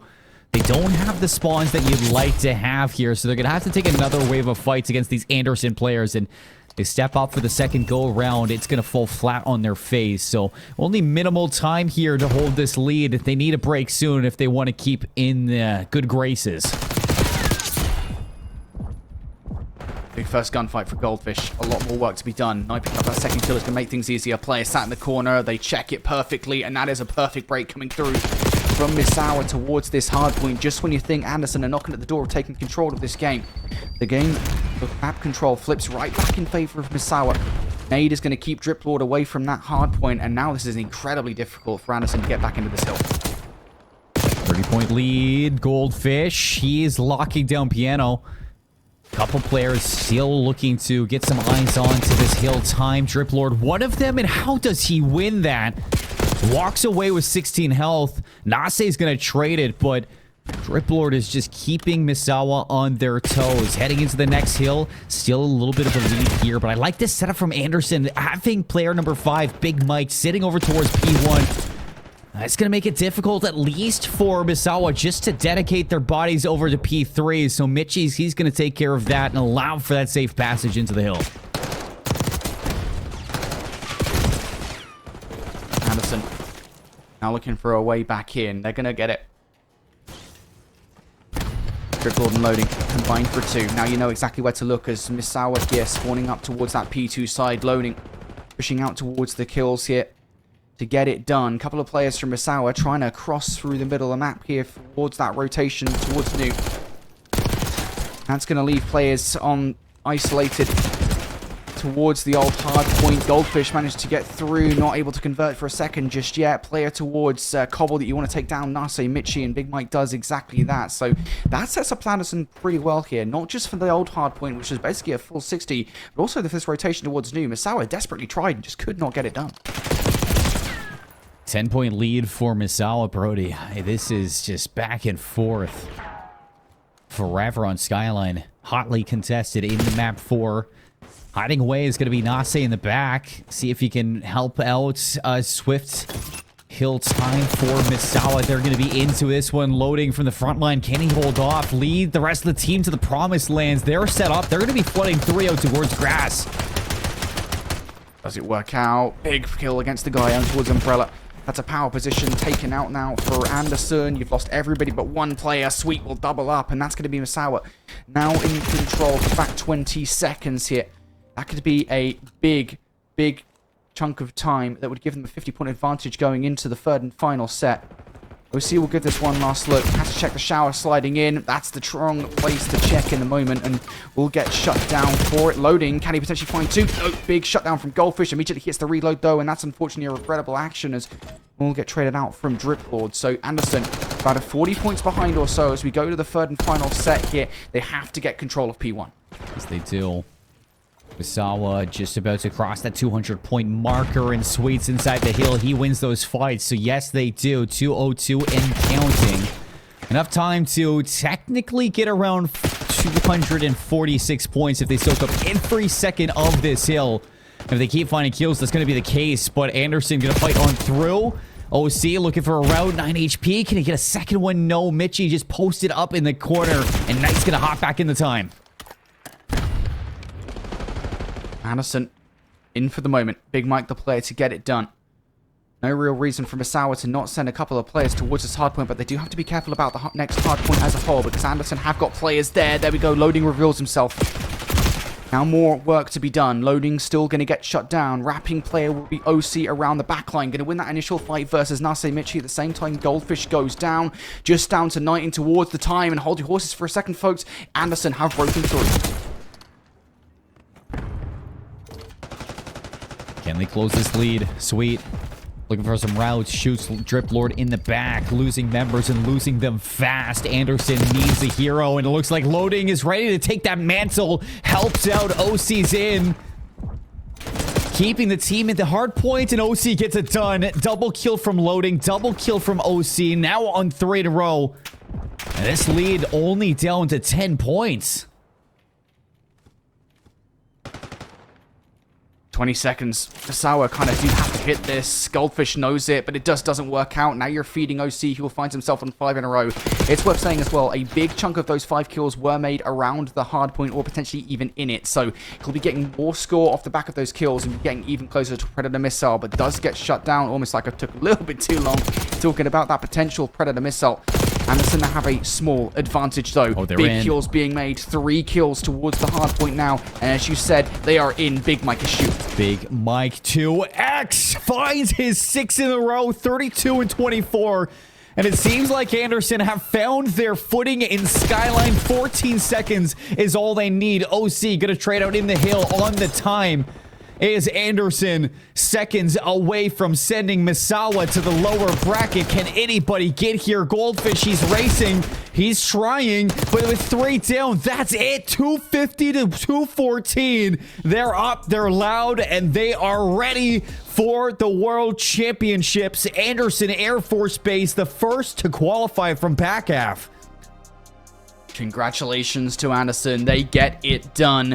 And I was concerned for a second there that we were going to see a Game 5. Misawa seemed to have things locked down. A 40-point advantage going into the final set of rotations. But P1 to P3, phenomenal holds and phenomenal breaks, really, from Anderson. They just know how to get it done. Again, the team play is superb from this roster. They are hyped up right now, and they should be, because they're going to Buckley for those World Championships. Yes, they are. It's months away, but this is step 1 in your journey. And you looked good when you get it done. For a second, we thought we were going to that Cave 5. We thought that hard point might be the monster in the closet for Anderson, but Big Mike with 6 in a row over towards P3. Loading, OC taking control of those routes that you're looking for, Brody. And the team, when they are at their best, this is a team that you do not want to mess with. So players going to be shaking hands, fist bumping. Congratulations to Anderson, but a long series, Brody, for our first winners round 2 matchup. And Anderson, happy to have it done with. And here's a look back at the series then from the very first hard point. I'm not too sure if we're actually going to get the replays from like the first hard point or not, but yeah, it's worth saying if we didn't hit the reset, it wouldn't have even been Misawa in map number 1. It had to go to the replay for Misawa to find their way into the series, but from there on out, we saw 2 maps back to back, and whereas effectively Anderson in full control, that 6-1 search and destroy, and then of course the 3-0 control gave them such a massive ego boost going into what would have been the 4th and final map. And you know, fair play to Misawa. They definitely play really well on hardpoint, and I think that's going to be a thing that maybe potentially does get them one of those 3 spots in the World Championships. But in the end, it was just that final 3 kills from Anderson. They knew they had to send it. They did exactly that. They did, and I'm impressed with this Anderson team, Brody. I mean, you had them going to a Game 5 and winning it. I thought Misawa was going to come into this series and still look as good as we expected to. But hey, I mean, things just don't show up, and Call of Duty is just one of those games that, you know, it's day to day, it's game to game. If you don't show up, if you're not ready, I mean, anybody can pull things away and upset you as a team. And I think for this Anderson squad, you know, at first you thought, you know, even yesterday against Eielson, they didn't look like they were at this form, but from day 1 to day 2, it seems like they've had some upgrades. It seems like they've really been working on it, and once they get hot, I mean, they look like they just can't stop. Yeah, for sure. Anderson looks really good right now. They look awesome. Can't wait to see. I believe we got Loading ready for an interview here in just a second. Yeah, hoping to get loading in here. We're just waiting for some confirmation on when he is ready.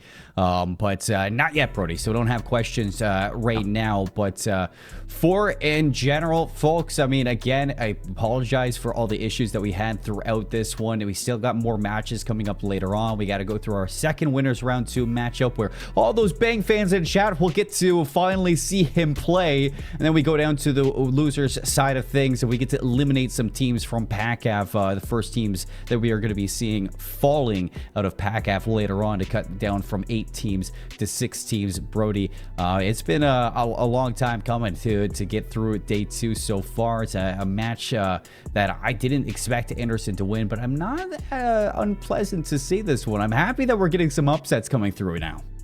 Yeah, for sure. Well, I believe that we have the interview actually ready to go now, so let's bring it in. It's loading. I'm so glad that loading is the player that we get as well. First of all, I mean, just coming off that match, mate, how are you doing? You must be feeling on cloud 9 right now because you guys have qualified for the World Championships. Oh yeah, you know, it's really a dream come true. I feel like, you know, I never even expected an Air Force to be a gaming thing, and I'm out here we came here just trying to have fun. Turned a lot more competitive than we thought. We started out rough, 0-6 in like the training, like the first day we got here, and now we just top 3. We solidify worlds, so I'm blessed.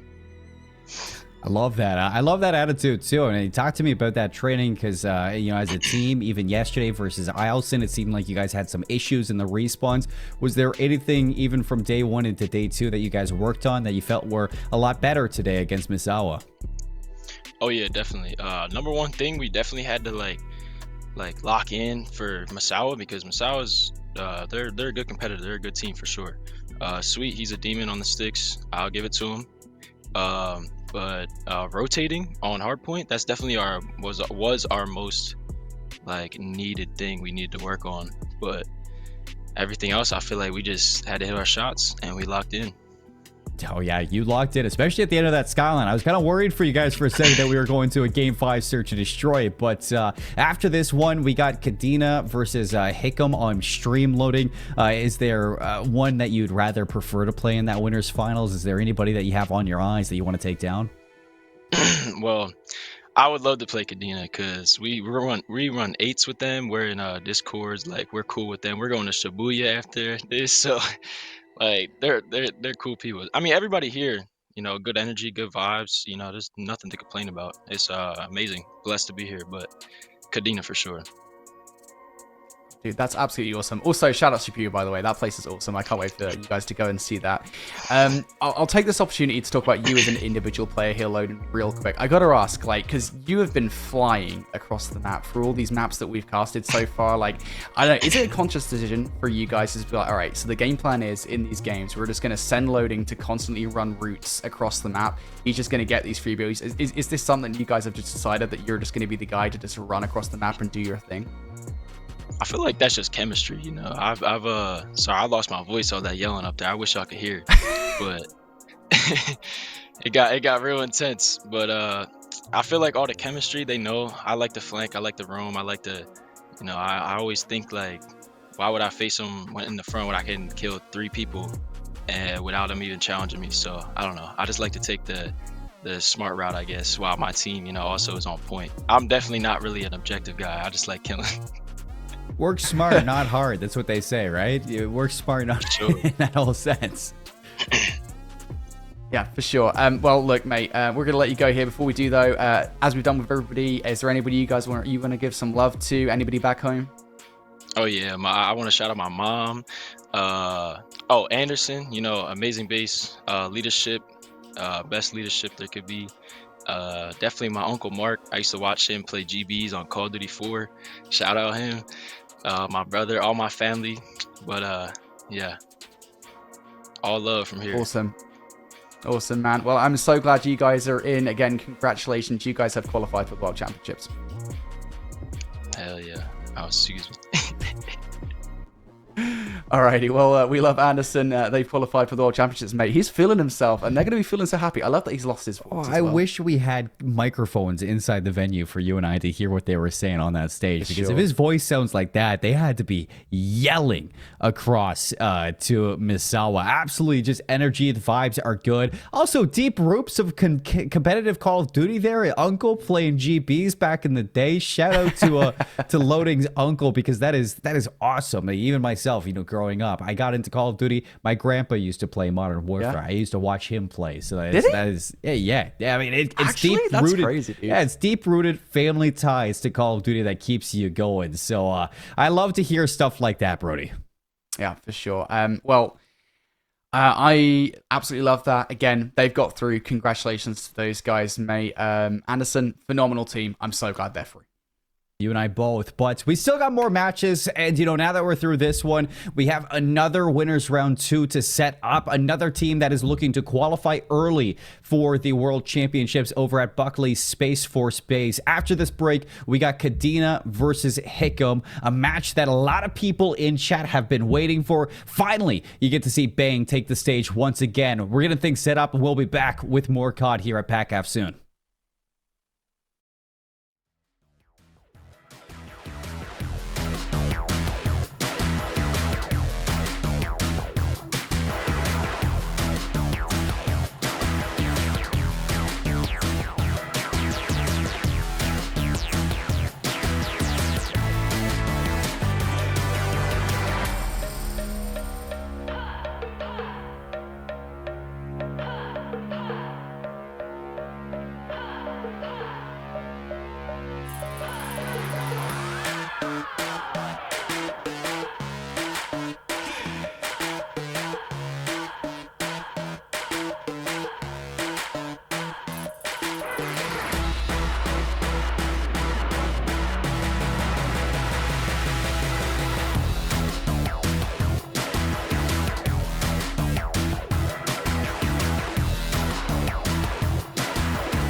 defending a set of objectives. At the start of each round, each team begins with a pool of 30 lives split across all members of the team. The attacking team must capture both zones before either time expires or they run out of lives. The defending team must prevent the attacking team from capturing both objectives while staying alive themselves. If one of the two objectives is captured, the attacking team will receive an additional minute of time to capture the second zone. The first team to win 3 rounds will win the game. However, if the score is tied and it reaches a 5th and final round, the team that captured the most objective points throughout the first 4 rounds will be the defending team in that final round and have the inherent advantage.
If you keep making that face, it's gonna stay like that.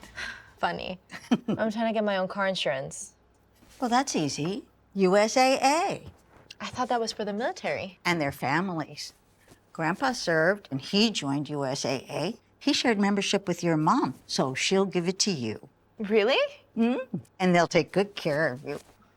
USAA. Members who switched saved an average of $725 annually on auto insurance. Welcome back one and all here to the PACAF Esports Championship. We are now halfway through today's broadcast and we've got more games coming your way. We just had one team qualify for the World Championships. How about we qualify another one into top 3? And of course, there's all important World Championships. We're taking over. The Beans on Toast boys are here now on broadcast. I've got Enigma with me. I'm going to take it from his facial expression that he doesn't eat beans on toast, and I've just made that up. I mean, I have done in the past, not for a long time now. I'm definitely not at 5 in the morning. So, yeah, I mean, the British boys are back in town, though, I guess. I'll find a different way of, like, celebrating my Britishness. But yeah, I got a hell of a series coming up here, my friend. I think that, you know, the one that I got to watch there of Anderson, Masawa and Anderson was really good. I think that you've got yourself here another series coming where... I don't know, man. There's something about this one on paper that I think actually sets us up for an absolute classic. We've had some competitive series on main screen, but I think we're going to get a real good one here. Yeah, for sure. So here's a look at the bracket as it currently stands, folks. Again, Anderson have made their way all the way through to the upper bracket final. It's guaranteed them a spot in the World Championships and top 3 for this tournament. One of these teams in Kadena and Hickam are also going to get their way into the World Championships via this matchup. And again, I'll keep on saying this, like, you want to make sure you do it via the upper bracket, because if you have to go to the lower bracket to qualify, you're likely going to face the likes of probably like Misawa or maybe perhaps Yokota to qualify. You don't want to do that. You want to get this done right here, right now, because being the team who's trying to squeeze themselves out for that third and final spot, it's not a great look, mate. No, it's exactly where I was going to go with it myself as well. Like, it is a case of you want to use up... You got 2 lives, essentially, and you want to get there before you've used up either of them. The teams are going to be for Kadena. It's going to be Bang, Chronix, Aphetians. Did we decide if this Aphetians or Aphetians? Chat, do let us know. Aphetians, sure. DC. And then Hickam, it's going to be Fearless, Seaskirk, Miles, and Breadwinner. I feel like looking over at this Hickam team, I'm very much so like... You know, Bread, I'm a big fan of him and what he's done so far. Seaskirk also had some pop-off moments. Seen Fearless clutch up quite a bit. And we interviewed Miles, and he was talking about how he says he's the less talented player on the team. But I think that makes him the perfect kind of person to be the objective player to set his team up for success. On the opposite side of things, I'm curious about if there's anyone from, you know, this Kadena squad that you've looked at over the last 2 days and thought, all right, they're the guy that's going to get you through to Worlds. On the Kadena side, oh man, it's so difficult. I want to say Bang. Like, I'm gonna give Bang some love in the chat. I know that the Bang fans are in the chat. Bang has definitely had his moments for sure. Him also, I'm gonna say to a certain extent, like again, I don't know if we got to figure out some kind of pronunciation here. Or Aphetians. I think he like has had so many solid moments. It has to be one of those players for me. But if I have to go for one, if it forced me to pick just one player here, it's got to be Bang. That guy's lived up to his name. I mean, yeah, he does have a hell of a fan base in chat. Everyone's been saying they've been looking forward to watching a little bit of Bang. So let's hope he does indeed come out with one in map 1 and really light a fire underneath everyone here. But yeah, I mean, obviously, this is one of those moments where if you are one of the superstar players on a roster, you step up here. You get yourself through into that top 3 guaranteed, into that World's qualification spot without slipping up and putting yourself well and truly under a lot of pressure, as you said, through that lower bracket. It's just tough. Like, I was here before watching over Hickam against Osan, and it was kind of a case of like they looked pretty unstoppable. It was 250 to 120 in the hard point, 6-2 in the S&D, 3-0 in the control. For Hickam, the only slip has been that game 5 round 11 against Misawa, and I think you just gotta kind of like look at the docket that they've got there and say, this is a team that we should really be seeing through to Worlds. Yeah, for sure. Hickam look like a really well put together team. They are absolutely a threat here. And, you know, it's going to be difficult for me to imagine a situation in which they aren't one of the teams that qualify. But, you know, given the fact that Misawa are now in the lower bracket, right? I mean, like, technically speaking, if Hickam lose this matchup, like, it would be one of those teams to get through. So again, they have to win this one. That being said, I believe the best of 5 map set is about to be ready to show you guys here. So let's see what we've got for this series. We haven't seen a whole lot of red card, so I'd like to see another one in this best of 5. And you know what, never mind. If you don't like red card, this is a great series for you. If you like Skyline and Vault, this is a banger series for you, Enigma. Yeah, this absolutely screams of high engagement. Skyline hardpoint, we're going to get two teams squaring off against each other, shooting at everything that moves. Skyline S&D, very quick break-off kind of situation. What I will say is that the final S&D, if we do get there, is very different to that. It's going from the smallest map to arguably the biggest map. I'm not sure if anyone's kind of tested if Hacienda is the same size as Red Card or not. Vault control, we know that that's high pace, high engagement. Vault hardpoint. So what I'm thinking that we're getting here, at least through these first 4 maps, my friend, is an absolute bloodbath. And what better way to get someone through to Worlds than just watching them absolutely tear everything in front of them apart? Yeah, for sure. Honestly, mate, Skyline is such a fun map. We just saw it for the final map in the last series as well. And look, if you guys aren't familiar with how Skyline should play out, just really basically, it is effectively, you have to make sure you win your rotations on this map. That goes for any hardpoint map. I think especially this one, you can really lock down P2 and P3 if you don't rotate properly. With that being said, then, let's talk about our predictions for this series. I'll be honest, I didn't really know where to go for this one. Like, I wasn't entirely sure. I was very on the fence, but I don't remember who it was. It was in an interview the other day, or it must have been yesterday, because we've only been doing this broadcast for a couple of days now. And someone said that Kadena are the team to watch out for. They are the biggest threat in this tournament coming into it, and so that for me, I think, has tipped it over the line that this is probably going to be a Kadena victory, and I think they get it done. Yeah, I mean, I've gone with a Kadena 3-2, but I'm not convinced. And I think I've actually talked myself into thinking that this might be a Hickam victory. So hopefully get to a game 5, and then I'm guaranteed that you're not at least getting your point. And then, you know, it all hangs in the balance. I mean, it doesn't really matter who qualifies for Worlds. What matters is that our predictions come right? So that's more important. Just been confirmed, by the way, by production in the back. It's Ephesians? Ephesians, which would make sense, right? I have no idea. I feel like I'm like looking at a word that maybe I should know from like maybe like some sort of like Roman Greek historical literature, and I just have not got. I'm fairly certain it's like a Bible thing. Okay, all right. Well, I'd have no idea then. So Ephesians it is, and we will now start saying that correctly. My apologies. Yeah, sure. No idea what that means. I have no idea what that means either. We're not going to refer to what on earth that is.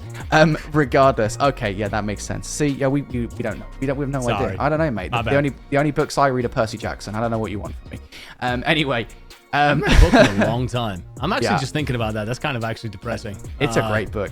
Would you believe? Actually, I know this is probably for a Phil segment. My girlfriend and I recently went to a museum, and I had no idea what I was looking at for the most part. We saw an area in the museum that was exclusively for like the Roman gods, and I immediately recognized who those gods were based on the fact that I'd read the Percy Jackson books. They didn't need to read them. I literally saw the statues and were like, I know what that is, which is really sad for a almost 26-year-old man. The Roman ones like that. Neptune, Poseidon. Yeah. Okay. All right. So maybe, I don't think I'd have recognized them without reading like the plaque, but like I'd have understood who they were. I'd have been okay there.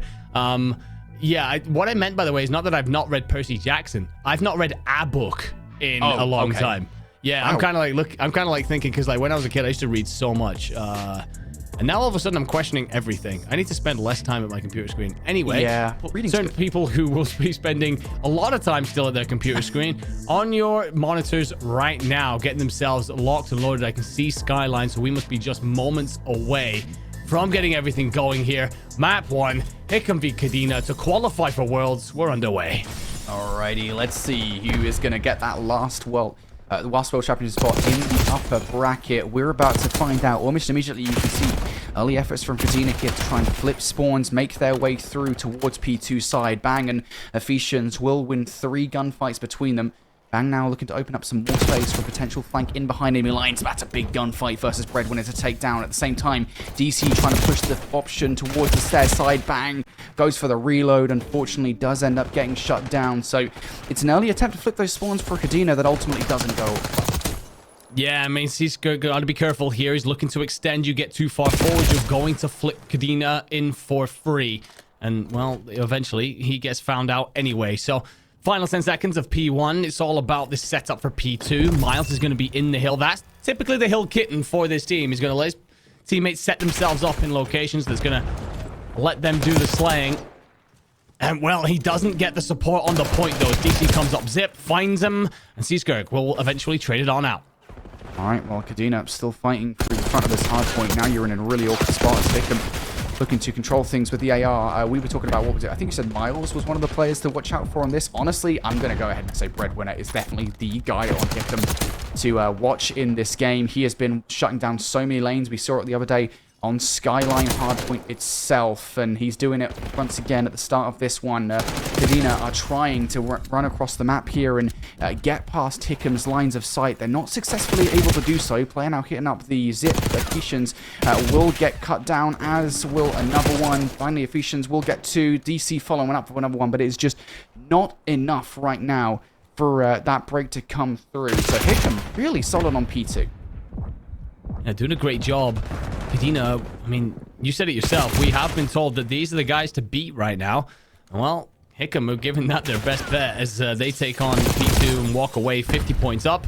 And you will get the split spawn come in as well for Hickam. Breadwinner will spawn one side, Miles the other, and that allows him to set up a pinch here on Kitchen. Eventually, it still falls in favor of Kadena.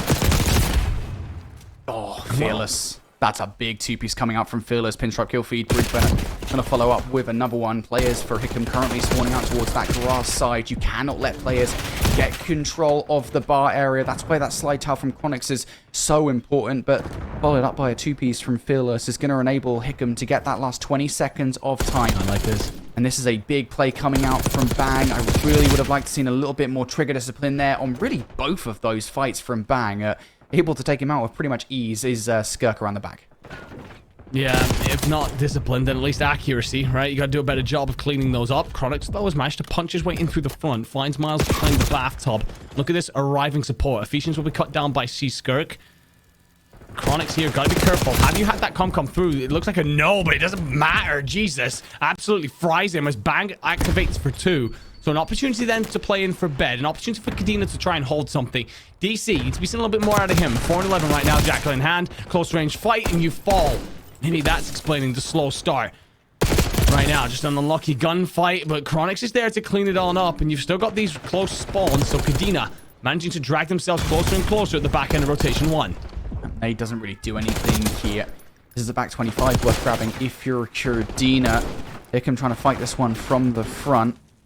Spreading out in your favor at this point in time. Breadwinner really slow to react in that situation. Will now be backed away here. Last minute flanking play from Fearless. At the same time, Skirk through the front will go down.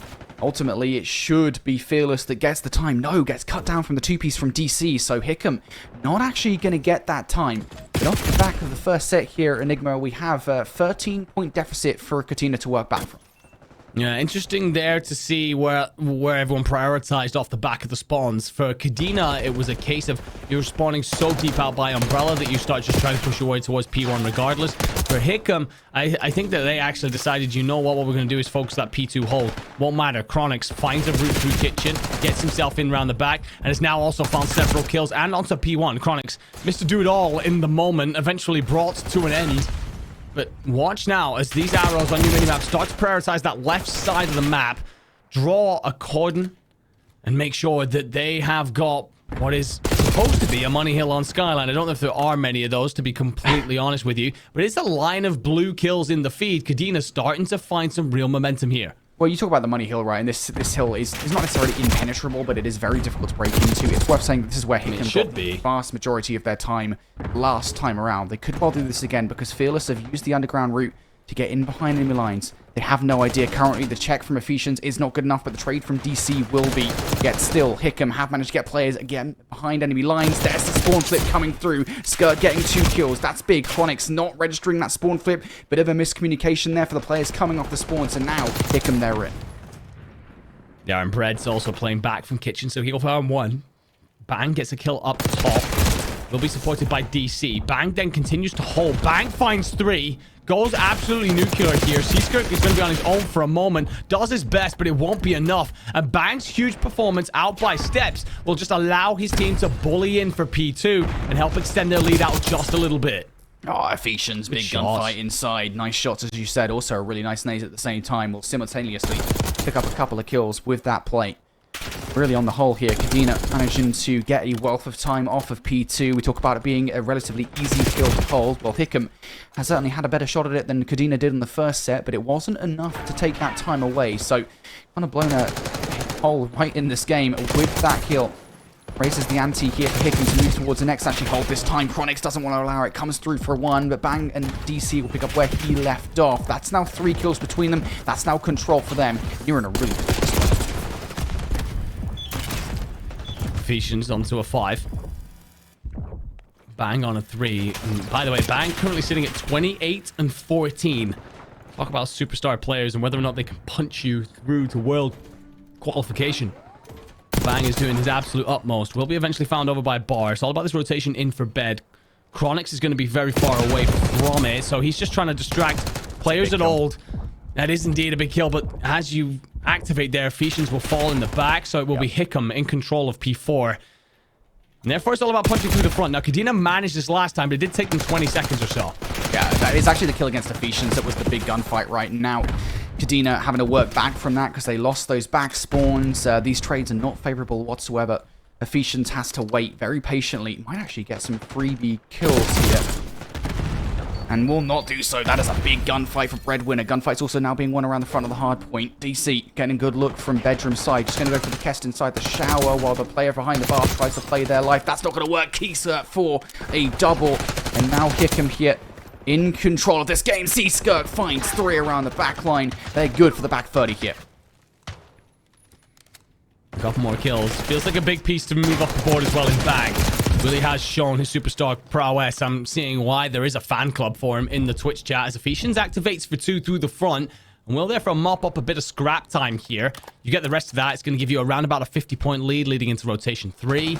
Don't have to worry about clock necessarily here. This is all going to come down to just juking it out. For Hickam, I think that slaying hasn't been a massive problem. Miles is the only player negative right now, but that tends to be your hill kitten. For Cisco and Fearless Bread, it's just about those kills being a little bit more impactful, especially when you're talking about hills like P2, P4, and making sure you're lining players up around those moments and locking in some serious defensive holds. All right, opportunity here for Kadena to get a wealth of time on P1 and really blow this game wide open. Hickam currently trading by about 50 points or so. Breadwinner trying to get some map control. Big shutdown coming through. Bang now. Potential opportunity to fly towards the hard point. They haven't dealt with everybody just yet. One more player towards that gym side. That's Chronix to pick up 2. That is a full wipe coming out from Kadena. And now Hickam have to make a serious choice here about what this rotation looks like. Fearless Stun goes out. Will get the tags. That should give him some information on Piano. Cisco goes hunting after it. Won't find anything. Knows Ephesians cleans up. Final 5 seconds.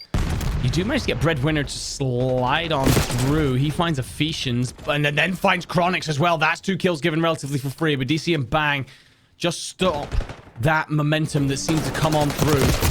So it should be that we have Kadena in control, and that will confirm it as DC finds 1. Chronix then pushes out for another. Fearless will try and contest for just a moment, but it feels like the inevitable will happen, and Bang is there to clean up. So Kadena then trying to lock in a hold and get themselves very close to finishing this. And it really does feel like Hickam kind of half-assed that rotation somewhat, but now they might be able to brute force their way through. Breadwinner with that 2 pieces, everything. TK, of course, from Kadena, or rather a self-K from Kadena, probably didn't help the situation.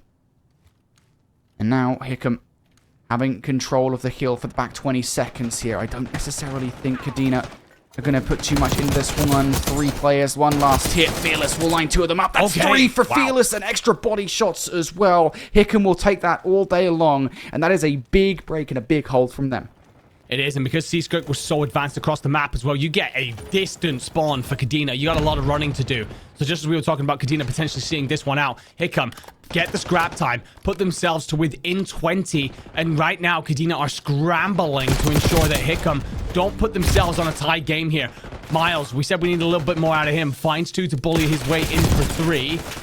But it's going to be handed straight back over. Breadwinners pop off for 5 kills. Fearless also activating as well around the bar in Furnace. It's just going to help Hickam draw nearer and nearer as we edge towards the end of this banger.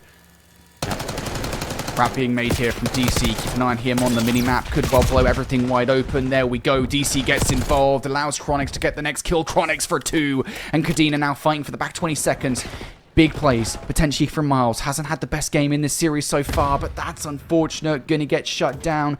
Now that back umbrella position has been garnered by Kadena. Now they've got kill control as well. 229, 214 as the next skill pops. Seasunk gonna pick up the first blood. Hickam right at the door here to move towards the hard point.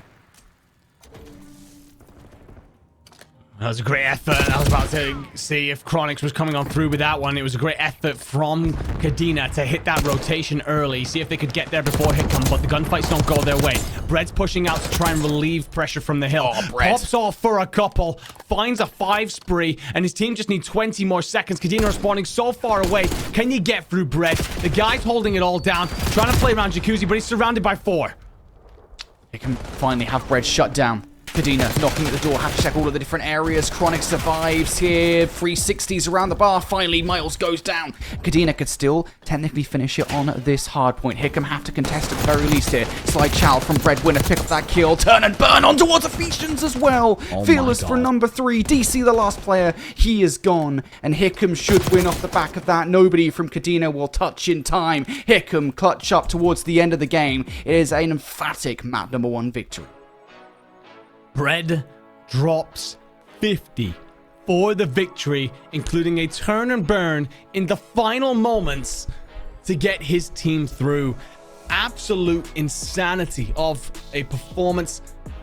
And I gotta say, the Bang Fan Club right now, I know you're not necessarily going to be happy with it, but surely you just tip your hat towards Bread and say, fair play, let's go again.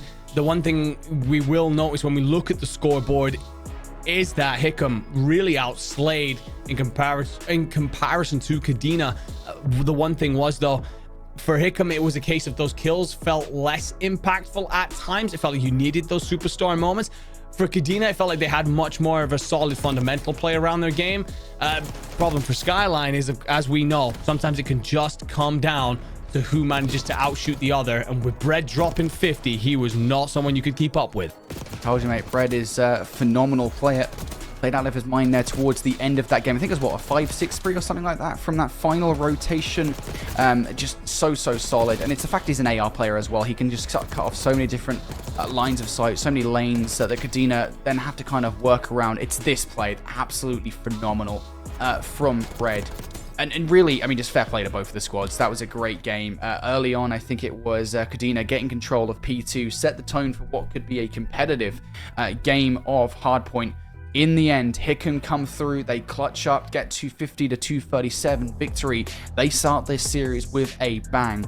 I honestly didn't know what to expect from these rosters. I knew it was going to be a close one. Didn't expect it to be that close. No, I mean, we have been saying that these series have been feeling more and more competitive the deeper into the bracket we go. Of course, this guarantees qualification for Worlds, so we are expecting everyone to put everything they have on the table. And we got that in Skyline. I mean, we're going to take... I've got the scoreboard here on the right, and the amount of kills is actually insane. 50 for Breadwinner, 36 for Fearless, 27 for Skirk, 16 for Miles. I mean, across the board, the number of engagements, absolutely insane. But Bread, oh my god, drops nearly 6,000 damage on Skyline. And it doesn't matter which way you go about it, quite frankly. I mean, his team performed well, but like that is putting the whole squad in your backpack and saying, all right, boys, I'm taking us to the World Championships. Now, I will say, here's the key thing. It's a bit of a unique situation, right? Because Bread drops 50 kills. He only gets 10 seconds in hill time, right? So it's just one of those situations where he's getting a lot of kills. He is purely shutting down map control. Like Bread's entire purpose. And this is something that if we do get a post-game interview with Hickam, if they do end up winning this series in any capacity, it's something that we definitely need to ask. Is just like, is the setup you have a player that is their entire purpose is just to play outside of the hard point, outside of the objective, solely just to get map control, while the rest of your team all get even amounts of kill time, because that is the case looking over to our scoreboard. You know, Miles, Seaskirk, and Fearless all have at least a minute and 15 or more inside the hard point.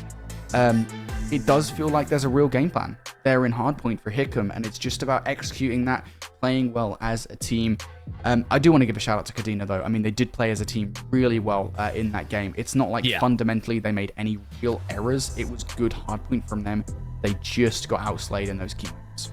Yeah, absolutely. I mean, we spoke to Miles. I think it was me and Seymour. We had an interview with Miles, and he kind of said, like, you know, he plays Hill Kitten, and it lets the other guys kind of slot into where their roles are. So, yeah, it does feel like they have that setup. In ideal moments, obviously, it's kind of difficult to kind of string that together in the chaos of Skyline. But Miles hunkers down, lets the other three push on out. And we saw that towards the end of that first map there, where Bread, you know, gets a couple of kills and immediately gets aggressive. A couple of teams can be accused of some, and this isn't just in this tournament, this is in all tournaments. You get yourself in the hill, you draw a very close to hill defensive line. That means if you lose a kill or two, you're immediately under pressure. As we get a little bit of a thumbs down from whoever's sitting the close side here. Oh, then we're getting some hearts as well. So mixed emotions here on main stage, but yeah, I mean, what I liked from Bread is that he pushed out, because even though he doesn't impact much in terms of pushing out over towards Jacuzzi, it's just that he's slowing people coming. He's getting that information early. It's giving time for his teammates to get involved in trade fights and set themselves up in different ways. So Bread,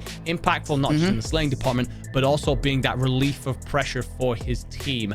I like what you say about Kadena, though. It did feel like they played very well as a team. I feel like as a foursome, this looks more balanced. And so once we start talking about the search and destroy, I really do think that you are going to see some really strong executable plays here. Yeah, for sure. Well, we had a phenomenal start to this series. We promised a series filled with fireworks, and we've had exactly that so far. Right now, 1-0 to Hickam between them and Kadena. We've got a Search and Destroy coming up next. We're going to take a quick break. On the other side, Search and Destroy.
What I would do for you.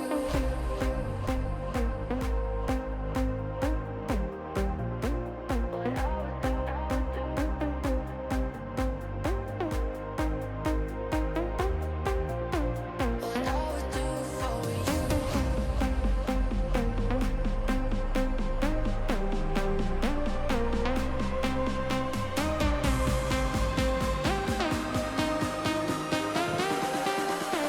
What I would do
Hey everyone, welcome back here to the PACAF Esports Championship. Apologies for the delay. We were just setting some things up on the back end. I believe Search and Destroy is now not that far away.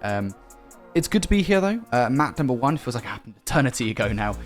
Enigma, but it was a phenomenal start to the series. So I'm hoping we get the same kind of vibes here in map number 2. Yeah, absolutely. 250 to 237 in the end. I believe the score was in favor of Hickam, largely off the back of a monster performance from Breadwinner, dropping 50. We'll be staying at Skyline, this time for the Search and Destroy. And Seaskirk, he's got the bomb, and he's hitting mid. Alrighty, this is very aggressive to have your entry sub be the bomb carrier. Seaskirk's making it work though. First kill is good. Second potential target right in front of him. The slide chal is great against DC, and he is feeling himself at the moment. First 2 kills for Seaskirk. Breadwinner for number 3. Ephesians now 1 versus 4. They've spotted him out as well, and that final kill comes through with the crispiest of shots. Fist bumps all around for Hickam. Wow, absolutely brutal. You called it correctly. Seaskirk, they're getting very aggressive despite having the bomb in hand. High risk, high reward, but well, one half of that is that it's high reward, and well, I mean, the team clean up completely. Seaskirk activates for 1, Breadwinner for 2. Moments like that, you come out off the back of a little bit of a pause here. Hickam clearly very locked in. Kadena, they might be wondering what the hell just hit them. And it's their opportunity to answer back. They will get bomb controls. They get to dictate where this play goes. Be scooped by DC. We're on board with Ephesians as he challenges Piano. Same kind of aggression this time from Kadena on the offense. Once again, it is DC playing aggressor early on in this round. Chronix pushing for flank through towards B. That does generally feel like it is the play call for Kadena on the offense. Seaskirk now making the approach from behind, though. It's an immediate trade. Looking for more value here. 2 versus 3 for Hickam. Kadena do, technically speaking, have full control over the A side. DC has to be careful where he's taking this bomb. Yeah, Fearless was under map. I think he's now... It's interesting to see the sub split here. Wow, that's really unfortunate. Seaskirk gets some godlike time on towards Ephesians and DC. And Bang was very far removed from the play. Gonna get shut down by, I think that's Fearless who comes through for that final kill. I'll be honest, I think Seaskirk, while he made the play, kind of got very fortunate that Kadena took so long to actually do anything. Yeah, Kadena there just is one of those where you're not picking up enough information to really recognize that you have so much control. You know, I feel like I am surprised Skirk picks up that kill inside B. Maybe they think that, okay, well, if there's only 2 players alive in the opposing team, maybe they're both looking after B, so we can move it on over towards A. And then when they eventually do that, Skirk has gone underneath. But yeah, I mean, that's also another point. Kadena never really sent anyone down there to check what was going on. And Skirk takes full advantage of that. They come up 2-0, looking real clean so far. Oh my god, this is a wild hit. Very aggressive, straight in towards the B site. Full control already pretty much obtained here. 1 player in sight. DC swiftly removes. There goes Ephesians towards outer as well. Players still hanging about the joint here. They've got to hit this at the same time. They don't. First few shots in from Chronix don't go well. Bang also removed from the sights. Chronix second attempt also not crispy whatsoever. How about an aggressive push there from Hickam? Any opportunity to change my predictions in the back would be absolutely lovely. I mean, don't get me wrong.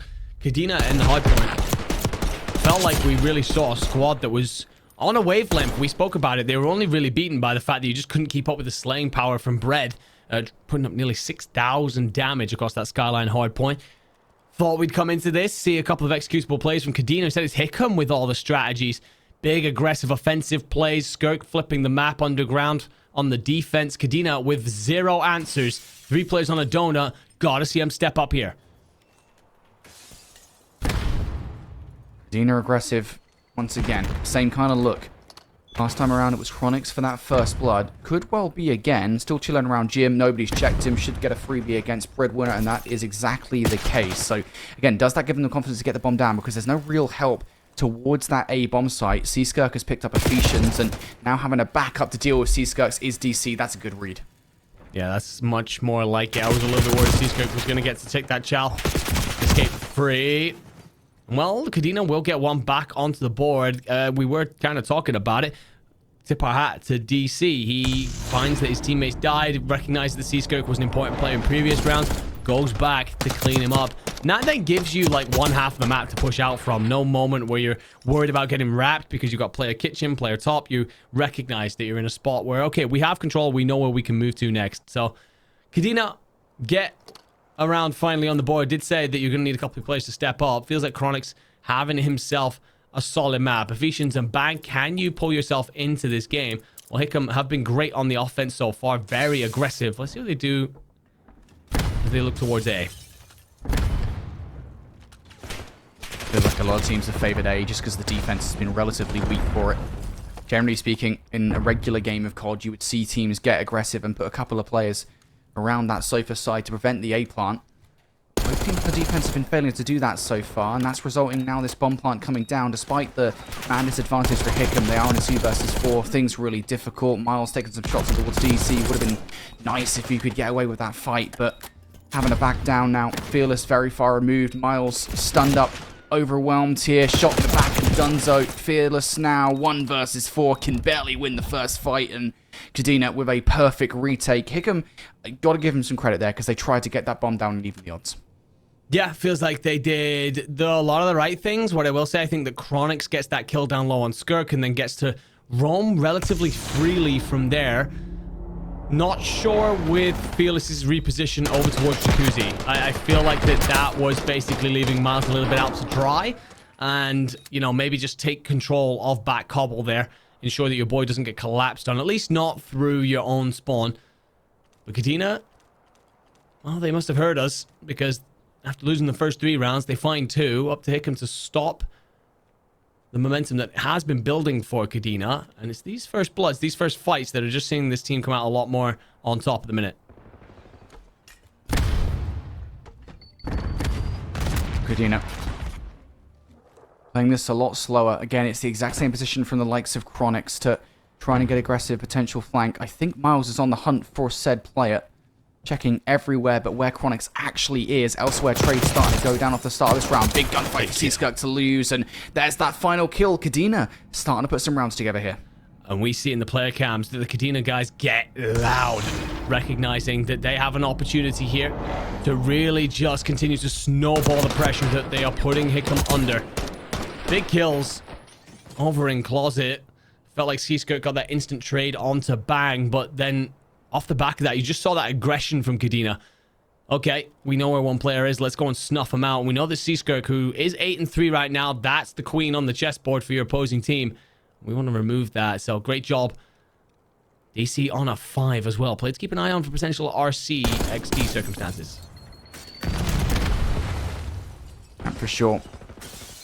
Kadena have really strung some rounds back to back now, and I think Hickam have given a little bit too much room to breathe, if I'm honest. I'm Breadwinner. You've got full A site control. Just try and get that bomb down. Play around it from there on out. Flanking play, though. They spent too long on it. DC is about to be a real nuisance. There it is for the first kill against Fearless. Bomb will go down, though. Now 3 versus 4. Red's got an important job here in this fight against DC. Big win. That will reduce the amount of options available. Another one, and Brett somehow finds 2. It's going to be chased by Chronix as well. Stun goes out. Doesn't even connect either. Bread manages to slip away. So Chronic's currently chasing shadows, and Bread actually finds the kill as well. Bread just needs one more for the ace. It's going to be over by Jacuzzi, so an opportunity to do so, but doesn't need it.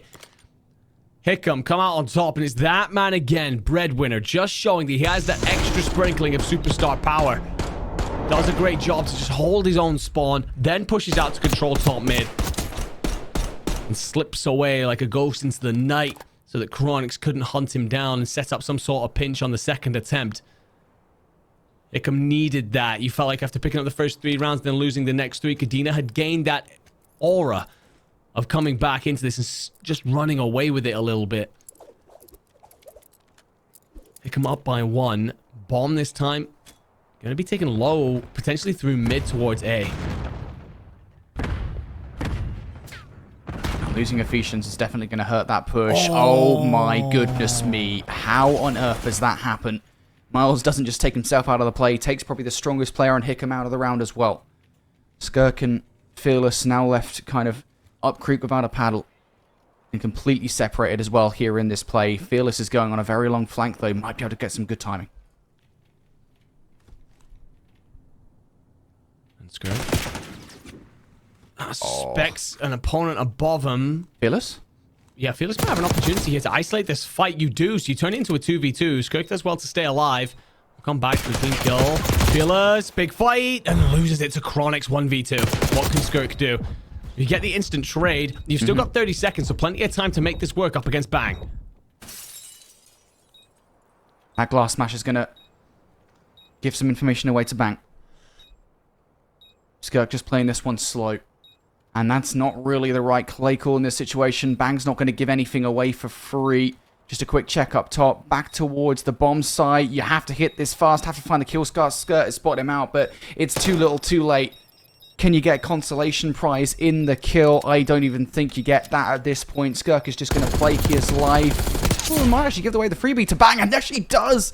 Bang gets away with the kill towards the end, and Kadena make it happen. And that TK at the start of the round probably won Kadena the round. Yeah, reaction from Miles on the player cams that kind of suggests that he's not sure what happened there. It's a frag grenade, so I don't know if it's overcooked. I don't know if it's an attempt to throw something back. I don't know, but it just goes all awry. For Kadena, I will give huge props over to Bang. I think you're in a 2v1 there. You see your teammate fall early. Could have panicked, could have thrown something away. Instead, dares Skirk to come and challenge him. And when it takes Skirk such a long time to come and find him, Bang just plays the timer's shoulders a couple of times and sees it on out. On the search and destroy, back and forth. I thought after the first 3 rounds it was Hickams to run away with, but that's not been the case now. Trades off the start of this. Now 2 versus 2 on the hunt for the last few kills. Kadena, a breadwinner, going to go down. That's a big head to take. Miles, currently the lowest performing player on Hickam in this search and destroy at 2 and 5. Has a lot of different places to look. The shot's not that great. Not even against the second player as well. Overwhelmed by the last 2. Kadena played that perfectly. Nice little bait and switch. I think that was a bit of work from Kadena there, reading into stuff that Hickam have done already through this search, getting aggressive in towards this bomb site. And I feel like they were just happy to let that happen. Traded it out a little bit, but then found routes in towards the site. I think that kill on Bread just before we isolate Miles into the 2v1. Huge moment. Kadena then. Bang, delivering for the fan club. Stepping up towards the back end of this S&D. Chronix will take bomb, and this aggression low towards mid has been one of their big plays so far. I gotta start seeing some of these teams make more control over A. Because Kadena just not doing it pretty consistently. They're playing so slow, apart from the one player that has the bomb. Skunk gonna take that player down. There's Chronix down for the count now. That's gonna up the ante somewhat. DC goes in the chase, was being shot in the back, but manages to survive the fight, and that player doesn't follow up the kill. Big shots across the map. Miles wins that fight. Fearless also going to take down Bang. DC will reveal his position in the 1 versus 3. Makes this down to a 1 versus 2. Breadwinner around it, and we're going to see a round 11 here, folks. Well, if we were going to be pushing one team to world, to 250 to 237 in the first map, a round 11 in the second, certainly delivering on the spectacle that we were hoping for. Bread, by the way, got off to a slow start, really, in this S&D. Now sitting at 10 and 5. Flicks on the afterburner, shifts it up a gear. Who has offense? It's going to be Kadena. So their general offensive role has been scoop it, head through closet, and drop in towards U side. I hated what they did last time, isolating the bomb player in gym. And this time it looks like they're actually just going to play straight through the bar. Here we go. Aggression on the defense. Seaskut feeling himself. Going to have to back away. Breadwinner, though, is the guy that's a human turret right now. Finds the opening kill against Ephesians. Aggression from DC to trade things out. There's one head you got to take out for a 3 versus 3. Probably not the player you wanted, but it's still a kill that's big enough. It's going to enable him to get the bomb down.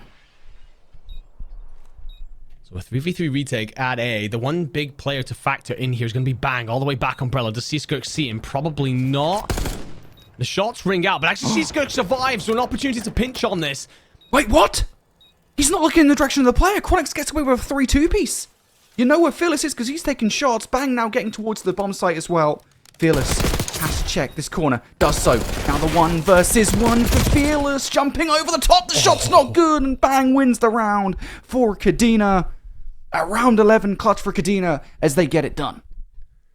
And you see what it means as Kadena players leap out of their seats to celebrate a round 11 victory. 1v1 doesn't get much more intense than that. Good lord. felt like such a weird S&D. First 3 rounds go to Hickam uncontested. It's then 3 straight for Kadena. You then see a moment where a team kill comes through. It's back forth and all over the place from there. The game 5, round 11, 1v1. Well, Bang holds his nerve. I gotta say, the positioning as well was really strong. I was a little bit worried that he was shooting a little bit windy. He plays back umbrella. Seaskirt then slips through, takes a little bit of damage. You don't seem to get a comm come through because no one actually turns to face it. But then somehow Seaskirt runs straight past Chronix, which is unlucky, and sets Chronix up for a free 2-piece. I mean, all over the place. I feel like there's good plays, a couple of questionable plays. My friend, you talked about that lack of A defense that seems to be available to people. But it turns out that aggressive offenses were often the name of the game there. So I got to tip my hat towards at least trying to make something happen on your offensive plays. That's showing bravery from both teams here, showing just how much they want to make it to that finals and get themselves through to Worlds. And that was just such a weird search and destroy. I really did feel like from the first 3 rounds that it was going to be just Hickam running through Kadena. And then all of a sudden we had this Kadena bounce back. They adapted ever so slightly. We had the as you said, I mean, the teammate from Miles and the TK in the same moment as well, that basically gave a round away for free. And then around 11, I got to go back to that play. I would love to see it in like a post package or whatever, in a replay package. It was like a play towards the end. I don't remember which player it was, but a player like on the retake towards the site ran into the site and just did not look at where a player was. Like, had no idea, despite the fact that their teammate had just been taken out by that player, just was not reactive whatsoever and basically gave a free couple of kills away. It's small plays like that that do split the difference in the end and ultimately lead up to that final 1 versus 1 that Bang is able to take away. So Kadena trade things out now. 1-1 in the series we go. It makes Vault Control quite literally a swing game mode in this series. What are we thinking here? Vault Control, who are we looking to take this one? Honestly, it's difficult to say. I mean, right now, I'm kind of looking back at the performances of both teams through this tournament. Kadena went 9-0 in terms of maps in groups. They then win 3-0 in winners round 1 against a J-Bear team that we haven't seen much of, to be honest. So yeah, coming into this series, they were 12-0. They then lose a map in very tight fashion. Skyline Hardpoint. It's hard sometimes to kind of play Skyline out and understand who was playing the fundamentals well, if you get what I mean. Like, it's just one of those maps where, because of the way it works, you can just punch straight through setups very easily with all the chaos that it ensues with. What I will say is right now we are probably looking at a couple of different superstars that have really stepped up across both teams to kind of lay a little bit of a foundation for the team, a bit of a pace setter, nice and early. For Hickam, we know that they went 2-1 in groups, losing a game 5 round 11. I believe that was also a 1v1 loss in groups. So the only issues you are seeing for Hickam right now is the inability to close out round 11s and Surge and Destroys. Other than that, feels like off the back of performances from people like Bread, like Loading, they are very much so seeming like a team that are pretty unstoppable. You asked me about who takes the control here on Vault. Sure. I don't know, my friend. Do you have something that you're leaning towards? I mean, we both went with predictions. I don't feel comfortable in mine. I don't know if you feel comfortable on yours. Man, I don't know. I don't even know what I predicted at this point. What did I say? What did I say? I said 3-1? 3-1 to Kadena, right? Yeah. I went 3-2 Kadena. Man, I don't know. Honestly, at this point, like, Kadena played well in that search and destroy, but I go back to that first respawn and I don't know, dude. It's literally for me a case of if they can shut down Breadwinner, and I don't want to put the entirety of Hickam down to one player because that's not true. Like, the OBJ work that the rest of the team are pulling off is pretty important, but like, if you shut down Breadwinner, you're going to have such a much more map to work with, right? Comparatively to kind of where they were at multiple times on that Skyline hardpoint. So if they can do that, I still feel pretty confident that Kadena can take this and then take the hardpoint as well. But honestly, mate, who knows? It feels like a toss-up. This is one of our closest series we've had so far in the tournament. Regardless, Vault Control swing game in this series about to get underway here, folks. So we're going to have Hickam starting things off on the offense, and so often this opening wave of gunfights can decide pretty much everything. Brilliant set nades off the start is going to slow Miles up consistently, but what a nade in response from Miles. Would be great if your rest of your team could stay up in this situation. Shots going out, but you get overwhelmed. Bang up top to take you down, and that's a brilliant first wave of fights here from Hickam. from a Yeah, clean, Breadwinner excuse me. Breadwinner does a great job over by B to just alleviate some pressure, but never mind, because the next wave of kills are all red in the feed. Kadena are going to be trying to activate a spawn trap here, as Bread and Fearless find two important ones to give them a route out potentially. But Miles, I mean, he's barely able to take a step around Palms here before DC puts bullets into him. Can you get out? Slips, slides, ducks, dives. Well, his teammates have actually just decided to stack the A point. Miles can try and join this party late. Fight for some catwalk control. Might be a little bit late as Bang finds one, but Miles does activate to find two. And there's your first tick coming through. Yeah, 50 seconds on the clock. Players now on the point. 3 stack coming through from Hickam. Kadena now looking for some kind of control from up top. Players diving down. Flanking play from Ephesians in the moment as well. Only Fearless and Breadwinner now going to find some value, and that 2-piece from Breadwinner should basically secure A. So an extra 60 seconds on the board. It looks easy for Hickam to capture that point. Gotta give credit to Miles. We've talked about him so often as like the objective player, the hill kitten, etc. But that play there to push for catwalk control, crucial on opening things up. Of course, it's Breadwinner though, who's onto a force breach. Just applying pressure from line towards Art is going to be eventually found. We're on board still with Miles, who's going to hit out solo here, potentially considering just playing through this P4 side.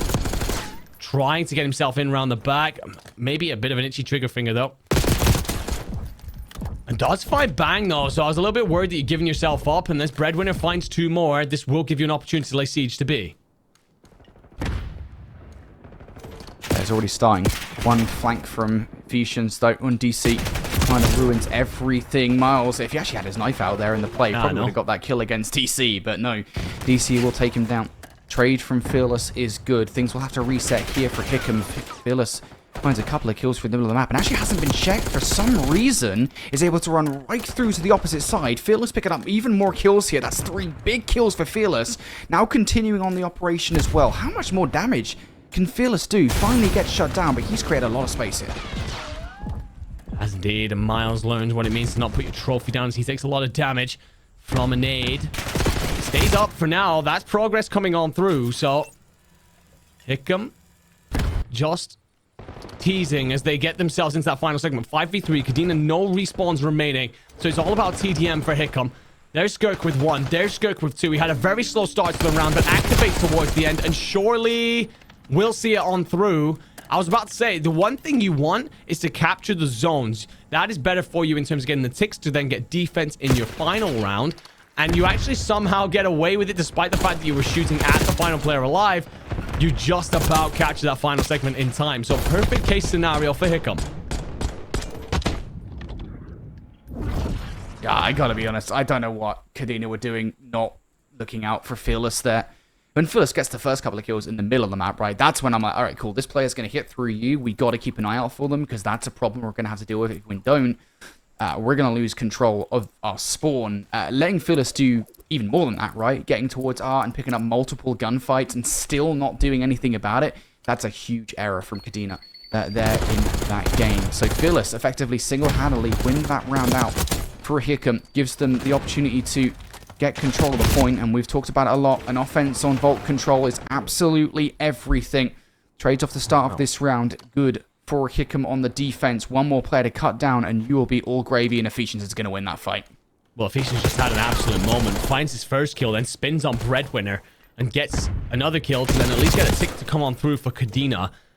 You will, unfortunately, get a team kill come through from Breadwinner, so numbers going to be all in favor of Kadena just for a moment. And, well, as they surround number 1 there on your mini-map, Chronix will clean up Skirk, and this is still progress at A. This is one of those moments. You give out that second tick, you got to start to assess your positioning, and I like what Skirk's doing. Playing through Art just in case there is that quick transition. And as those 2 players fall, I want to see those players back off. Don't keep flooding old. Give it up. Start to pay attention towards your B setup. Yep, players on B. Although, Skirk goes huge. What the hell? Skirk finds 2 over towards the A zone. There goes B as well. 2 ticks down on A, though. So this is fine. If you're Kadena, right, you still have an opportunity to grab 1 or 2 of these points, and it's going to be a double stack on towards B. Out and outer, though, Miles does a great job to pick up Chronix. Ephesians needs some help from his teammates because it's incredibly difficult to actually take players down. But no, Miles actually looks completely the wrong way. Ephesians will grab a freebie. Skirk now has to come over and fill that hole in the gameplay. That's going to leave a hole in the gameplay for players over by A. Double stack now potentially coming through. Jump up from Fearless will be good to trade out for one. And now a little help from more players as Breadwinner finds yet another.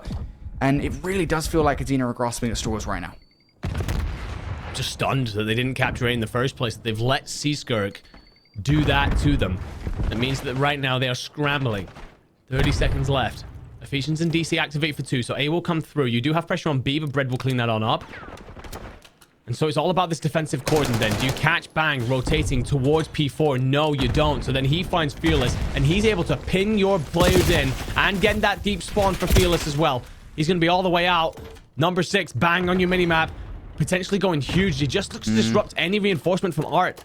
Yeah, I'll be honest, I don't think Bang's actually doing anything. Though he actually has to go into Art to find these kills or get killed closer. Skirk, please assist your teammates. How is Skirk not responding to Bang there? Bang makes so much noise, picks up 2 kills. That's now a key power position that you've ended up losing. But on the other side, Breadwinner is getting totally loud. Bang is being isolated down to the fact that Breadwinner is finding all of these gunfights. Bang able to find 2 more though. Inside Arc, he's doing such a good job right now at taking these players off the spawn down. Breadwinner finally goes down and the floodgates are now open towards B. Miles Seaskirk gonna try and flush Bang out of this position, and he reads the situation, gets himself on out. Recognizes though that his teammates are losing the fights elsewhere. The shots are gonna give him away there, so it's a case of how long will he actually stay alive in the fight. DC finds Bread in spawn. 1v5. DC, best luck to you, son. Stun won't even connect. That's really unfortunate that stun doesn't connect. Fearless must have been just outside the area of effect for it. DC, not long for this world, and Hicken able to take a second round in this control, although they definitely had to work for it there, Enigma. We saw Bang really go hard inside R. I think he found at least 4 or 5 kills that gave his team a good shake, and I think 2 ticks of progression, I want to say, ultimately, on B. But just so difficult when Bread was just doing stuff like this the entire round. Yeah, this is the man to really try and shut down, right? 25 and 12 right now. Having a map. It feels like we've said his name so many times through this tournament, and I doubt we're done with that just yet. On the opposite side of things, Kadena Chronix has been one of their star players throughout most of the tournament, but 5 and 18 spells a really tough passage here. Gotta see him activate. Big wipe here at A will help just bully this team back, but he's sent packing yet again. Problem is, and it's always got to be, where is Breadwinner? And he activates to find Ephesians. That's an important kill from DC. Kill starting to be found here by Kadena on the defense. Hickam have been really good at getting behind enemy lines, though. Aggression from the likes of Bang and DC, though. Latter has gone down. Bang now trying to play his life. Just waste some time here off the clock for Hickam. Now they have to deal with players towards the point as well as trying to take Bang down. Bang will lose that fight. Ephesians though for 2 from the middle of that. 1 more players, extra bullets in the body as well. Again, it's all about trying to get in the head of the players at this point in time. Big 1 versus 1. Big player to take down. Breadwinner survives it, and now a potential B push coming through. And the thing as well, if Bread decides to push through here, you're going to art control. We'll have a huge fight against Ephesians. He comes out on top here, though, and you get control of Art. You had Fearless on the point. You've basically got Bang isolated here. Not going to like the positioning. Bang does at least find 1. So a big kill there from Bang in order to stop that presence around the point. This advanced position, well, you can't really take advantage of it because your teammates just haven't done anything elsewhere. 30 seconds on the clock for Hickam to do something. Still 1 player on the point. Somehow that was Skirk, and they're going to go down. Breadwinner from afar, though, wants to try and create some space. It's what he's been doing all game long. Just toying with him. It's Bang. Really well played on that. Using the car to your best positioning. Bang and DC combined for 3. Skirk the only one to find any value, and it looks like Kadena might have secured a round here. I don't necessarily think there's much that Hickam can do. It's going to be one last-ditch effort towards A to salvage this round. Shots out from Fearless. Time stopped at 5.5 seconds. Breadwinner will pick up 1. Fearless jumping off the point to try and create some space. It's not going to happen. Breadwinner, though, going to win 1 of his fights. Not going to win the second, though. He really did want that. Off the spawn, not going well. Ephesians doubles up, and it will finally be a round here for Kadena. They're not done yet. Not quite. And if anything, a solid round in terms of the ticks as well. Keeps it within reach. You are down 7-3. So an opportunity if you manage to win this offensive round then to ensure you get defense on the game, on the round 5, sorry. Moments like this where it felt like Bang was just willing to start to take on Breadwinner quite a bit more. Star player up against star player.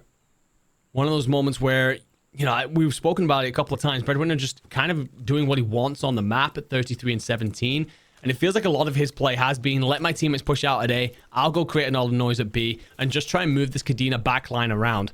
Well, there he was a little bit more under the thumb as some of these Kadena players come online. Oh no. Don't worry about it, mate. Early aggression from Kadena here. This is a really well put together push as well. Nobody from Hickam is ready for it. Late flanking play from Breadwinner is read like a book. I love this setup coming through from Kadena here. Despite the fact that they're currently one player down, stacking the point is the best way forward. First tick already through here. Breadwinner, though, picking up Bang's going to make things awkward. Flanking play from Skirk's been read from DC. It's not good enough. It's all the distraction play. Everything falling apart. But 2 ticks given away from B. That's a solid push from Kadena. Yeah, 2 ticks is not bad at all off your early break. So then it's back to that more traditional A push. Fearless, well, he's one to be a part of this. Not big 4 down, then signals trouble. The uh-oh is correct because Kadena then going to be spawning all the way out by P2. Can you punch a hole out of this? You got to find a way through.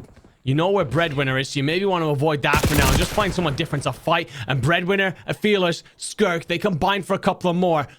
Kadena's great break off suddenly looking mute as they are sent packing time and time again. And Bread's controlling the dirt side. Surely not, I was going to say. Bread's done some disgusting things in this game so far. 38-20. Has to have done to have reached that scoreline. That's not going to be one of them. 30 seconds, though, despite that early push on towards B. Now, I think Kadena are going to have to settle here something towards A. Good shots. Miles, some nice shots on the B zone. Now you got to deal with the threats over towards A, though. As I said, Skirk gets stunned up. Not ready for the fight against DC. Chronic's also going to find some value here. First tick now going to be through. Flanking play from Fearless will be read. Does not matter, though, because Fearless is going to win the fight. Now more damage still to be done. The second tick on its way as well. You have to still take these players down because Kadena are playing so damn scrappily right now. Chronic's with another 2. And somehow, some way, Kadena still have an A capture potentially alive. Feels like Chronic's coming online is exactly what Kadena needed. You could have done with it a lot earlier, though, because you're currently 8 lives down, so you got to play it pretty perfect from here. Bait and switches are in, but C-Square's going to activate to support. Breadwinner's there as well. So 17-8. If Kadena are going to do this, it has to be perfect. You're 1.5 ticks away from forcing a round 5, and then the defensive hold. But Fearless, oh my god, how he finds Bang in that. That is a ridiculous 2-piece that surely stems any Kadena momentum. 6 lives to 14. It's a big problem for Kadena. 2 kills, though, coming through. Flanking play from Breadwinner. Hill 22 hasn't been dealt with just yet. Just one more player. Team shots will not remove Ephesians. But I feel like it just had to be right there, right then. It could still happen, but it needs to be a concerted effort. 3v12. Ephesians and Chronics are going to come in from water. Bang. Looking to get in through the back of Art, and the thing is, Bang, it's a long route, so you unfortunately you just don't get the time that you need before your teammates fall, and then you don't clean up that fight. So Ephesians will be the last to fall as Hickam come out on top here in the control. We've mentioned it multiple times. Gotta say that Breadwinner had himself an incredible performance again. I'm not sure if he did break 40, but must have been very close. It felt like the one time Kadena really got a foothold in a round was when they managed to shut him down by finding him on those flanking routes, finding him when he was trying to move them off over to B. Superstar player for sure. Yeah, for sure. There's just a lot of individual plays there, I think, from Hickam that really do win them that game on the whole. I think Breadwinner is absolutely one of them, you know, just running around the map doing his thing the entire time. I'm going to go back to a round 1 play, though, because, you know, we keep on saying it. Sometimes it does just come down to winning one offensive round in a control, and it can completely change the balance of how a game looks. It's worth saying that beyond that round 1 offense, all of the rest of the rounds were defensive wins, right? I mean, they traded those last 3 rounds defense for defense for defense.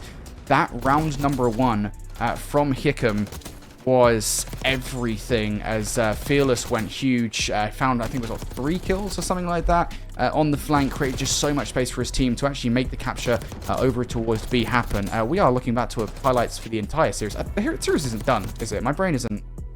No, still, yeah, okay. So. All right, cool. The series is not done, but yeah, still looking towards highlights for the entire series so far, and I absolutely love looking at what these players are doing with the cams right now. It's so much fun. These guys have such fun personalities to watch.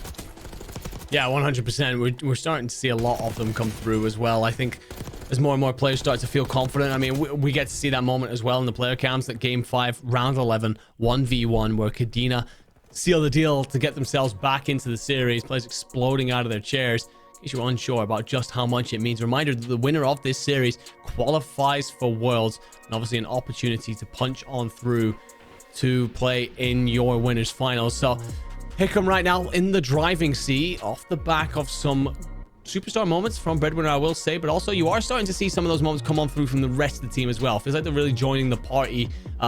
We go to Miles in the moment that he had that really helped them take that round 1. I think if he doesn't make that play, that double up through the catwalk, I don't know if you end up in the position that you are right now. I think Kadena then get that first round, and you never know where it can go once the momentum's in your favor. All right, well, if the Search and Destroy went ever so slightly differently, we could be looking at 3-0 right now. Hickam already through to the World Championships, but they've got to battle through one more hard point to get it done. Can they do it? Find out after the break.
Introducing Hardpoint, a respawn game mode where teams fight over a neutral objective that moves around the map. The first hardpoint has a short delay before it activates. This allows players from both teams to take their positions for the initial combat. Once it activates, teams can start earning points. To take control of the hardpoint, teams must have at least one of their players on the objective, where they will earn 1 point per second of control. If both teams have players on the objective, neither team scores points until the players from one team are removed from the objective. While a team is collecting points, the game clock is paused as long as points are being earned. Each objective location is active for 60 seconds before moving to a predetermined next location where players will once again be able to earn more points. The first team to achieve 250 points or have the most points when time expires will win the game.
If you keep making that face, it's gonna stay like that. Funny. I'm trying to get my own car insurance. Well, that's easy. USAA. I thought that was for the military. And their families. Grandpa served and he joined USAA. He shared membership with your mom, so she'll give it to you. Really? And they'll take good care of you. USAA. Members who switched saved an average of $725 annually on auto insurance. Welcome back, everybody, here to the PACAF Esports Championships 2025. We are 3 maps deep into the series right now between Hickam and Kadena.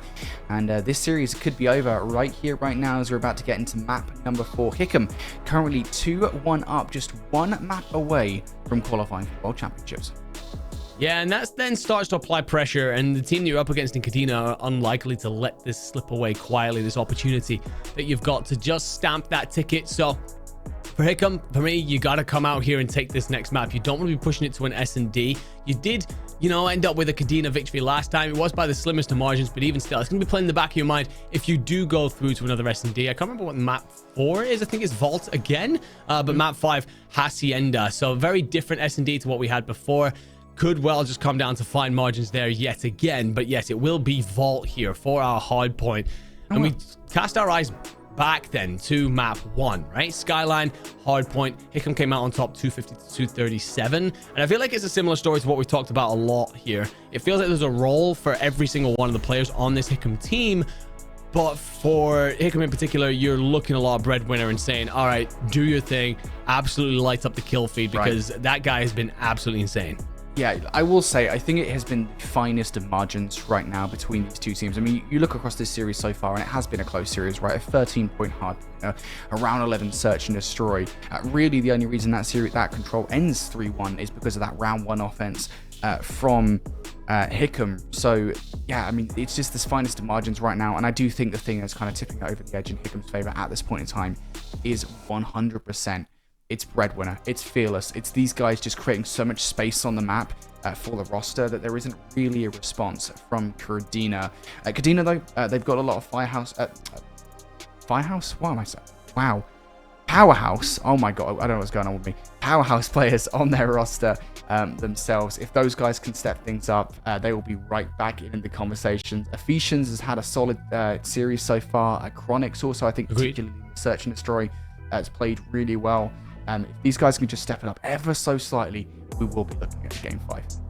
Yeah, I agree. I think that all 4 of the players on Kadena have had their moments for sure. DC, if I remember right, had a really good S&D. Chronix, it feels like all the way through the tournament, has had very impactful moments. Bang, there's a reason that guy's got a fan club. Feels like if there's going to be someone to step up and try and put Breadwinner in a place of pressure, maybe trying to press him a little bit, that's going to be the person to do it. Ephesians, sometimes hot, sometimes cold, but when Ephesians is hot, he's really damn good. We saw some of his plays come out on Skyline as well, had some moments, real pop-off moments. So yeah, all 4 players across the other side of the table are strong, and there's a reason why these two are trying to book themselves that world's ticket, that spot as well in winners finals for the PACAF championship tournament. So it's tough if you are the squads right now, staring down the barrel, if you are Kadena, of being dumped into that lower bracket. I mean, I'm just taking a quick look here. Of course, reminder that this is to go and play Anderson in winners finals. Anderson Air Force Base, who overcame Masawa earlier on. Loser of this would drop into lower bracket and wait on the winner of Yokota or Eielson. So, I mean, for me, if you drop into that lower bracket, Eielson, we've seen a mixed bag of. I'll be completely honest with you. Probably not a team that we're thinking are going to pull off an upset. But if you end up against Yokota in that lower game, we've seen a lot of strengths come out of that team still. So it's not going to be an easy run through lower bracket by any means. Yeah, I mean, I'll say what I've been saying the entire time, which is I don't think there's any necessarily easy matches in this tournament, right? I think there are certain things you can do to exploit those kind of lower end teams per se, but they're not easy to take down whatsoever. So I don't think there's any easy teams. I especially think that lower bracket, you do not want to be down there, right? Again, I've said it before. I would say there are 4 identifiable teams that are kind of above everybody else in this tournament from just the first couple of days of action that we've seen thus far. And so there's only 3 spots available. You need to get the spot into the World Championships from the upper bracket. You do not want to be doing it down in the lower bracket. And you're absolutely right. It's not just those teams. It's the likes of Yokota and Osam as well that are just kind of scary in different ways. They have their moments when they can really come out and surprise you if you're caught lacking. So definitely get it done here if you Hickam. You do not want to be going down to the lower bracket. And that also goes for Kadena. They're going to be fighting for their lives here. Oh, 100%, because of course waiting down there as well is going to be Masawa, and they actually finished top of Group A. So it's very much so a tough ask to get yourself through the top 3 if you're doing it via the lower bracket. For Kadena, then, that's stepping up, and what we're looking for them to do is, of course, play Vault Hardpoint correctly. If you're going to shut down a Slayer, you do that through the fundamentals, and that's going to be rotating in big for P2. That's going to be holding Art side through P3, and then making sure you lock in P4. And I think I can see on the screens that the players are breaking off and underway. That will be confirmed as we get ourselves straight in Vault Hardpoint. Hickam then to either book their ticket to Worlds, get themselves to Winners Finals, or Kadena to send us to a Game 5. That's a great start from Kadena. 3 players down for the count. DC almost immediately here on the hunt for more kills. Players come off the spawn. Fearless is going to be the first target. Unfortunately, leaving the hardpoint is going to leave things weaker for the players inside. DC, though, still continuing on this spree. Breadwinner is hungry for kills, and DC will take that chow all day long. But Kadena don't actually get much time for it just yet. Miles is going to momentarily take himself out of the play. Not entirely sure how he managed to do that, but towards the hardpoint itself, Breadwinner going to find 2. That should be scrapped now for Hickam as they're looking to transition across towards P2 as well. Breadwinner, if he can find some value here, could be huge. TK starting to go down though. Not entirely sure how that happened. A gunfight for Ephesians to come out on top of, but he's not going to have long to really celebrate it because Hickam have found their way into the point. Fearless still alive. Miles will die, but that play from Ephesians means that you do get those close spawns and therefore the numbers to reinforce the push. Great nade out from Chronix. That's going to shut down anyone trying to play through palms, and well, he should have got a look at a cross there as well. I'm a little bit worried that this push from Hickam is very singular lane, and Breadwinner tries to change that, but Chronix reads it, finds one. Fearless does clean him up, but I mean, once you get that pinstripe feed, the team that come out on top will be feeling better about it, and well, the first kill went the way of Kadena, who currently are looking pretty hard the start of map 4. Oh, wow. Kills starting to come through once again for Kadena here. Back 18 seconds. I don't think you're going to push this if you're Hickam, and there would be no real reason to. Again, it's worth saying Ephesians is inside that hard point, so for every kill that they get, they actually get a lot more, and the player unfortunately has disconnected for the lobby. So for all of the wonderful start that we just saw from Kadena, it's about to be wiped. This rotation over. Fearless will find Bang in the back. Breadwinner. It looks like we've got some sort of situation here for a Kadena player. So we will, of course, figure out exactly what the issue was there. Get that all sorted. But honestly, that felt like the kind of push out that you wanted to see from Kadena, right? You really wanted to see them get aggressive, flip in for P2. I feel like Ephesians makes a very heads-up play, not only for P2, but also just kind of, you know, shutting down someone like Bread who's trying to make that play early. It just felt like a lot of the things that Kadena need to do. We talked about the fundamentals. We talked about making sure, you know, you step up and shutting down the big players. They did all of that. Yeah, for sure. Again, I'm not entirely sure how long Miles was out of the game there. So, like, how much of that was, like, just down to the fact that they were playing versus 3 the entire time. Although I will say, there was a tiny bit, and again, I'm being, like, super hypercritical here of, like, something that's so micromanaged that it doesn't really make much of a difference, but because we're gonna hit reset, but like there were moments there off the start where Hickam were playing like super aggressive when they didn't really need to be. For example, like a good example, Breadwinner, right? They win 2 or 3 gunfights, get control of P1, and Breadwinner's initial reaction, and I know that he's been playing like this, like his entire play style is just to run outside the hill and garner some map control, but he just flies at the opposition. Instead of trying to get some map control, instead of trying to get some points for the team, just flies at the opposition and almost immediately gets shut down from DC. So again, you know, not the best gameplay on the start of that hard point for Hickam, but it doesn't matter because they get a nice little cheeky reset here and they'll have to go again. I believe we're loading straight back into Vault Hardpoint, so hopefully we don't have a DC this time around. Something you love to see, but it's a case of, okay, well, how impactful was the disconnect in the early stages? Obviously, we're expecting it to be very impactful. Playing with only 3 of your 4 players is always going to be tough, but it's a case for Kadena of rinse and repeat what you just did. And these pop-off moments, like you said, from DC, it's playing in for P2, it's making sure that you lock things down. For Hickam, it's simply a case of making sure that your attacks aren't singular in their approach. Felt like that they were getting caught a little bit tunnel vision there, focusing purely on the hard point, not the rest of the map itself. Well, the break off is in. Hickam to try and do better this time out. And Seaskirky, well, he's getting very aggressive. Yeah, Hickam want to have a much better start off the reset here, and they do exactly that. Seaskirk for the first blood.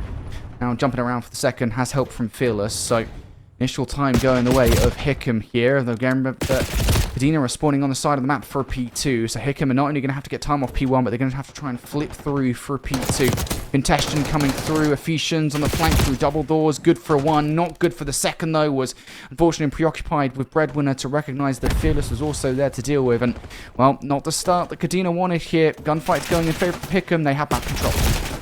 Opportunity, though, for Kadena as Bang finds 2, make it 3. An opportunity to set yourself up for P2. You will get a spawn out if you're Hickam. You will get a spawn close if you're Kadena. My worry is that Kadena haven't really backed off for this P2. And then you get that push through pull from Breadwinner, from Miles, from Fearless. And you had an opportunity to set it up. You haven't done. And that will let Hickam straight into the point. Hickam going to be here first. Back spawns for Kadena.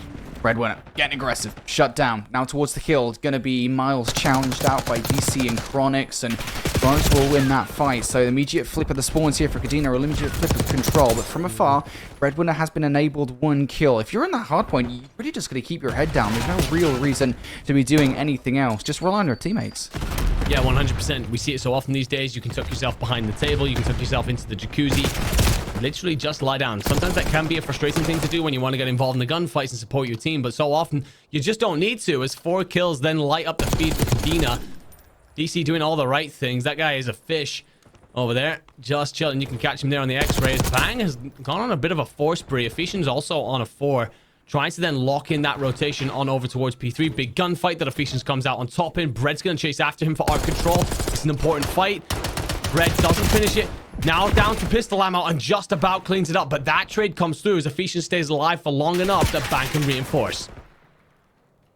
Bang getting shot away here. Now in that power position though, Chronix is going to go immediately deal with that threat towards Bang. So now Bang can support his teammates towards the point.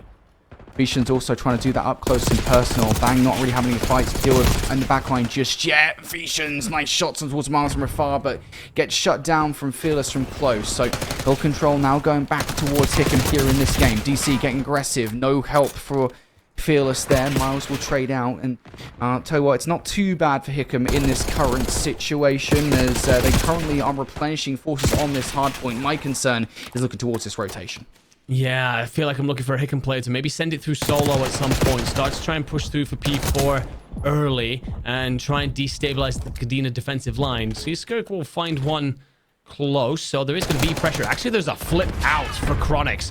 So an opportunity then presented to Hickam. Seaskirk's going to bounce in. Seaskirk finds the kills. And that is as clean a break as you like for what is the money hill for sure on this map. But then how do they hold? Yeah, that just can't happen if you're Kadena. You had a perfect setup for the rotation. Now, Hickam in control. Got players in all the right positions here. Miles looking from player to player. Nice Semtex to remove him from that power position. That's going to create an opportunity here to cross, but there's so many little nooks and crannies that you can put yourselves in. Phyllis was one of those players. He gets shut down. You lose Miles towards R, and now it's Kadena knocking at the door. Breadwinner isolated, finds 2 kills. DC flies in though and trades out. Now it's going to be hill control for Kadena. I've got to ask for a defensive hold to come in at some point. This is the money hill on this map, and it feels like we're just handing it over far too easily. Both teams don't really want it. Seaskirk will find a double. You got a little bit of scrap time, sure. Just probably not worth much, though. Get yourself on over towards P1. Catwalk control is going to be important. Fearless is going to be up there. For Seaskirk, who almost absolutely dumpsters Chronic. Chronic will just about come on top there, but Bread's there to trade it out instantly. P2 will belong to Kadena, but again, just pay attention to what happens in terms of a flip out. Last time, Kadena didn't do a great job of holding this side of the map and had to fight back against Hickam. That's a good way for gunfights for Kadena here. Not the right side of the map to be on, generally speaking, but the way that these teams have been playing, I won't worry about that until we get to the last, 10 seconds of this hard point. For now, Kadena very content with this time. Wraparound happening here from Breadwinner, and, well, shots turning around for the kill. Oh, it's just so unlucky there. Gonna have Breadwinner, though, to try and do some serious damage here. Got 3 bullets left in the magazine. Unless this is a spectator glitch, you're gonna have to reload, and they do. Time for Hickam, not exactly that so great, but we'll have to draw attention to it. Hickam are now playing versus 4. So they're going to have to hope that they get Miles back into the game. Otherwise, they could find themselves in a really troublesome spot. Yeah, it's just about damage limitation at this point. See if you can get your boy back in. There he is. Breadwinner. Well, he will actually play through for these P2 spawns. Doesn't need to go top tank there. Does. Takes damage. DC's trying to press him. Breadwinner comes out on top. Big gunfight to win. That will give you presence in the back. And you do get that spawn come in. Miles is back into the fray. And an opportunity then to surround this point and try and seize it back from the hands of Kadena. Yeah, you can really flood this one from the back line. DC was doing it in the corner. Trades pretty good for Breadwinner, who does that pistol, by the way. Threat now coming from the front of the hard point. Fearless will win that fight, but does not get the follow-up. So Kadena still technically speaking in control. Miles straight back into the game. Will immediately assist the team here, being part of 3 kills that get that time for Hickam. The problem is, you've just fully invested into 10 seconds of scrap time. Effectively, giving up all modicum of control that you would have had over by New. And Fearless has just lost the fight as well on that new rotation. So, things are looking pretty good if you're a Kadena. But it was looking even better last time. They still failed to lock in that rotation. But a big gunfight for Bang to win on Breadwinner. The stops Bread pushing through from line over towards that P4 side. And now, Hickam going to have to fight it from the front. Again, I'm looking for someone to make a rotation through solo side. Just try and get in around the back of this Kadena line. They gave it up easily last time, but I don't know if that's going to happen twice in a row. Cisco's caught looking the wrong way. Fearless picks up 2. I'm looking at Bread on the map. Can he make that cross? I don't really want him to take the fight. I just want him to get through. Well, he doesn't. And tries to play it a little bit too cutely. So, Kadena then with an opportunity to lock it. What is that spawn? What? Don't, mate. Don't worry about it. Don't worry about it. Don't worry about it. Breadwinner's going to take that one all day long. He gets gifted a spawn from the COD gods. And now we'll see whether or not they're able to capitalize on it. I will say, Kadena are doing a good job of kind of living with the hand that they've been dealt. Because they do win some gunfights here on the rotation. Ephesians beams Breadwinner from top art. So that's a player out of a power position. Haven't dealt with everybody around the backline as well. Skiskirt's going to win one fight inside the point, but he's basically all on his lonesome. Now the spawns will flip. Skiskirt laughing, giggling, because he's in trouble. He's going to get shut down, and, well, everything is balanced as it always should be, because now it's going to be Kadena back in. But again, constantly dealing with threats, because they don't have anybody in power positions stopping these guys from getting past the line. Bread gets the trade. Bang will shut him down. Feels like Bang is starting to come out on top more often in that engagement, by the way. Big part of the reason why Kadena are leading as he finds 3 on dumpster side. And then for Hickam, it becomes a case of, well, can you then execute on a little bit of a trap that we've seen occurring a lot over recent weeks where, I mean, you don't need to send this. You don't need to push in for old. In fact, if anything, I think it's an awful idea. What you can do is just force these players to continue to spawn here. Set up for square, set up for lion, and just leave your Kadena players to try and get out. Instead, it's going to be a scramble over towards P1 as we look towards our second set of rotations. Kadena up by about 30. Indeed, they are. Kadena also winning the gunfights towards P1 as well. That's a big shutdown for Breadwinner, but down to 5 HP. Needs to play his life before re-entering into yet another engagement.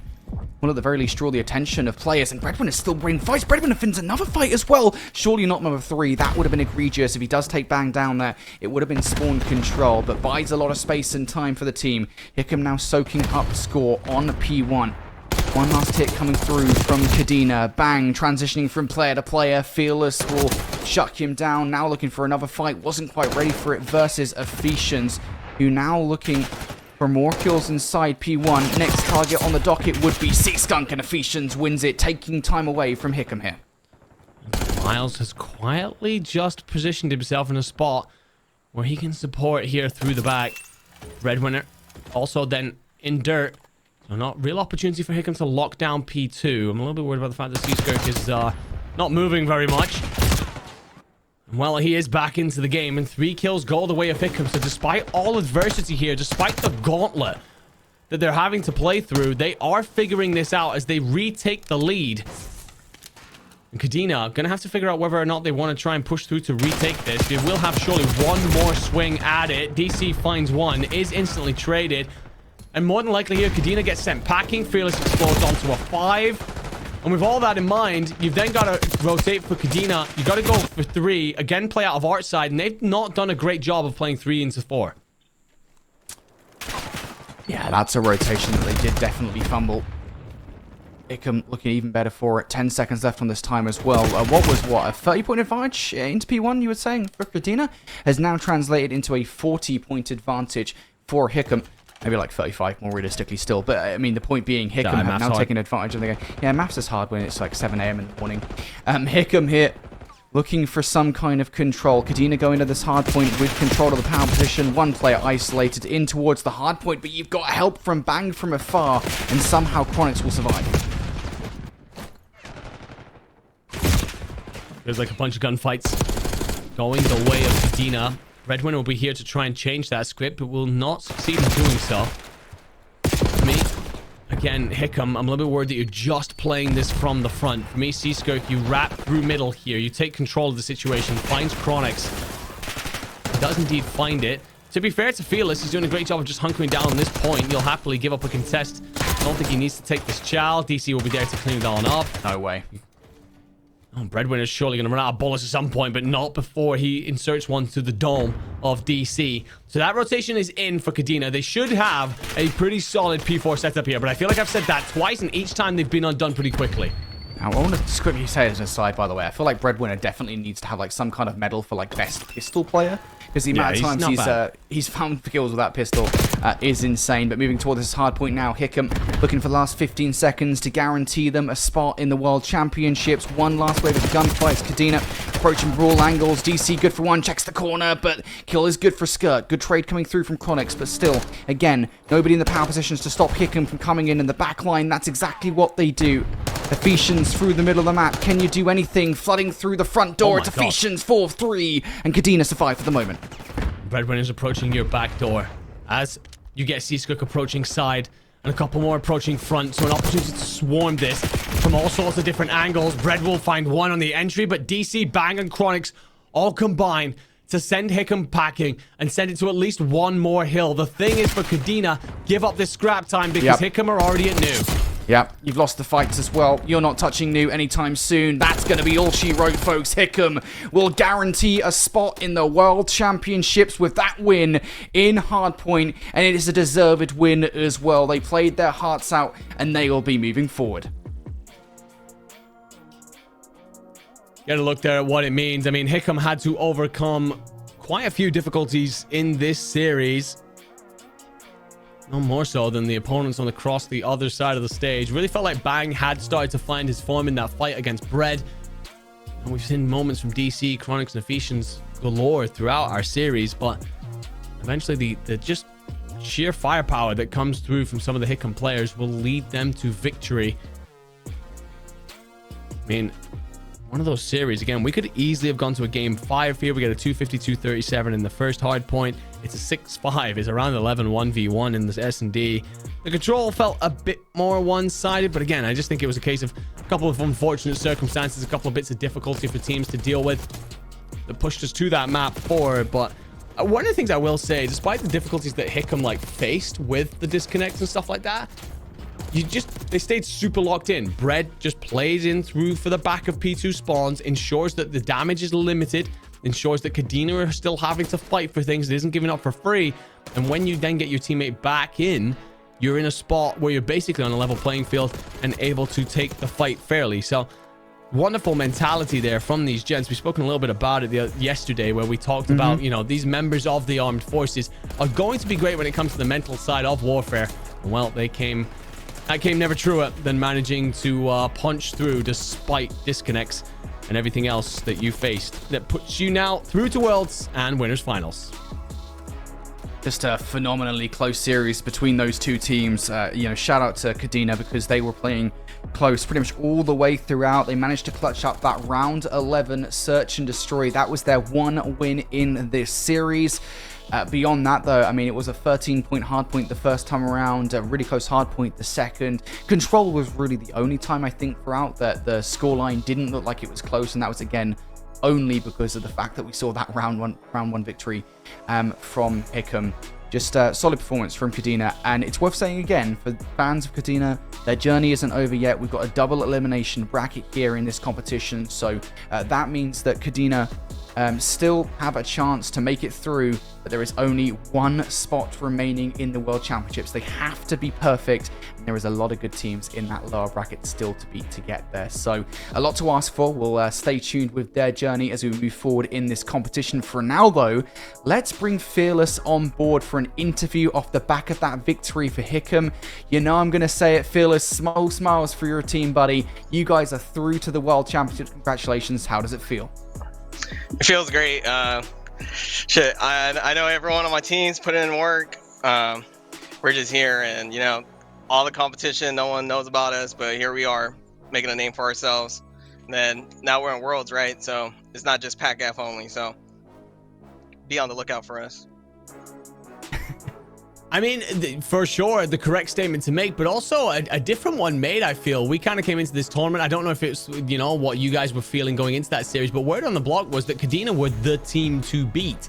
They looked like the #1 team coming into this tournament. Is that how you guys felt? And if so, did that help you step up your game? Did you feel that pressure? Or is it just a case of actually you guys should be the #1 team that we're looking at? Honestly, I don't know who was saying that. I was told Osan was the best, but I've never played any of them. And I know everyone that qualified is actually a shooter, so it just depends on who shows up during game time. So, and that's what we did. Kind of swept them 3-1. Without the lag, we would have won 3-0. Wow. Okay. I mean, I absolutely love the confidence. We talked a little bit about the difficulties that you guys overcame. One of the things I am wondering about is the system that your team has. We did interview Miles in a different series, and kind of he talked about how he's a little bit of the hill kitten. But what about you other three gentlemen on the team? What's your roles in game? Who's the leader? Who's the slayer? What's the situation? So I definitely say our leader to keep us like together is Skirka. And then Breadwinner's our slayer, right? Just all around great player. And then Miles, he purposely takes the hill kid and roll, but I still get in there with him. Him and I work together. We're good. And then for me, I'm originally an AR player. I just took out a sub just for fun, and it's working out. So, yeah. You had a phenomenal series, some awesome moments from you. I want to draw your attention to one moment in particular. It was a while ago, to be fair, so you'll be excused if you don't remember it, although it was hilarious for us here on the desk. I want to know what on earth was happening in the comms for you guys when Miles pops a nade and takes both himself and one of you guys out in the search and destroy. Because if you guys win that situation, you guys probably would have won the search and destroy, and it would have been over in 3. Like, that was so funny for us to watch. Like, what the hell happened? Yeah, so he started lagging a little bit, and he threw the nade like 5 seconds ago, and somehow it like popped both of them. But honestly, we just brushed it off to the next round. Shout out to our ambassador, who kind of told us like, hey, just brush it off, next map, next round. Yeah. Forget it all, and we're good. And then that's kind of what we did pretty much throughout the entire series. So, yeah, we're good. Yeah. For sure. I mean, you guys definitely did that. I mean, like, you went into the controller, right? And you yourself, you went off in that first round. You basically won the round for the entire team. So you all played awesome. Again, congratulations on qualifying for the World Championships. Your tournament isn't over yet. You've still got the upper bracket finals to come. Just one final thing before you go then. Any shout-outs you want to make here before we let you go? Yeah, I want to shout out all my family and friends out there. I have a lot of people watching the stream, but also the Cyber Coas and the entire Hickam Air Force Base, also Pearl Harbor. So, yeah, shout out to everyone. Appreciate it. Awesome, man. Well, thank you again. Congratulations once again, Phyllis. It was awesome having you on the interview, and best of luck in the rest of the tournament. Thank you. Alrighty, well, that's an interview with Fearless from Hickam. They are now one of 2 teams already qualified for the World Championship, and of course, guaranteeing a spot not just in the top 3, but in the upper bracket final for tomorrow's competition. They can now relax for the rest of the day while they wait to see what goes on in the lower bracket.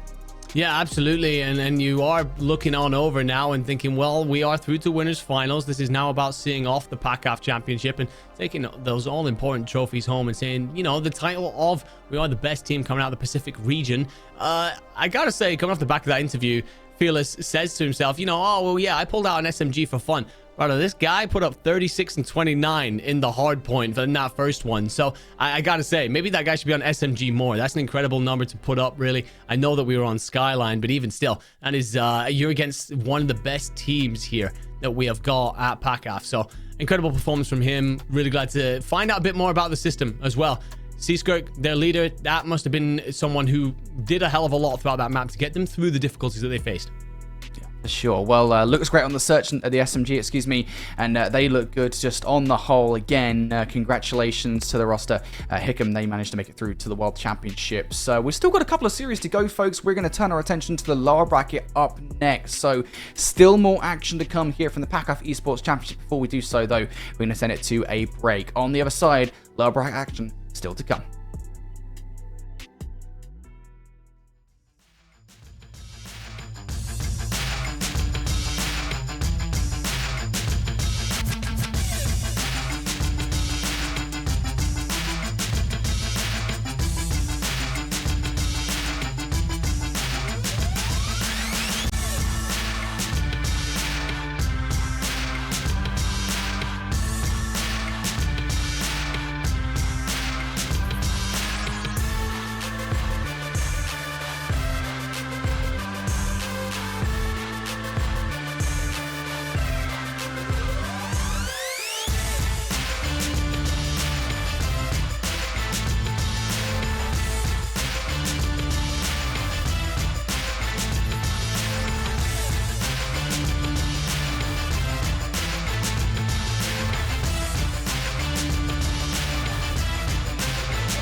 If you keep making that face, it's gonna stay like that. Funny. I'm trying to get my own car insurance. Well, that's easy. USAA. I thought that was for the military. And their families.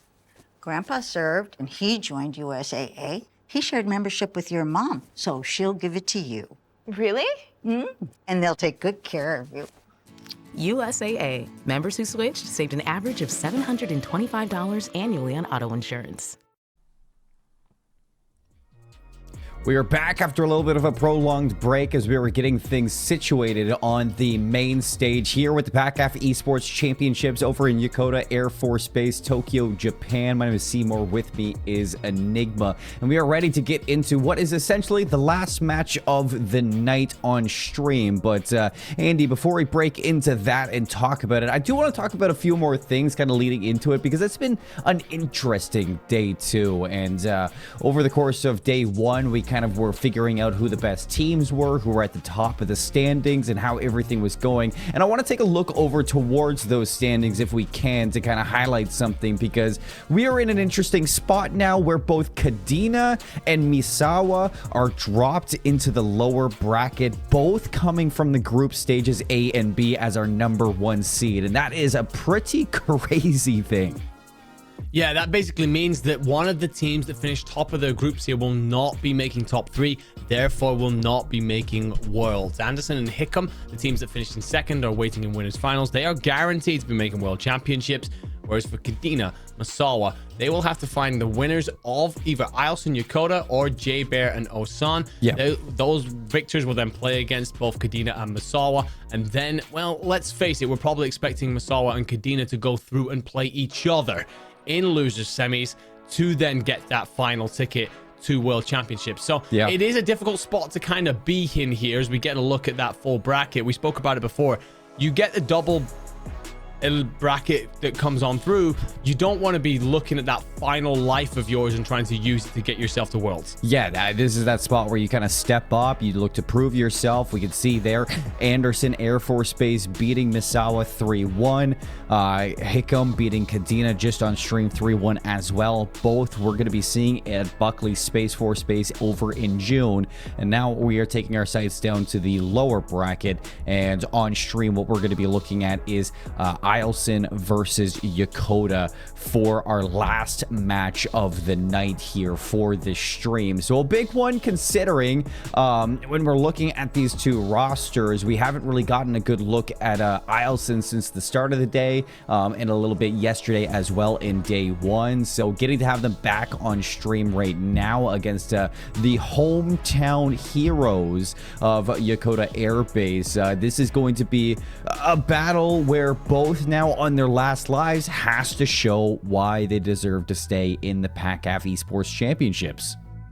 Yeah, I mean, for Yokota as well, we've kind of had this discussion a few times where we feel like they were a little bit underrated and a little bit unfortunate. They lose to Anderson 3-1 in the winners bracket, and therefore that dumps them down into lower. But it was kind of unfortunate the way that the draw ended up working for them, because you have seen that Anderson are a really good team, punched their ticket to Worlds. So yeah, it's one of those where also they had a little bit of bad luck in their first game against Misawa to lose 3-0. That says 3-0 on paper, but trust me, that was not a 3-0 that you're it could have easily gone the other way. It could easily been the 3-0 in the opposite direction. So this squad certainly has plenty about them. And then they also enter the conversation then for whether or not they can nick away that third spot. Yeah. For Ilson, I think that it would be impressive if they pull off something here. Map count, they went 1-9 in groups. So it's all about whether or not they can pull off some sort of upset. Don't get me wrong, if you're ever going to do it, it's to save your tournament life, but they've got a tall task in front of them. And if anybody is going to be the one to step up for this team, it's going to be NYC Chris, because yesterday in our match when we were seeing him stream, even today, I think Chris has been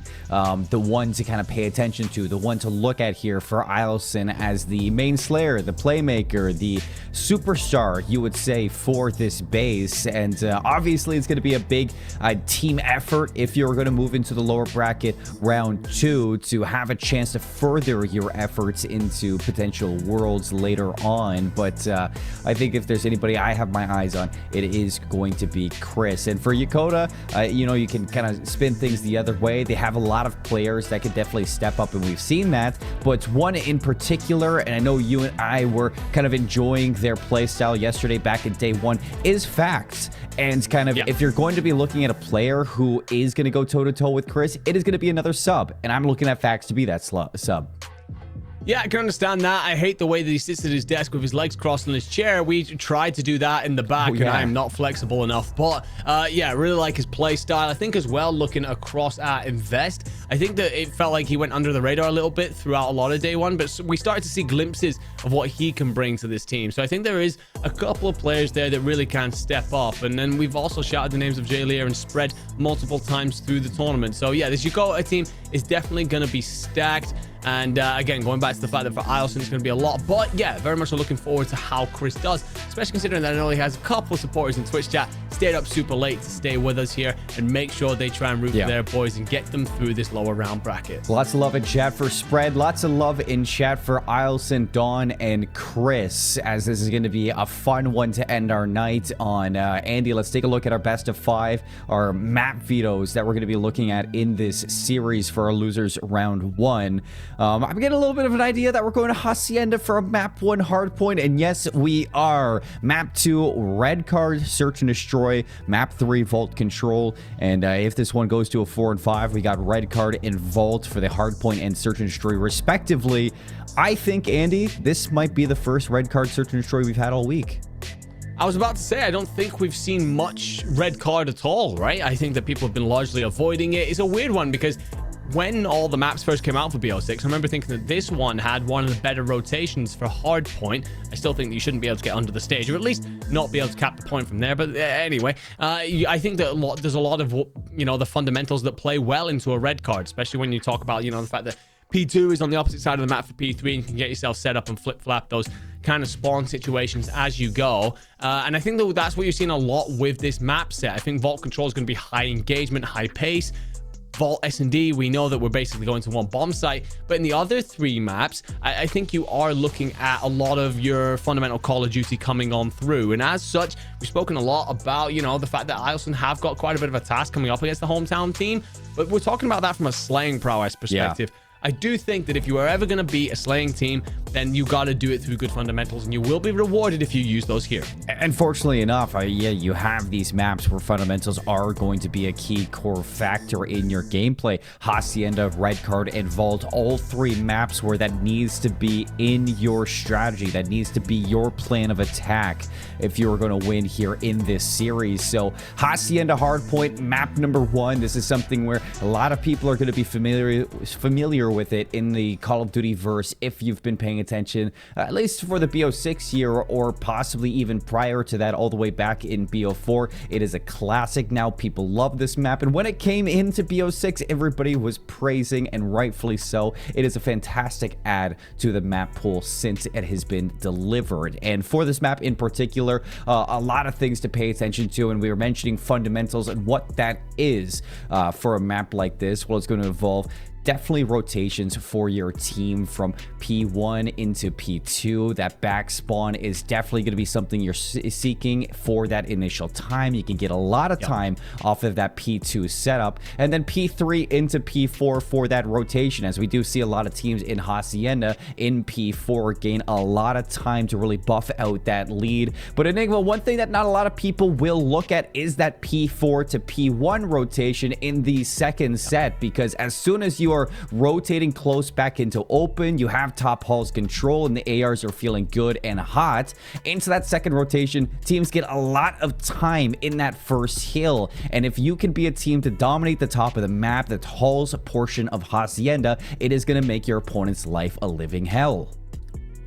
No, I agree. I think that, you know, I love the conversation about where Hacienda fits in terms of our, let's make up a theoretical tier list of Black Ops maps, I think Hacienda goes right up there. I think your best maps are always going to have like your 3 established lanes. You certainly get that with Hasi. It's also a case of your fundamentals are well rewarded. You've spoken there about P2. I think you also get well rewarded over on the Tin Hill for P3. I think there's a lot of different points where you know, start to look at Hasi as a great map. And also, I know it's nothing to do with a competitive point of view, but it's just a gorgeous map. Always helps you to play it and grind out some rank play. So yeah, I mean, definitely a map that I'm a big fan of. And it also, you know, what makes a good map is you've got great places for your ARs and your SMGs to be impactful. And I think you've got plenty of that here for Hacienda. I love that you're calling out controlling top middle there. I think it's very important that you do that. And you're looking at your AR players in order to kind of like set your SMGs up for success, give them a safety blanket and kind of protect them. Especially, you said that there from P4 into P1, you do have like an opportunity to chain together there. But again, your ARs are going to have to dominate that top middle, and the best players at doing that will therefore rack up the most time. For sure. And another thing for people tuning in to kind of pay attention to for a map like Hacienda, which is something that Andy and I are going to be talking a lot about in terms of rotations, is spawn manipulation. And if you're looking at just a really easy map to read that manipulation, it's a map like Hacienda, and you're going to be watching that oftentimes on those rotations and how teams are going to be moving through the map to make sure that your team is spawning in the most advantageous position to attack that hill or to hold that hill in a post plant. And there's lots of ways to do that. So when you're watching today throughout this matchup, and if you're trying to learn a few things about Call of Duty, just listen along to that and pay attention to where these teams are trying to set up their holds or the attacks from, because Hacienda, it is a very straightforward map in terms of that. There is not a lot of times where you do see those spawns actually mess up. It is very easy for that anchor to have a lot of impact throughout a map like this. Well, the thing is as well, that conversation continues when we start to talk about red card. There's actually something that I really love about the way the hills work on this map. P2. Now, if you've been playing it in ranked or you're looking to improve on that map in any way, there's actually a trick to it. Initially, what you want to try and do is spawn Archer's side. That way, you've got yourself that close spawn. Over around that 30-second marker, once you start to, you know, consider, okay, do we start to hit out P3? What you actually want to do is flip the other team into the preferred spawn for P2, because then that will give you garage side. And the teams that are very good at doing that actually chain 2 hills together. They're on the opposite side of the map. It's very unique in the way that it's set up, but the way that you know, you can pull off some incredible stringing together of points. So I'm a big fan of like the 2 maps that we've got here for Hardpoint. And yeah, spawn manipulation, you're looking for your anchors, you're looking for your IGLs to make those calls, right? Your leaders to really make those comms and say, right, boys, this is the moment where we pull that kind of thing off. So whoever comes out on top there, again, we've spoken a lot about the qualities of these 2 teams. If Alison are going to pull off the upset, you're looking for the most vocal player on the team to turn around and go, okay,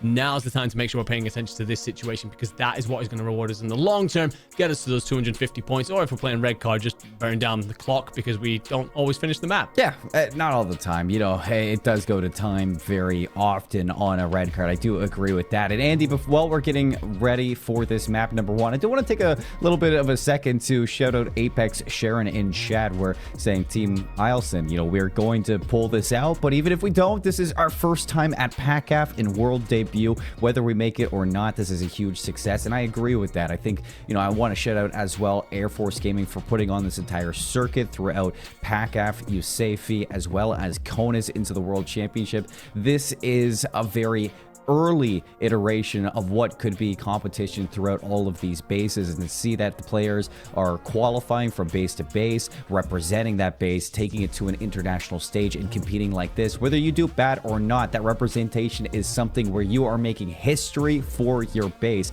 and that's something in itself to be proud of, to hold near and dear to your chest throughout the rest of your life and service. And I think that is such a cool thing to have the opportunity to do, Andy, for a lot of these players, that, you know, even if you show up here and you don't get the performance that you want to have, the fact that you are here doing it, that says something about your drive to compete.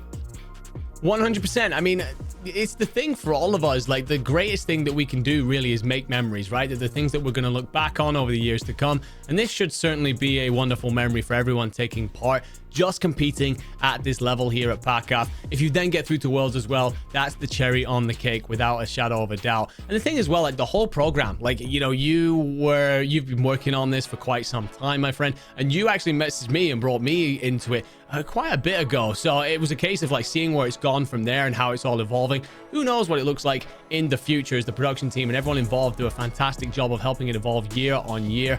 And yeah, I mean, if you are this Ilson team, and even if you don't make it on through, you can be very proud of being a part of this whole thing. And you know, now I'm suddenly gaining a very strong soft spot in my heart for this team. I'm like, you know, the support that's coming on through. It's still difficult for me to see them coming out on top in this one, but hey, if they do, I think I'll be celebrating as much as some of the people in chat. I love the players. I love the community. I love the team behind it all. And it seems like we are getting ready to get into this hacienda. So Andy, let's get into our predictions for this as well, because this has been a very long journey throughout day 1 and day 2, and we both got Yokota walking away with a win. No shade to Ilson. I want to see them still show up, and I want to see them perform. I got the 3-0 sweep for Yokota. I feel like they're going to pull things off. You got Yokota taking this one 3-1. Where do you think they're going to fall? I think that the S&D is somewhere where Ilson can build themselves into this. I think Yokota have too many straight shooters to really be undone in the respawns, but I think that Ilson have themselves an opportunity in the S&D to kind of pull them apart a little bit. And I've seen that throughout the series that they've lost, they have managed to nick away a map here and there. So it's a team that's certainly got a bit of fighting spirit about them, and I'm looking to see them bring that in. Give that 3-1, and then I think that would actually lift me if from the bottom of the prediction board to the top if it does come true. So you know what? I'm feeling like I'm doing pretty all right today. I'm feeling good. Yeah, you've been doing pretty all right, I will say. You know, for myself in chat, I see that, you know, you guys might not be liking the predictions here from the desk, but don't worry, I've been wrong all day long. So that is something that you can be proud of, to see me rooting for the other team. Maybe it's a little bit of a caster curse. Maybe it is going to work out in favor of Ilson. Who knows? But we got this map 1 loading up very, very shortly. We appreciate you all for your patience in waiting to get this one going. Teams are locking in, they're getting warmed up, and they are preparing for the start of this best of 5. And you can see them on screen here, just chilling. One thing I always look for beforehand, before we load into these maps, is the mood, the demeanor of these players, Andy, and you know how they look on either side. They look relaxed, they look calm, they don't look panicked in any sense of the way. They look like they're here to have a good time. Yeah, absolutely. And it is one of the things you want to see here. You know, you don't want to see people, you want to be locked, but without that appearance of being nervy about the situation or under too much pressure. And that's one of those moments where your IGLs have got to step up, calm it through to your guys, help you guys all stay locked in, but on the same wavelength. And well, as we get the break off here at Hacienda, Yokota against Ilson. An opportunity here at P1 to start to really set a bit of a precedent, and it's going to be traded back and forth as 2 kills from each team, but spread them makes the extra bit of difference here to take control of top mid. Yeah, J-Layer on screen. He is in a great position to shoot a couple of these players if they decide to go touch that hard point, but battles going on multitudes of different fronts throughout this hill. Fax inside trying to get a few points. He's going to play a little ring around the rosy to the fountain, and he's got some help too.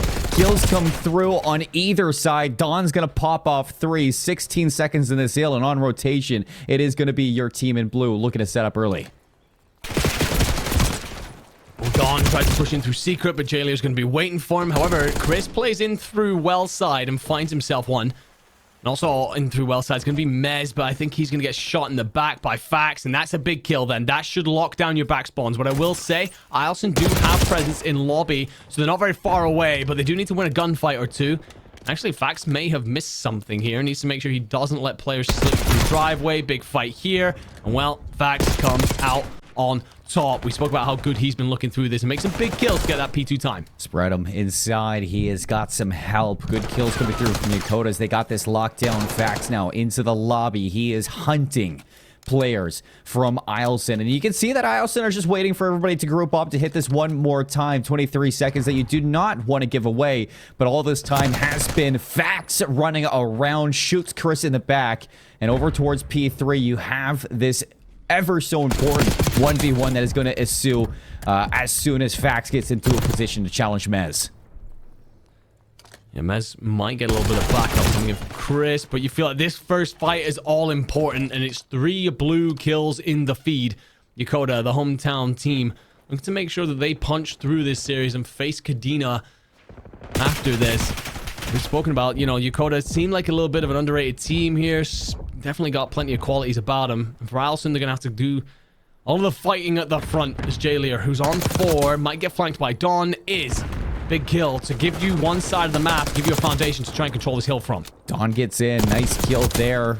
Spread trying to contest, but look at the help coming through from that top plat. It's Chris to the assistance of Dawn. Still no time for Ilson through these kills. And you can see off the respawn that Jalier is going to assist with Fax to drop all 4 members and get the team back into this hard point. 15 seconds of scrap time that you're risking here for Ilson. Rotating back over through Old. You hope to win these fights, but instead you're late to the P4 rotation. Feels like late to the rotation has been something that Ilson have been a lot so far. I need to see a little bit more out of them in terms of being proactive. And well, Chris with a big kill through top mid. Needs a moment to breathe, just to heal up. And he can start to hit this with his teammates who are approaching this from Lambo side. Chris slides out. Nade will clean up one. Chris then finds the second.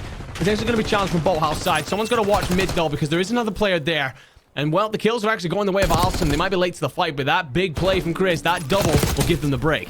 A chance to even hit a rewrap if you're Chris to work through office, but instead he's going to reach out through the side door, times right out, using that omnidirectional movement to find his team a way back into this hard point. 18 seconds that you'd love to grab here if you're Mez, and a well-placed nade from T-Biscuit to assist on this as well. Players for Yokota chalking this one up for a rotation back over to P1. I like this from T-Biscuit. He's going to post up, and he is going to look to see if he can get it into a position to lock this down. That is wild.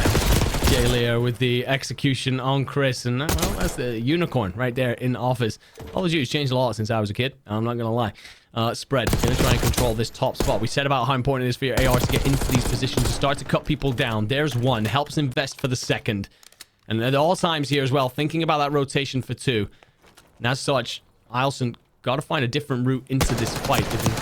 Not too difficult so far. Mez will play in through bottom of U. Finds one. And, well, 3 kills, actually, go the way of Ilson. So Yokota sent packing for a moment. And a big fight, potentially, for Chris and Spread over towards that P2 side. This is good time. This is important time to see if you can cut this lead down that Yokota has gained throughout that first set of rotations. But a hit back through Old from Invest and Fax. And that's where they're going to be looking to grab a few more.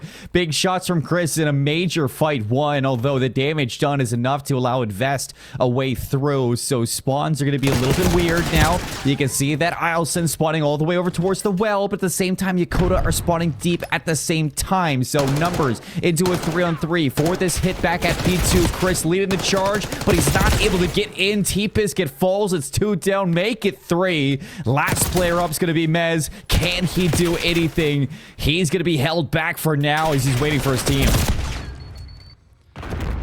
The stun connects. The nade will clean up Invest, but Mez unfortunately falls in the ensuing chaos. Chris tries to chow. T-Biscuit's going to be here with a cook nade. The problem is you're bottlenecking through this doorway into 1v1 fights, and well, sometimes it's actually going to be 1v2 fights, and all the kills in the feed go Yokota's way. So for Allison, honestly, I don't think you push this much more. I think you start to consider that rotation. You are going to get Mez starting to think about it. T-Biscuit's going to try and take control of the early approach through mid as well, but you might have missed Invest, who starts to already make his route through and round the back of this team.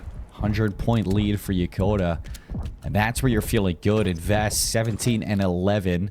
Hiding away in the backup 10. You can see players from Ilson are looking to track this player down, but it's hard when Invest is sliding from side to side. He's going to slide right into the DMs of Chris, and why not Dawn as well? Make it a 3-piece chicken dinner. He's got 4 in a row. 20 and 11 now for Invest. He is just killing it right now on the map. Yeah, it feels like he's exploded into life in the last couple of times we've seen him, and making a big statement here about who he is, pushing his team forward. Spread's going to do the exact same thing as he explodes onto a 6. Jalier on a 5. Opportunity then for Yokota to get themselves over this 200-point mark as Mez pushes close. Test takes a lot of damage, and it's all blue yet again in the feed. Ilson going to have to reconsider how they approach this, or maybe set themselves up for that rock rotation. 2:06 now, Andy. Lots of time here. Streaks for Spread as well, as he's on 7 in a row. Fights over towards Nil. trade out from Chris, and you're looking for this initial time. You got bodies here. This is the best I've seen from Ilson for a chance to set up a hill. Yes, but you gotta try and get some information here. I want to see stuns going out. I want to see trying to figure out exactly where these players are coming from. Chris will find facts that will give you the first. The problem is you're all facing the same way, and that's just going to allow Spread in, who does enough damage for one, then helps Jay Leo with the second, and then, well, Chris is going to be overwhelmed by the remaining numbers on the point. For Ilson, it's just a case of lacking numbers. And for Yokota, it's just a case of seeing out this hill, and you will put map 1 here in your lower round 1 matchup. But 2 kills might give you an opportunity to try and break this and extend it just that little bit further. And it looks like we're missing a player on the side of Ilson. Unfortunately, we are well past 100 points accumulated, so gonna have to see if that player can load in the last couple of seconds. But Yokota, they are in for the time, and it is going to tick over that 250 marker. So Yokota gonna strike first in the best of 5 with a Hacienda hardpoint win, and they are going to do it in a very convincing manner. Very, very calm and collected. Unfortunate circumstances for Ilson there towards the end to lose T-Biscuit. What I will say is there was a considerable gap before we had any of that happen. So Yokota deserved winners in the end here for map 1.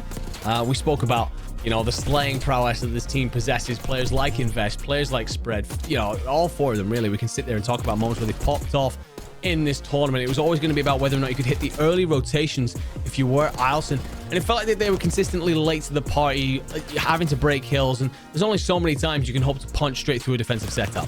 Yeah, and really, you see these moments from somebody like Invest, even right there, where he just slides out and individually finds not just 1, but 3 kills in those fights, very handedly too, barely taking some damage. I mean, they are confident in their chows, and they're cleaning up the house over on Hacienda. So a big win there for the likes of Yokota, the hometown heroes of PACAF representing. Now heading into map number 2, we got the red card search and destroy, and this is something that you were really excited to see, and I am as well. As red card is just, it's one of those maps that, you know, maybe some people don't really like it, but me personally, I mean, it has so many open opportunities for different strats, different routes to be run, and a lot of places where individual players can make big impacts. I'll be honest with you, like at the start of the year, I kind of feel like very vindicated these days when people start talking about how good red card is and how Skyline's this kind of crazy map that we really shouldn't have allowed into the pool, because I didn't know if it was just one of those moments where it's like, I'm getting a little bit older, maybe I just can't keep up with the chaos. But I remember saying at the very start of the year, look, this Skyline map, it's a bit like crazy. The locking down spawns doesn't really work. The S&D is just pure bang outs. Whereas for something like red card, you do get the ability to change up your strategies. Don't get me wrong, you're probably going to see a lot of the bomb being moved over towards bar, not much to the outside, but you have ways in which you can manipulate the map and set yourself up for those first bloods and whatnot that I really like when it comes to red card. Don't get me wrong, I understand that it can be a difficult map to play around, especially with the verticality through the middle of the map there and those windows overlooking the courtyard. But I don't know, I'm a big fan of the way this plays, especially if you're a team with some sort of prep for an event, some sort of strategy coming into this can really lead to like a defined characteristic and personality to a team. And yeah, I really think there was just that one day playing a red card, and it just hits me. I'm like, I understand it. I get it. I get the game. I get how this map needs to be played. And ever since then, I've just been a big fan of it. Personally, maybe I'm in the same boat as you. It's just I'm just not as fast as they are now, and I can't play those skylines. I can't play those protocols, but still have a good time, no matter what it is. And you can see that players, at least on their monitors, are getting into the red card. Everybody locking in on either side. Give me a little bit of a rundown of what you expect in these early rounds for something like red card. I mean, what I am expecting is offensive rounds to be played over towards B. The big thing at the minute is basically get yourself on over there, get that first blood, and then set yourself up in a very closely situated foursome. Control those various entryways. In particular, you're probably asking someone to play through short and find themselves that first blood over by benches. And, well, not going to have to deliberate too much because the players are ready to go. We're underway. Can Ilson get themselves back into this? If they are going to do that, then they're going to have to start off with a strong defensive round. Don was good yesterday in the search. Chris was great in the search as well. Can they lead a team to a map win? Well, who else but Don to strike with the first blood to open up the map? That's going to give you numbers on the defense, and look at the attacking players. They have made it nowhere. Oh, well, that's given up relatively for free by Mez. And, well, Fax will also find T-Biscuit up top. So that advantage dissipates in front of our very eyes. The one thing I will say, if bomb goes down here at A, for Ilson, you have an opportunity to pick up a couple of kills on the exit because you are so close in proximity. Can Chris approach this correctly? Chris. Okay, that was terrifying. Oh, you got that all wrong. See one slide out in front of you. No. Spread those wings and fly, Chris. Don's found an angle. He has parted the Red Sea. Unfortunately, this is red card. It doesn't work like that, as he has seen absolutely neither player, and now Yokota has grouped up as they are searching for this lone player. 18 seconds, and now time is the issue. Even if you do find this kill, there is just not enough time to both get the kills and get the defuse. And that's Yokota, after losing first blood, clawing their way back and stealing away the round. Yeah, and that's tough to swallow, really, considering how important red card is when it comes to picking up first bloods. I've spoken a couple of times about metrics that I've got on the CDL side. Obviously doesn't directly apply here, but we know how important it is on red card, especially just because of the size of the map, the amount of entryways, so difficult to control with a numbers disadvantage. Feels like there was a moment there where you're just seeing Mez and T-Biscuit picked up too easily. Got to avoid those situations happening if you get that numbers advantage. We swap sides. This is going to be a good look for spread. It's open season for shots. Peppers them with damage. And it looks like Invest is on the follow-up here. Expected by Dawn, but still walks away with the kill. First blood to Invest. He gets out. Spread. He's going to double down. Oh, no. Chris in trouble. Fax there with the Overwatch. And everybody's getting a piece of the pie in this round. It must be Pie Day or something, Andy. I mean, it's just tough because, oh, well, it might not be Biscuit's day as... I does see someone cross, and then, yeah, you're gonna have to be disciplined there. I like the decision to not shoot your gun. I'm less convinced about the decision to headbutt a wall. I'll be straight with you. Yeah, I think there's probably an issue for Biscuit here. First blood's already been found, though, so this round will count. We'll obviously get everything figured out as we get that overhead view. Yeah, well, T-Biscuit's back into the fight. But... Ilson then an opportunity to rotate this bomb on over. If you get a kill here, turn it into a 1v3. You're making a lot of noise, though, so that's going to give a heads up immediately. And Fax is stood right behind you. So, unfortunate stuff for Ilson. I think for Yokota, though, you open up with all those initial engagements. Spread lines up a lot of damage into a lot of players. And that just tells Invest that what you can do is hit straight through mid. There shouldn't be any pressure there. You don't have to worry about Eskies. You can just fly that corner, get the first blood back on off. Does a great job of that. In fact, he just says, yeah, you know what? I don't mind. I'll pick up that kill. As he just gallivants his way into the site, giving away that one for free. T-Biscuit. You know what? Red card in a 1v4, when players are nowhere near you, it can feel a little bit lonely. Just walking through that map. It is a big, big map. And, you know, sometimes you don't get that feeling when you're playing in a respawn. But in the search, it hits you. Invest crashing through the doorways. Wow. He's traded, but not before Jalier is going to get that first blood. Caught in the open is Mez. 3v1 already. It's T-Biscuit again. Stuck in ticket. The problem is, the more glass you smash, the more you tell your opponents exactly where you are. Jalier's going to be looking out over top mid. And that is going to be the player that catches Biscuit rotating. So, simple round for Yokota. Feels like it comes off a really aggressive offensive move there. You get that blood in on Dawn. Jalier also finds Chris. What I did like there from Yokota, though, you get that first blood, and I think that they picked up on exactly what the information was telling them and rotated that bomb immediately to A, which, very proactive, the kind of thing that we like to see our S&D teams be, is ahead of the curve, making moves based on that intel before anything can be done to counter that.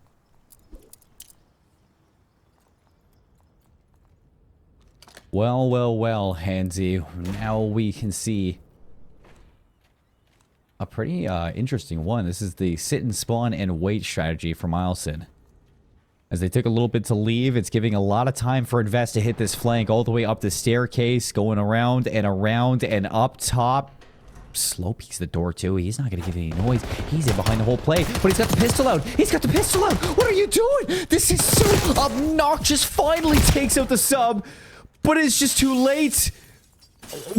What? Yeah, I don't know. I don't know. We'll come back to it. I guess Facts in a 1v2. Opportunity then for Alison to get themselves on the board. Don, Chris going to get together, get this over towards A.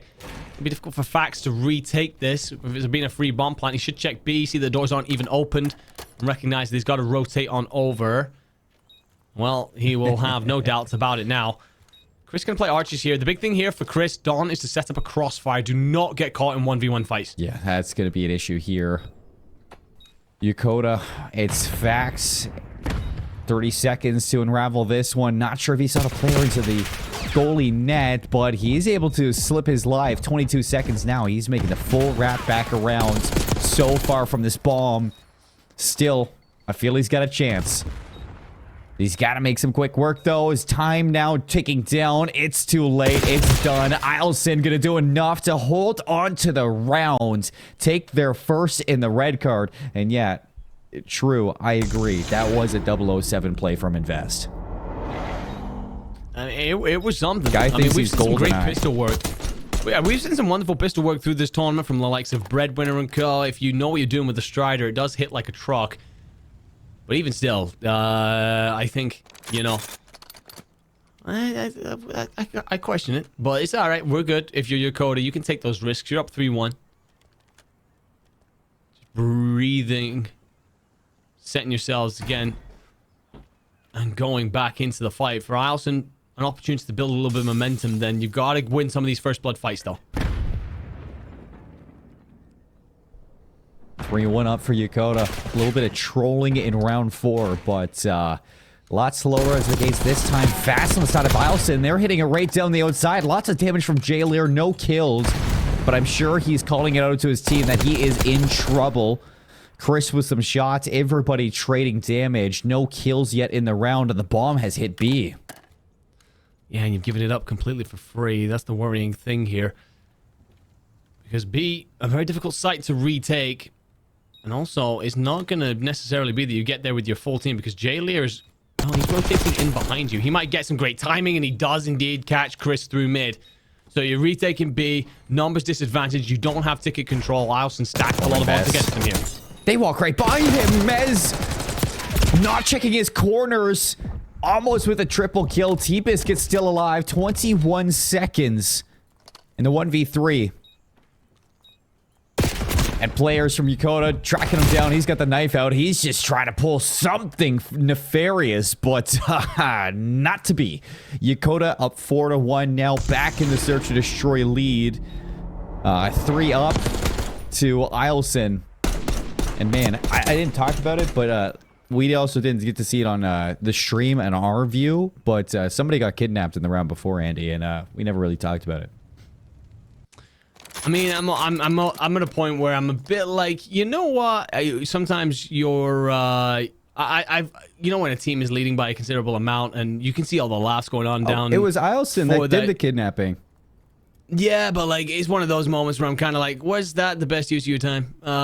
So right now, I'm just kind of like, more worried for Eilson at the minute and being 2-0 down. Chris. Oh, wait, are we doing a knife party? Okay, yes, please, Chris. All right, let's do this. Let's see it. Slice and dice. Straight shredder action. Invest already behind. He's just knifing them in the back. He's not even, they're not even ready for it. Mez, though. Oh, Mez. All right, then. All right. Give me more of that.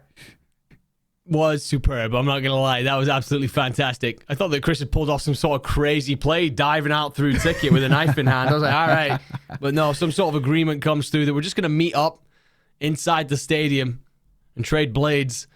Well, Yokota, well, they still come out on top. So for Eilson, yeah, I mean, are we gonna get that again? I hope so. Knives out.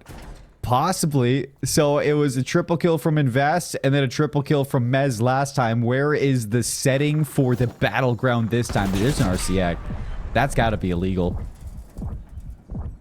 As Fax is on the chase, he's in behind. He's just got to wait for the rest of his team. And no, Chris, you broke the rules. Yo. You broke the rules. We're breaking GAs out here. We had an agreement. Chris finds 2. Jailier says, all right, then I'll answer with my own. Maybe Chris missed the memo. I don't know, but... Well, it will still settle as a 2v2. Oh, yeah, they better not lose the round now. Chris breaking the golden rule of the round. Invest. He's still got the knife out. Jailier, pistol at range. Invested behind the hash-slinging slasher. No, it's just Chris with a gun. Yo. Absolutely incredible stuff. I mean, this is also part of what LAN is all about, right? Like, I feel like you've gotten to a point where Alison like, all right, look, we just aren't competing right now. Let's have some fun with it. And it seems like all 8 gentlemen here are having a hell of a time. You can see some discussions coming in about strategies and whatnot, but I am also curious about at what point you guys turn around and just go, you know what? Let's go and do this fun thing, because I mean, Alcyon are actually profiting from such scenarios. I don't know if Chris, though, breaking those rules is just going to mean that Yokota are just going to, like, go, all right, you know what, then we're just going to shoot you. Yeah, I mean, hey, yesterday I was defending this man from just eating rocks for the next month from Nikki and chat. Now, after that, I think this guy deserves to eat rocks. You betrayed the golden rule. So, 5-2 up for Yokota. One more to go up 2-0 in this series. Fax, he is out in the open hoping that somebody just peeks it, but Invest is going to draw first blood. Hello. And what is that interaction? Wait, what just happened? I went into chat as well, and True Kanye said, Chris steals from the break room fridge. Jesus. He is a menace to lack society. of honor. Oh no, Chris does indeed have a hold of a Ninja Turtle. Jailier will be cleaned up. A 1v1. Whoops. Oh no, Chris! Let's go. Comes out on top. Oh my lord. It looks like they're having a hell of a time. I'm not going to lie. This looks absolutely incredible. Big smiles. That's what we like to see. Yeah, it's all about the fun of the game at the end of the day. And if they're having fun, I'm having fun. So here at PACAF, we're all about the fun. And Yokota keeping themselves in this search and destroy, having a good time while they do it. Laughs and smiles. This is all I could ask for. Yeah, 100%. And it looks like between them, they're starting to concoct some other plan as well. So I'm very curious about where this round's going to go. It's, well, it's nothing traditional, but Fax is running forward with a knife out. And, well, I think he was waiting to see what happened, but may as well just immediately gun in vet. Shots ringing. Gratata on the red card. Never gonna do that again. 3-on-3, and we see that ticket control is fully secured for Ilson setting up at B. Bomb rotating over towards A. It took me back to unlucky, bruv. Yeah. You've made some interesting call-outs in your time, my friend. Spread. Hello. Oh! Shots to the dome and the hip fire. 5 HP stays alive. Now Dawn. I know T-Biscuit ain't happy about that. Oh, I wouldn't be. Dawn, 1v3, 30 seconds for the retake. He's in behind this whole play, but he's seen absolutely nothing. Knives out for the lads on Yokota. As Dawn's made himself known, that's going to be it for the search and destroy. 2-0 for Yokota here on the main stage. Both teams, though, full of smiles. It has been tough for Ilson, and I like that it's basically turned into a bit of a party game out there, but there is, of course, the serious business to settle of one of these teams punching through. So for Yokota, they go up 2-0, looking like the squad that are going to punch on through to play Kadena for that spot to push through to loser semis.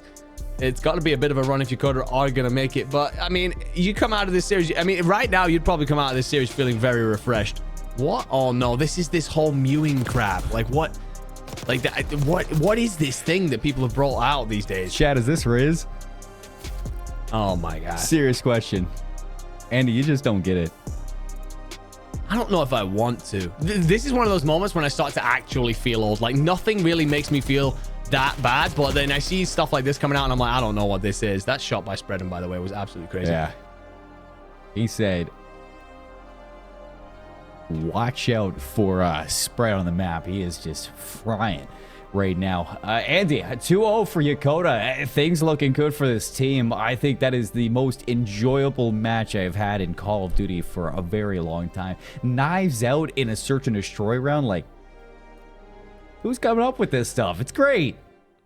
Yeah, I mean, I'm a big fan of, like, all 8 gentlemen just agreeing to something. NYC Chris did then completely betray everybody by pulling out a gun in the next round. But we at least got 1 round of Samurai Warfare, so yeah, absolutely amazing stuff. Seeing all 8 gentlemen as well, just absolutely, you know, having a hell of a time. It's unfortunately, we do have to settle some sort of, like, business here, but I think it's a best case scenario here where we've just got all 8 gentlemen walking away from this having a great experience. Yeah, well, for you and I, we're going to take a step back while we get things ready for the Control up next. We got Vault Control after this break, folks. You're watching PACAF Esports Championships. We'll see you soon with some more Black Ops 6.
In Search and Destroy, teams compete in round-based, single-life combat over 2 bomb sites.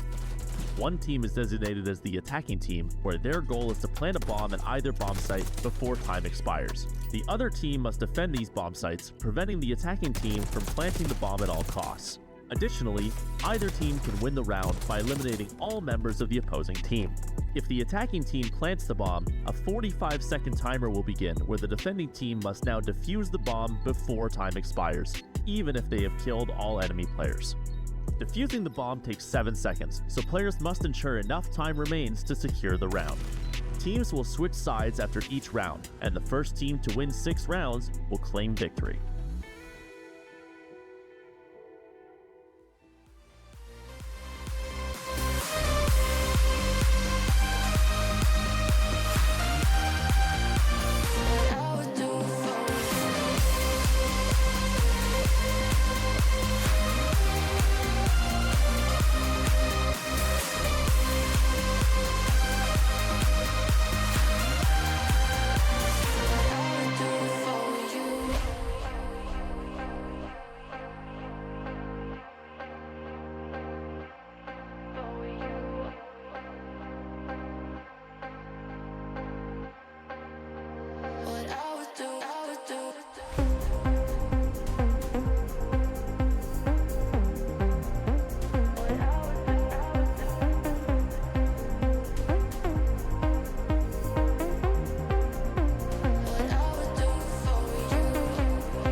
If you keep making that face, it's gonna stay like that.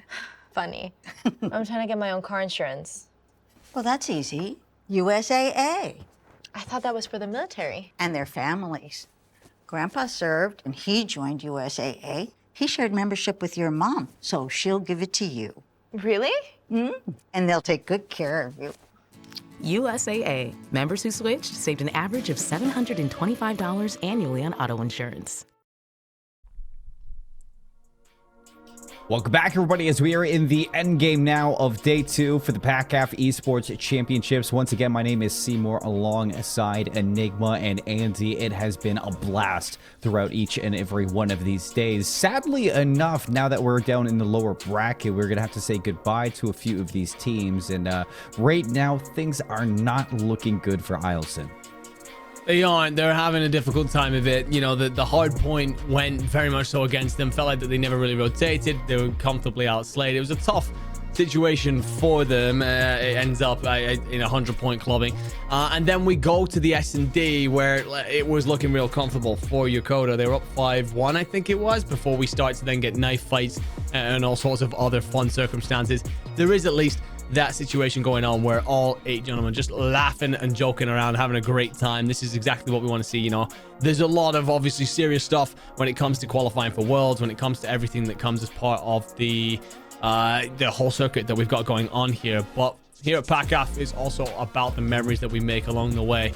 And, well, a knife fight on main stage, that's one hell of a way to have yourself a great time. Yeah, I think I was smiling. I think you were smiling. The players definitely were smiling. And here we get to go into now our map 3 control, where I don't think we're going to be able to settle this with a knife fight, but I am open to any and all shenanigans that is going to be happening here in map number 3. So I'm hoping that the players still looking to have some fun on stage right now going into this 3rd map, but we can see them once again locking into this one. You see a few of these members shooting some bots right now in the practice range, getting their hands warm and keeping them warm, because as we know, and it has been a long day, I'm sure, over at Yokota Air Base, and now you can see that these players looking to play what is essentially their last match of the afternoon for themselves. And Eielson, I'm hoping that they pull a win here in the control, Andy, because I'd like to see them keep playing here in the PACAF Esports Championship. I don't want to say goodbye to them just yet. No, absolutely. The one thing I am hoping is that for Eielson, at least Chris comes out and eats during this map, because I'm being told that he's looking forward to a lot of bags of rocks when he gets back for betraying everyone when it came to the knife fight. So, you know, I'm hoping Chris goes out, has himself a hell of a control. That was evil. And managed to pull it back and do something out here that keeps things a little bit interesting. And if not, if we end up with 2 absolute decimations in the other rounds, I want to see a full control round, knives only. That's where I'm going with this one. Can anyone get themselves an RCXD just by using a knife?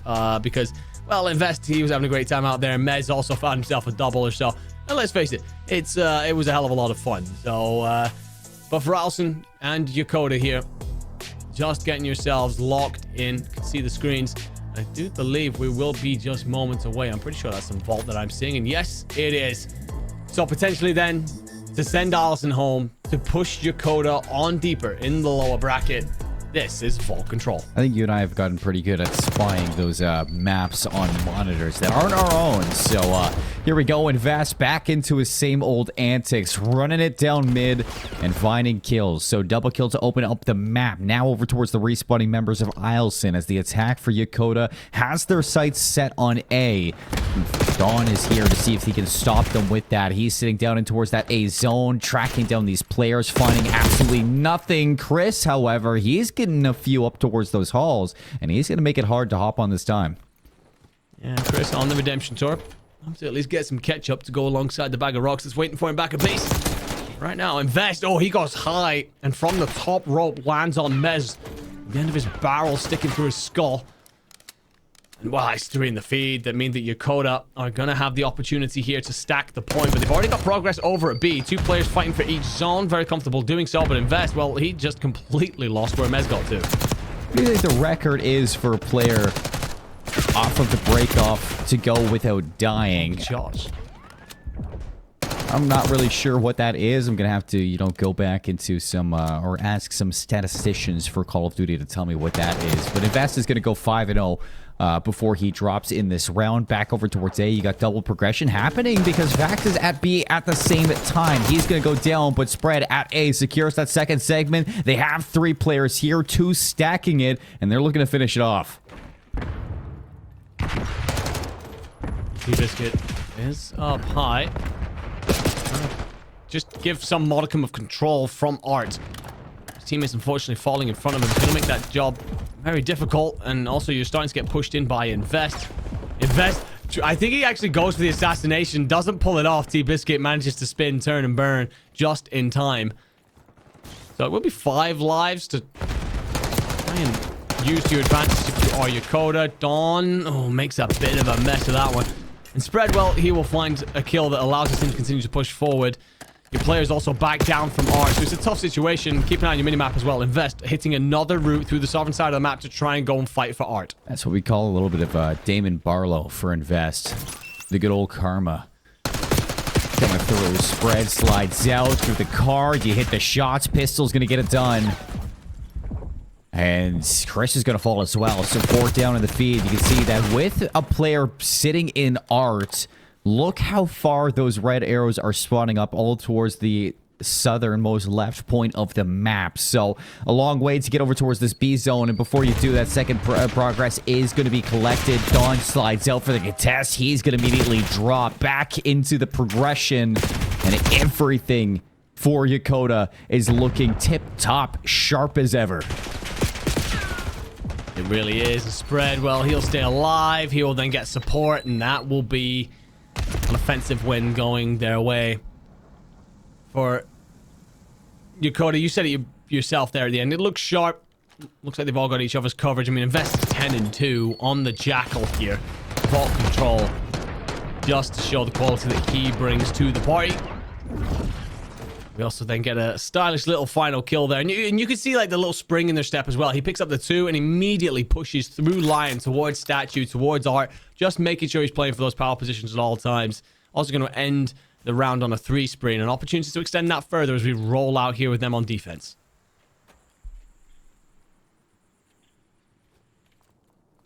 So the rollout on attack now. Mez leading the charge. He's going to drop down. I like this. Take this shot at B. Why not? He loses his wingman and T-Biscuit, but the rest of the team is looking to follow things up. Spread already flipping this map.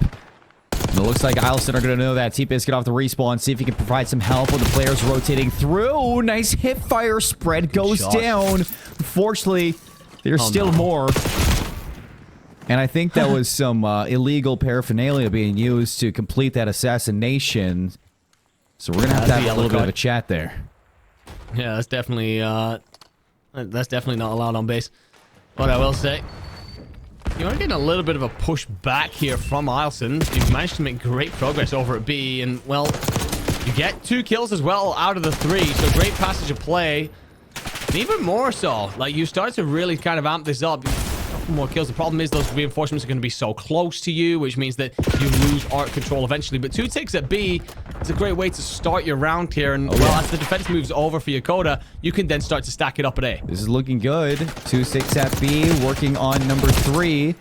And Vasco's down on the A side. And Vax not finishing his food. He's just going to give up. He said enough. Pistols out. B finished off? No, they didn't fully connect on that 3rd segment at B. So everybody's going for the stack at A right now. Dawn inside. He's on 4 in a row. Drops on down the hole. Back up. Can he hold it? Spread drops. Dawn still in. Now 5 in a row before he falls. But 3rd segment never comes through. And they don't capture either of them. That is heartbreaking. So close to capturing that A zone, getting yourself nearly 2 minutes on the clock, and then all you need really is 1 wave of fights to take what is left of B. It shows that Ilson have got plenty of fight still, plenty of spirit. They don't want the tournament to end on a whimper. They're going out kicking, screaming, and dragging Yokota to the ground with them. Chris will find one on the point. Chris, if you find the second, surely no, just overwhelmed by Yokota numbers. Tied on lives, so Ilson just need a couple of kills here to let them out. But you've also got presence on B. Mez has managed to make his way across and is aware there's a player arriving from water. Yeah. And now there's 2. Spread. Do you get here in time? Yes, of course you do. God. Another heroic stop at the last second marker over towards B. Now back on A. 25 seconds. Chris is here, but he's also surrounded by blue arrows. And you don't know where to go right now if you're Ilson. You gotta pick one. A double nade from Mez. That's gonna give you numbers. And T-Biscuits hits as well. Dawn securing this last tick at A. Can they finally get it done? They do. Oh my Minute God. 16, 4v4. A good old round of search and destroy. You know, Chris finds an important double, but then Fax drops in through A to clean up 2 players down low. 1v4. Mez, best of luck. Unfortunately, you will just fall short here. But I tell you what, almost the perfect answer back from Ilson. I think other than some last-second heroics out of the Yokota players, this could have easily been an Ilson victory, tying us up and looking like a much more competitive map than we've had all the way through this series. How many times, Eddie, were those zones like literally moments from getting captured? Like, Felt like we were playing like a game of Pong, you know, like sending the players back forth, like, oh, you're at this point, then you go this point. And it's just like so much sprinting around. I think there was a moment there where like Yokota basically didn't stop sprinting for at least 30 seconds. Alson, well, they made it interesting there for a moment, but now they've got to win 3 rounds on the bounce, so this will be the end of their tournament. Ilson in the hot seat now. As you take a look at the map and you can see 5, Chris, he is working through top halls. He falls, and that is now the setup over towards A. I like this from Fax. Unfortunately, it's not going to pay off for himself, but essentially what he was looking to do is just draw some attention over towards this B zone while the rest of the team works some progress over at A. Still, the value being found in Vest has to turn back around 21, 22, 23, and 11 as he's on 4 in a row. Back into the hunting grounds is invested. He just does not miss. Immediately plays out for Art Control, and yet another kill added to the board. Make that number 7 in a row, 26 and 11, and literally unstoppable. As, oh, Jesus Christ, T-Biscuit comes in from the top rope, hits the statue at some force, but unfortunately lands in the lap of a man who it was proving very difficult to stop. He has eventually cleaned up, but A has come through, 2 minutes and 5, and up 6 lives to push onto B. Jay Lear in behind. Good shots there. 2 minutes for Yokota. Oh no, back smack from Spread. Fortunately enough, Don's there to get his revenge for his teammates. Says, hey, pause off. That is my buddy. And now it's Fax. He is just right back into where Invest was. Trying to pull players off the respawn. He's going to be kidnapped. Oh, no. It's Chris. Look at the player counts. They are just yelling at each other from across the stage. Absolutely incredible stuff. Chris here, if he gets this kill, by the way, you've wiped all 4 players. Mez will finish it off, so I've sent Yokota back in for just a moment. The problem is Spread is going to get through, and, well, he's no doubt got his eye on assassinating a player who is going to be up in top art. Spread him. And he's down. Finds 2. Make it 3. Why not? Okay. Spread just all over the play. 3 in a row. Not able to turn it into a 4 spree, but 9 playing 4. A minute 10. Lots of time to just finish off these final kills. And Yokota Air Base, the hometown team, hosting our PACAF Esports Championships here in Tokyo, Japan.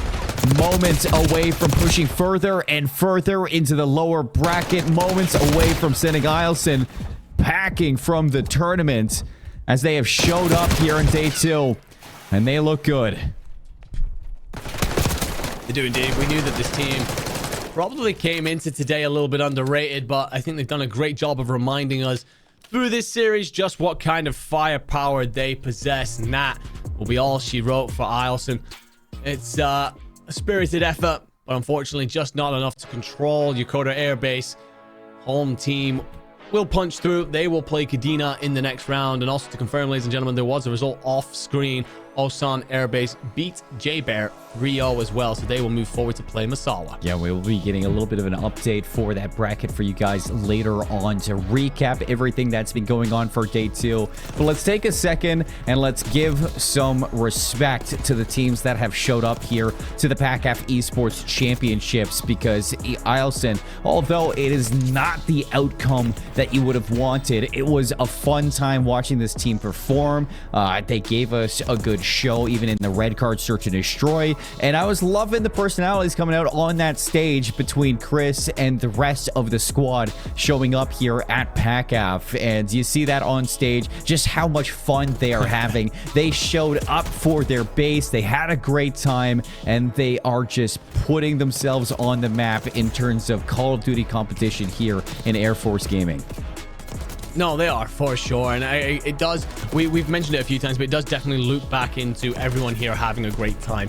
It's again all about the memories made, and part of that for some people is going to be sure, like, you know, putting your ticket in for Worlds, going on to win things, etc., etc. But you know, whether it be downtime, whether it be up on the stage, we just want everyone to be having a great time. So, you know, to see those kind of reactions. I mean, we even saw them in that last game there, you know, where everyone's kind of like trying to assassinate each other, grab each other, you know. Isleston were basically on the cusp of elimination from the tournament, and you're still getting them like yelling at the opposing team like, we've got a hold of you, top art. It's a beautiful thing to see. It truly is. It is in fact. And we even have a lot of people from Isleston in chat just showing some love to the players as well. Big shout out to you guys. I know it's late everywhere across the world for some of these people that are tuning in, and to see the support coming through for your fellow comrades and maybe even your family as well as your partners. This is just great to see everybody turning up. I even see there's going to be like a welcome home party for this squad. Isleston, you guys got it made for you when you go back home. Let me say that. But Andy, moving in here for the side of Yokota, we gotta again show some love to them as well, as we are getting Facts ready for the interview. A 3-0 here means that they stay in the tournament, and it seems like they are really showing us what they truly have capable for themselves. So let's bring Facts into the desk. Let's pick his brain on everything that is going on. First and foremost, Facts, welcome, congratulations. How's the team feeling about that? Actually, you know what? Let me skip right into the meat and potatoes of this whole thing. Tell me about the knife round. How did that come to be? Oh, that was crazy. So we were sitting there, and they ended up seeing knives out, and they would tell us where to be. We ended up showing up and just had a blast. That was a blast. I really enjoyed the fact that they took the competitive part out of it and just wanted to have some fun, and shows the game what it's meant to be. You know what I mean? Like, it just shows what COD is supposed to be at its most basic part, and just guys just coming together and having fun. So just dudes have to give it to them. Being guys. I love it. Yes, sir. Yeah. Yes, sir. It was incredibly pure. We know we had a great time up here on the desk. We know that Twitch chat absolutely popped off. We all had a great laugh of it, so very glad to see that. I'm going to take the fun and maybe put it a little bit on you, my friend. Yesterday, we saw you sat in a certain position that was crisscross up on main stage. I got to ask, how the hell did you pull that off? Because I was trying to do this like yesterday, and let me tell you, right, I cannot get my legs into that position for love nor money. You gotta have those shoes off. You gotta take them off, and you gotta be able to just get comfortable. Oh, toes the out? Are really wide, and no toes out. No, the monsters are not out, sir. But we definitely just have the socks on and just sporting it off. Know what I mean? And I would say the best part of it was just trying to find that comfort. You know what I mean? Like, you're in here to be locked in, but at the same time, you're trying to have a decent time and just relax. So. Yeah, I mean, it certainly looked like you were having a decent time and relaxing for sure. I'm glad to hear that the monsters weren't out at least. One of the things I will say, you know, there is some serious business to settle. You will next go up against Kadena Air Base. Obviously, you got to win your next 2 games in order to get yourselves through to that losers finals and therefore guarantee qualification for Worlds. How are you feeling about that? Confident, or is there a couple of teams ahead of you that you're looking at and going, those are going to be real tough games? Definitely Kadena. Kadena is definitely one of those really good teams. They came here to win, and they, I don't doubt them putting their best forward. I'd say a lot of it's going to do with the maps. As you can tell, we're not doing the best with the control, but I think we're going to sit down tonight and try and just think of some more strategies and figure out some routes. But Kadena is definitely going to be a team that we have to look out for. So I'm hoping they'll talk a little bit. I enjoy when we have that Tarsh talk. I think that's one of the best parts about Call of Duty. It brings that 2013 vibe out. It's part of me that I have not brought out in years, laying dormant in there, and it brings the fun there. Like, I wish you guys could hear the way we were talking, especially when me and Sweet were going at it. I love that man. He's awesome. But man, we had some fun. I wish I could have heard that as well. You know, I really wish so. And, you know, I might have to ask for an in-venue microphone next time we do this around. But Facts, come on. I mean, you obviously see the love coming out from the bases, all the family support that is happening, as well as the friend support too. To any teams or any bases out there who might not have like a program or who might not have a team showing up here at PACAF, or even for you, Safi or Conus later on, is there anything you would say to them about just how fun it was be? You know, maybe the perks, the not the perks, but the, I'd say, the fun that goes on here. Is there anything that you say for them to maybe give this a try, that they should give this a try and take that step? I would say it's a lot deeper than the fun. I would say that putting the fun all aside, bringing the guys, being able to allow them to be able to come as a community. And this is something that a lot of the military guys, I mean, when we get home after work and we have nothing better to do, this is where we go. And allowing your friends on that base to be able to come together and really make that friends, that community, but not only friends, but that's going to be your best friends for life. Those are the people that you ended up going and you went and grinded a tournament, whether you won or lost. Y'all went and did something that not many people have the opportunity to do. And I would say this is a lot of men's dreams. I mean, this is where we used to go. I mean, we use the games for something that's a lot deeper than just fun. This is where we go to be able to handle our, just to be able to escape the world and give us a place that allows us to be able to just clock out and really just have some fun. And for the other bases, I recommend it due to the fact that it's very inspiring and giving you that week off from work to be able to go and get paid to do something you love to do. This is every man's dream, to be able to do something that you love to do and just live it out. This is one of the best opportunities I've personally ever had, and I didn't ever see this opportunity coming. And I would say I'm more blessed than anything to ever have this opportunity. So for the other bases, I would say just allowing that opportunity. And that's all you could ask for. Honestly, you're here, you're standing proud, and you have more games to play with your team alongside you. You've made it even further through the PACAF Esports Championships. And not only that, you are representing the base that is hosting it as well, which probably means a whole lot to you on top of all of that. Before we let you go to celebrate the win and get on with the rest of your day, is there anybody that you would like to shout out to make this possible for you and your team? I would definitely shout out my the people I work with. They all came through and they popped in today and just gave me some good luck, and it definitely boosted the morale a little bit. I got a lot of family back home that I'm thankful for, that are just, they've supported the dream and the potential. I mean, as I said, I've been playing COD since probably 2007, so being able to just finally exercise those capabilities. So I'm just thankful for that and thankful for the blessing just to be here. Well, I'm thankful for having you on the interview desk. Facts. Good job today. Congratulations on the win. And we will see you tomorrow for some more Call of Duty here at PACAF. Take care. Thank you, sir. Y'all have a blessed day. I'm always a big fan of the mission for Air Force Gaming and what really brings things together here for the community and really pushes things to what is the next level for something like this. The community, the camaraderie, the fun that is had, and the inspiration for other bases to do this as well, to live out your dream for gaming and to have a whole lot of fun and travel while you do it. Andy, it's great to be here as well with you. Kind of goes deeper than that, even outside of Air Force Gaming, that you, somebody who I would have never met if it wasn't for esports, and now I've known you for multiple years on top of that. That camaraderie is something that you just never cease to forget, and we're just forever grateful for it.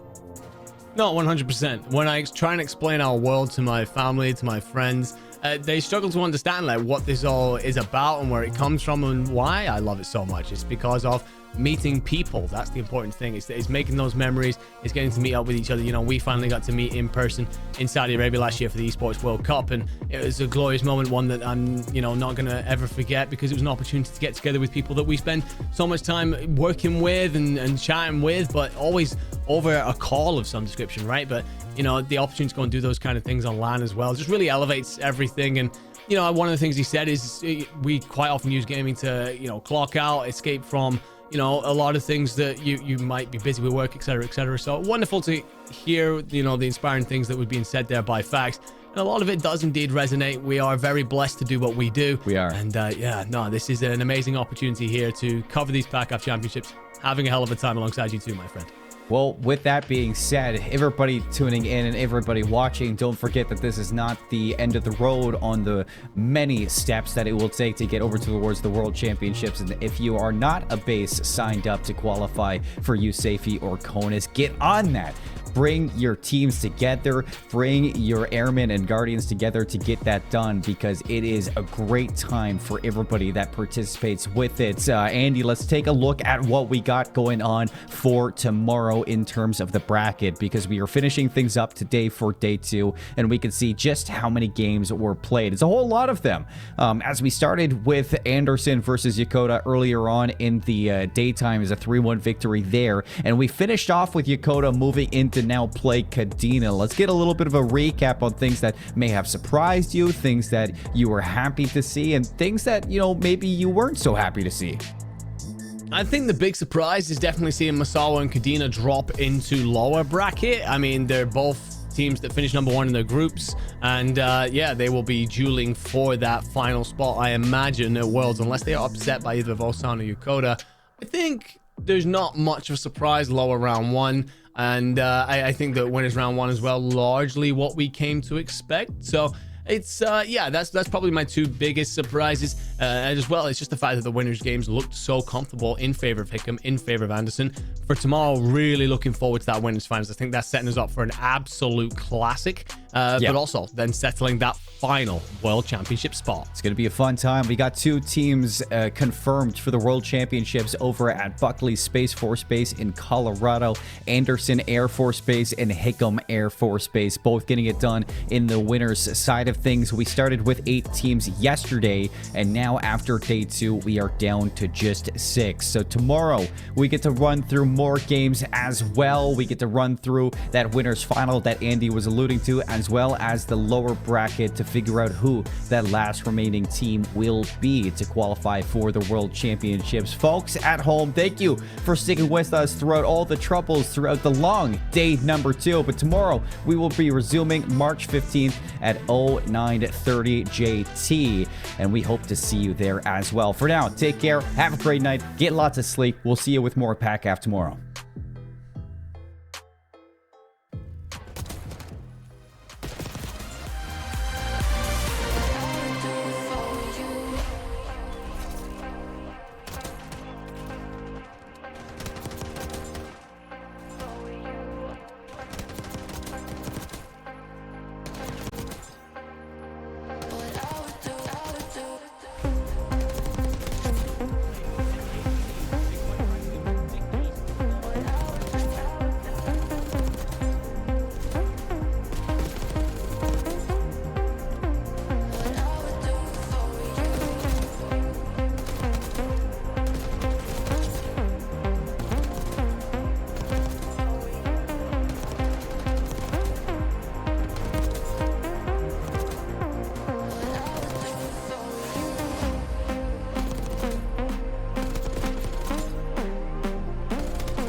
you keep making that face, it's gonna stay like that. Funny. I'm trying to get my own car insurance. Well, that's easy. USAA. I thought that was for the military. And their families. Grandpa served and he joined USAA. He shared membership with your mom, so she'll give it to you. Really? And they'll take good care of you. USAA. Members who switched saved an average of $725 annually on auto insurance.